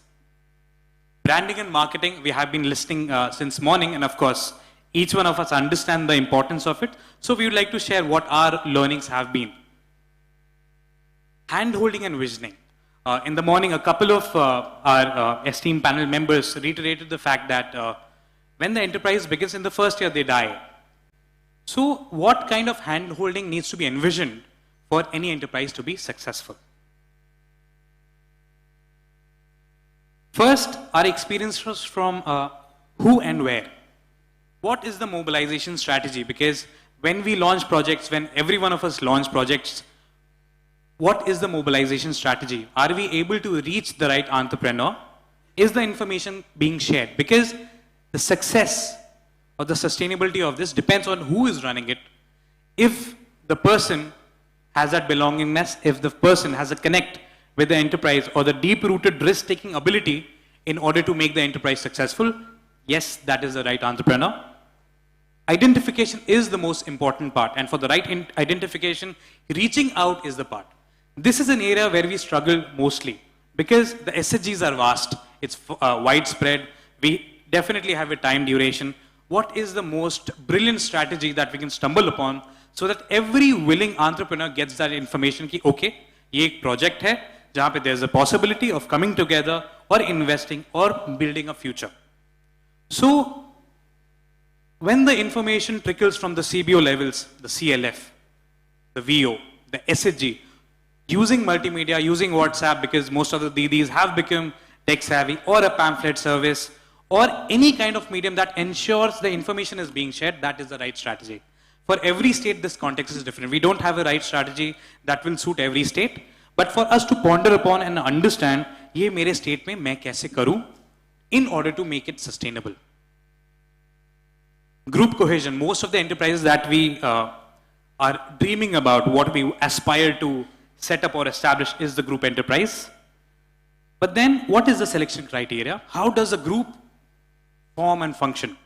Do I select the best performing entrepreneurs and make a group? It may work, it may not work.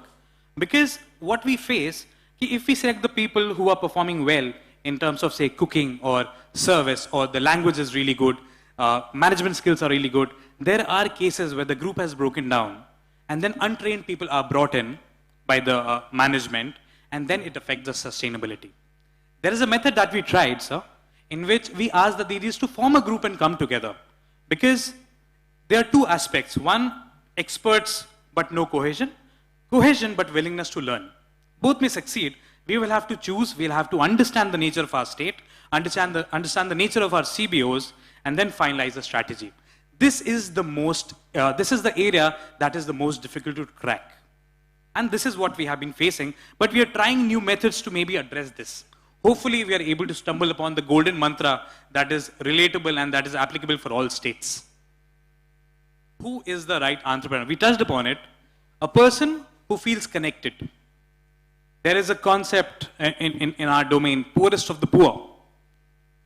But then, if it is technical in nature, of course we have to reach out to everyone, but the willingness or the intent of investing time, money, and the future has to be the only factor to decide. So how do we do that for an enterprise or a project in the state? That is, the onus is completely on us. Viability of the enterprise, this is again a crucial area. Kahan pe main karu? Kahan pe market hai? We talk about a lot of government institutions being used for canteens, for catering orders, jahan pe captive market hai. Of course, it is an assured market. But then if we are truly dreaming to become international, as Sir rightly mentioned, or national, do we have to move into the market space? If yes, where can I ensure a decent footfall? This has been one of the major things to crack. Because when the viability is done, we also learn from our mistakes. Okay, we ascertain, okay, there's a college nearby, there is an estimated 100 people from the 100 students that may come. But in reality, the numbers are low. Could be because of various reasons. Our marketing could be weak. The taste could be weak. But then ascertaining that there is a market to be catered to is the first idea of a location. The technical nature of the enterprise also underlines if it has the utilities or better connectivity, or is it far enough for the Didis to travel so that they spend 2 hours in traveling back and forth, that affects their family life, that affects their willingness, their passion, and of course their efficiency in the enterprise. All these points need to be ingrained in our approach when we devise a strategy. किसको हम involve करें, कौन आएगा, इनको हम कैसे पहुंचा सकते हैं, सही दीदी को कैसे identify कर सकते हैं, is the cusp, is the beginning point of all our projects. Capacity building. This workshop, of course, is being done to understand these core concepts. What are the focus areas that the Didis are being trained on? We have so many food service enterprises in all the states, but then we are the best judge. Does it follow a technical process? Or does it follow the common hygiene practices that we aspire a food service enterprise to be? If no, there is a need to train them. There's a need to see what kind of professional input that can be brought into the picture. Banane ki tarike, abhi we were just having a look at the IFC process. It's a place where we have tried to introduce some of the technical aspects in which cleanliness, hygiene, a daily SOP that has to be managed, what kind of inventory management system that has to be in place. This has taken a number of years to reach where we are right now. Cafe Kudumbashree India food courts, a lot of India Saras India food courts, has given us enough information, enough experience to come up with the right strategy for that level of market. But then that may not be a fit when we go to a state to implement a project. That has to be customized. The idea is, in the capacity building approach, the introduction of technical players or someone who has a know-how or is willing enough to invest in this program is one of the right partners that we have to bank upon. And from those identified partners, we have to move into what kind of production skills are being given to the Didis. Because the first level of training is, of course, time-based. A 7-day training, a 9-day training, a 5-day training, a 10-day training is good to start off with, but that is not the only thing that is going to give the Didis enough know-how to run an enterprise for the next 10 years. It's a good starting point. Hence, who gives that training? What areas are good enough to start with? Are we giving them a very technical information on day one that they are not able to understand, but we are doing this training? It's a very important question to answer. Hence, a very important thing to plan when we sit together and come up with better plans. क्या हम जो सिखाएंगे, Didi is able to understand. Of course, technical background है, technical knowledge है, कुछ words है, because if we are imagining an enterprise of that nature, some of the technical know-how has to be transferred, that knowledge has to be transferred. But is it at an evolutionary speed, or is it dumping all on day one or day two? Hence, the right capacity building plan is the need to understand मुझे कहाँ पहुँचना है, वहाँ पहुँचने के लिए क्या मेरे पास right material है, क्या उसको देने के लिए right partner है. Participatory nature of the CB plan, यहाँ पे हमने mention किया है, because NRO being TSA, SRLM being the main body, the support partners, everyone has to be on the same page. अगर मैं inventory management बोलूँ, if I talk about inventory management, all of us need to understand the importance of inventory management. That is going to affect so many of your costs. Spoilage, the quality of food, right storage, and that affects the cost of raw material. So if we are talking about the same language, so profitability is one thing, but what cost affects the profitability and the functioning, the day-to-day functioning, everyone who is in the system needs to be aware of and needs to be sensitized. If you're talking about this topic, it is equally important.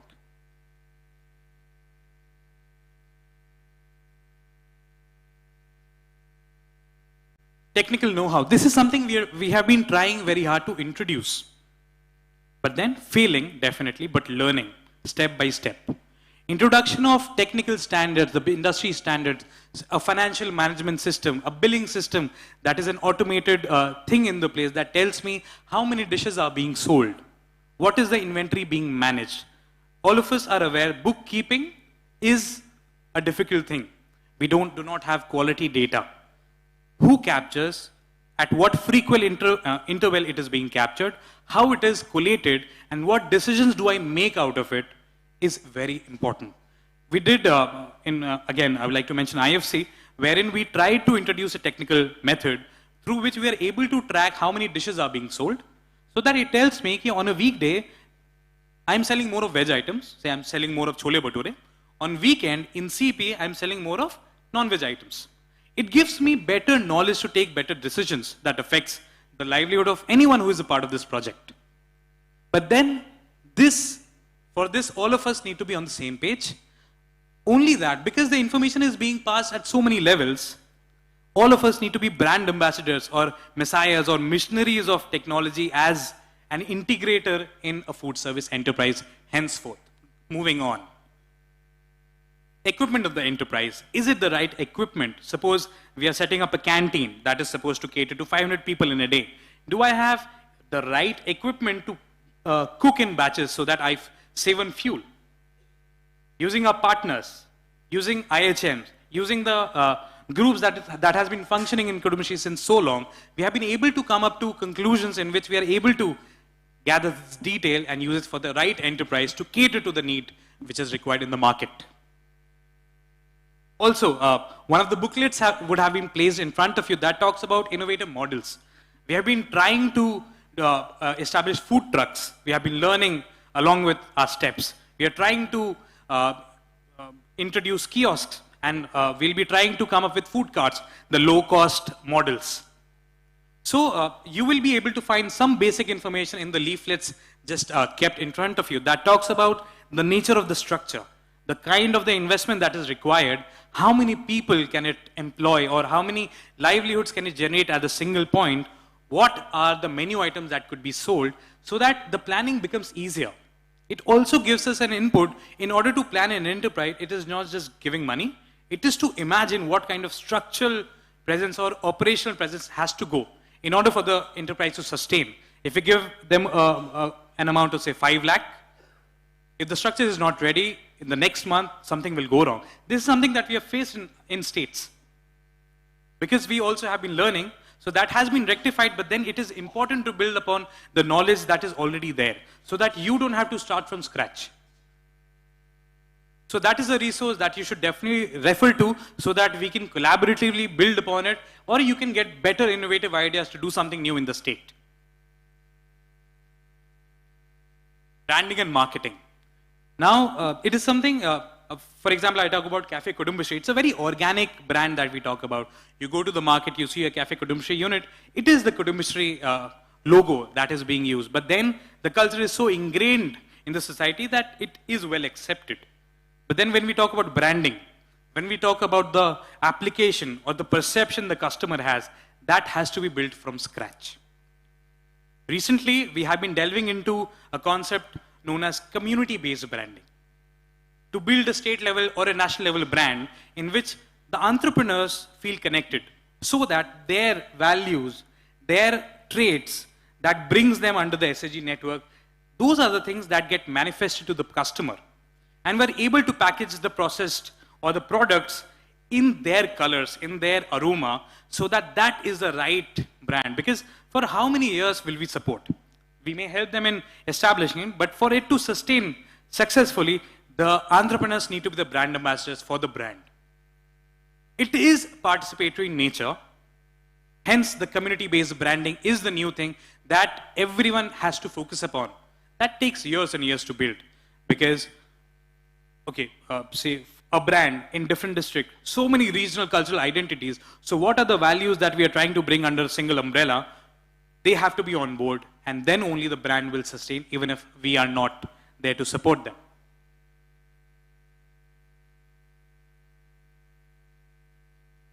Yeah, and the last part is hand-holding and the right visioning.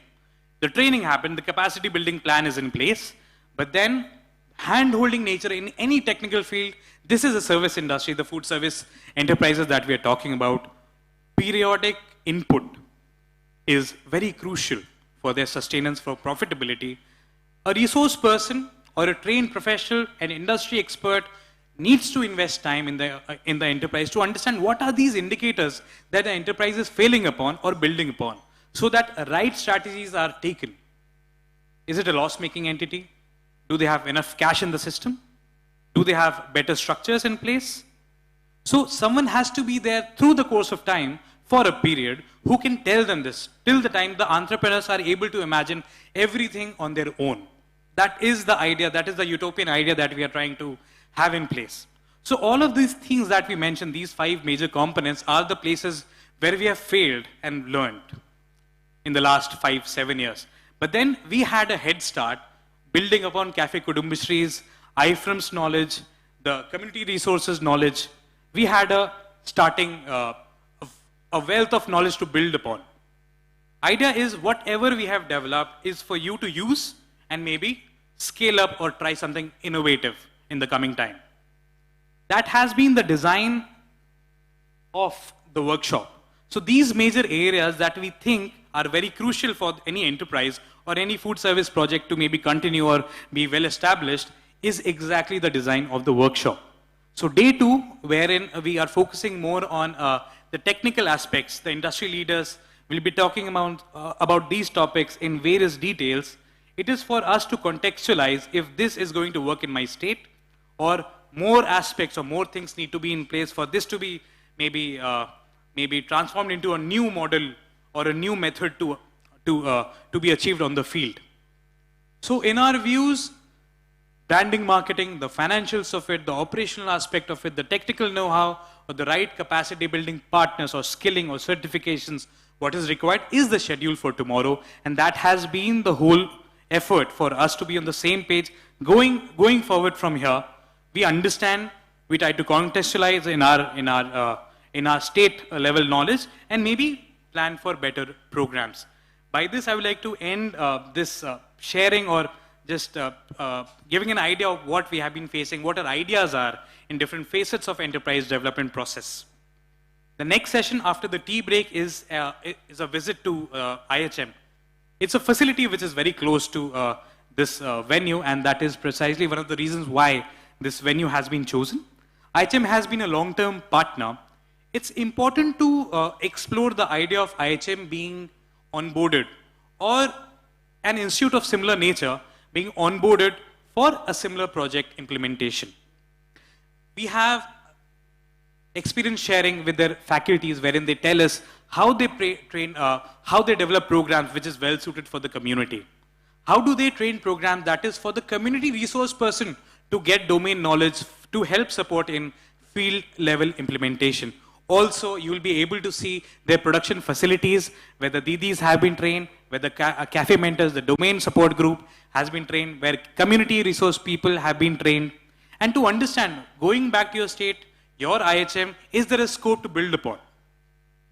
So these are the key areas that will be the highlights of the next, the visit that we have planned after the tea break. And with that, I would like to bring this section of mine to a close. Thank you so much for patiently listening to me.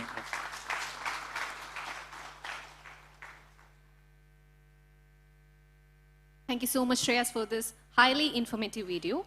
With this, we are coming to an end of the first day's in-house sessions. This will be followed by a 10-minute tea break, and which will be followed by a photo session.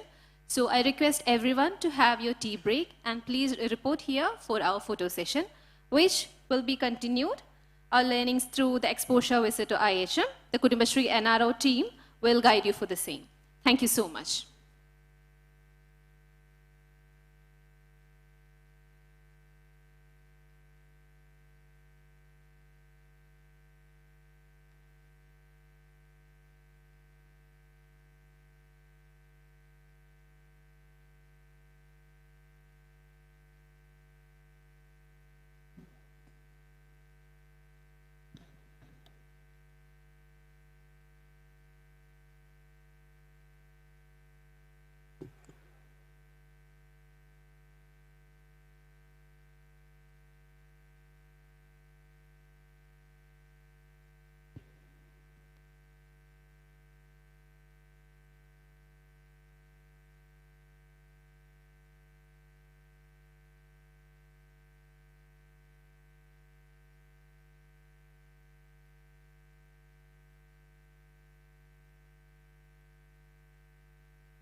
check, check, check, check, check, check, check, check, check, check, check, check, check, check, check, check, check.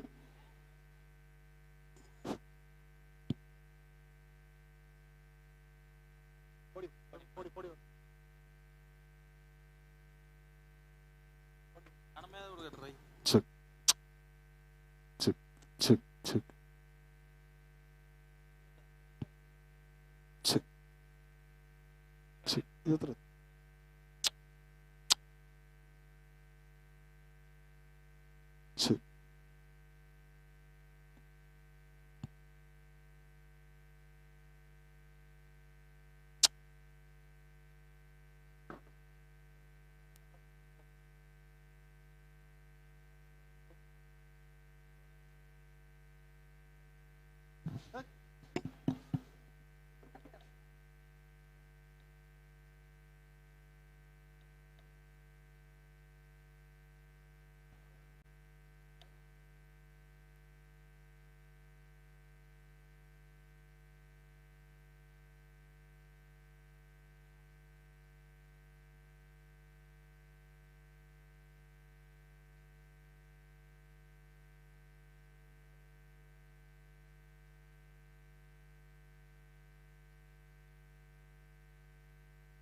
ഇതെത്ര?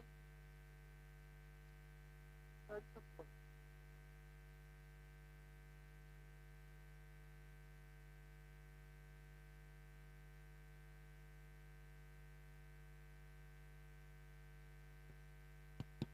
Check.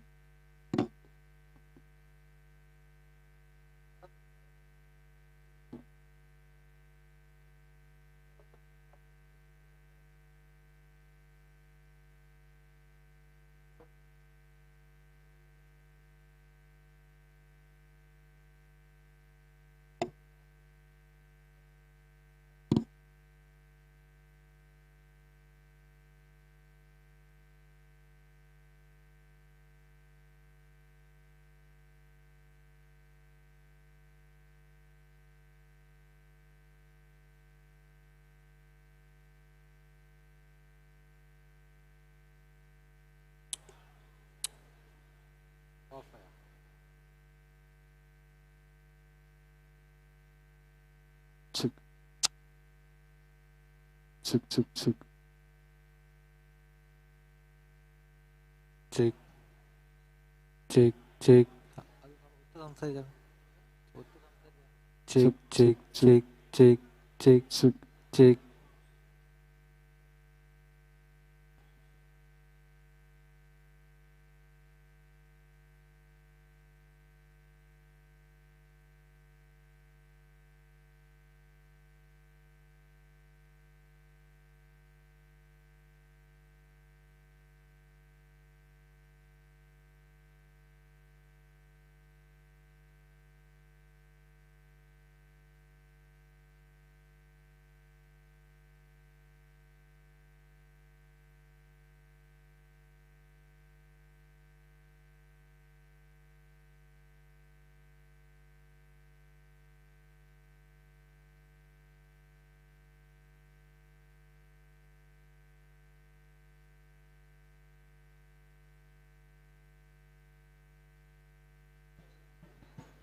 Hello.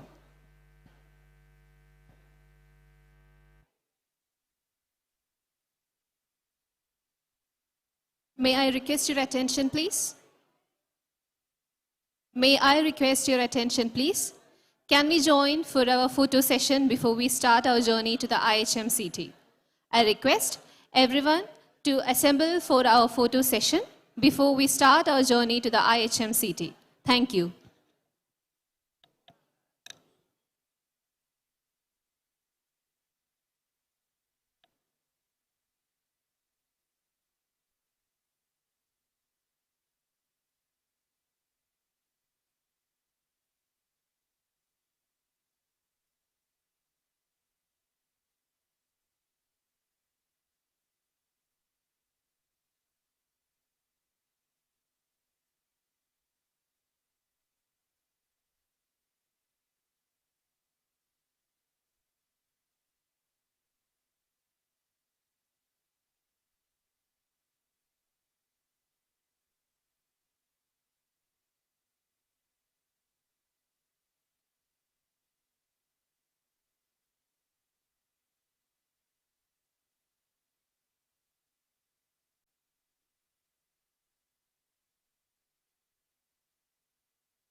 Ladies and gentlemen, may I request everyone to please assemble for our photo session.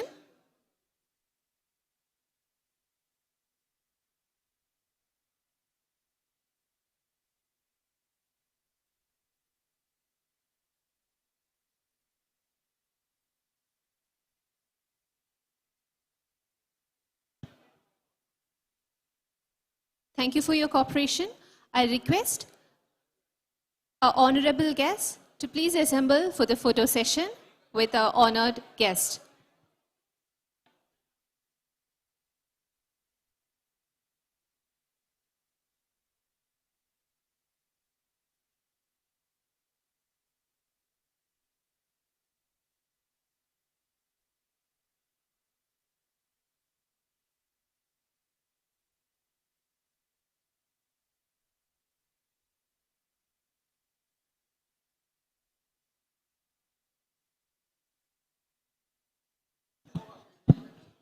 Request everyone to please come to the stage.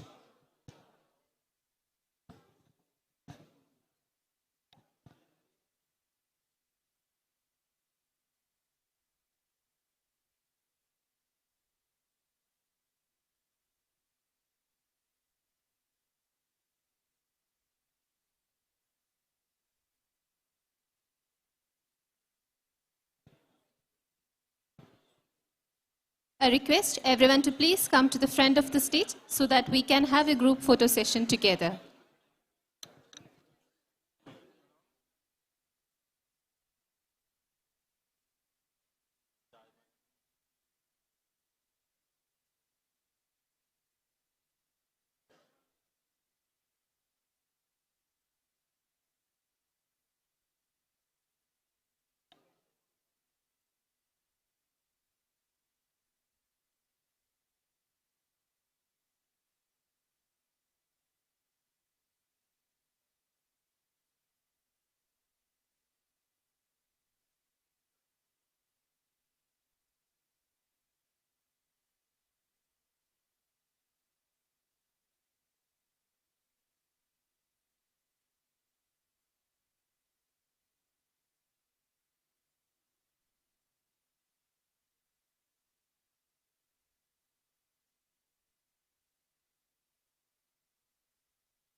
Ladies and gentlemen, before we start our journey to IHMCT, I would like to draw your attention and welcome you all for a very special cultural program arranged for you here itself by the Attapari Community Theatre, the name of the cultural program being Journey of Indian Folk.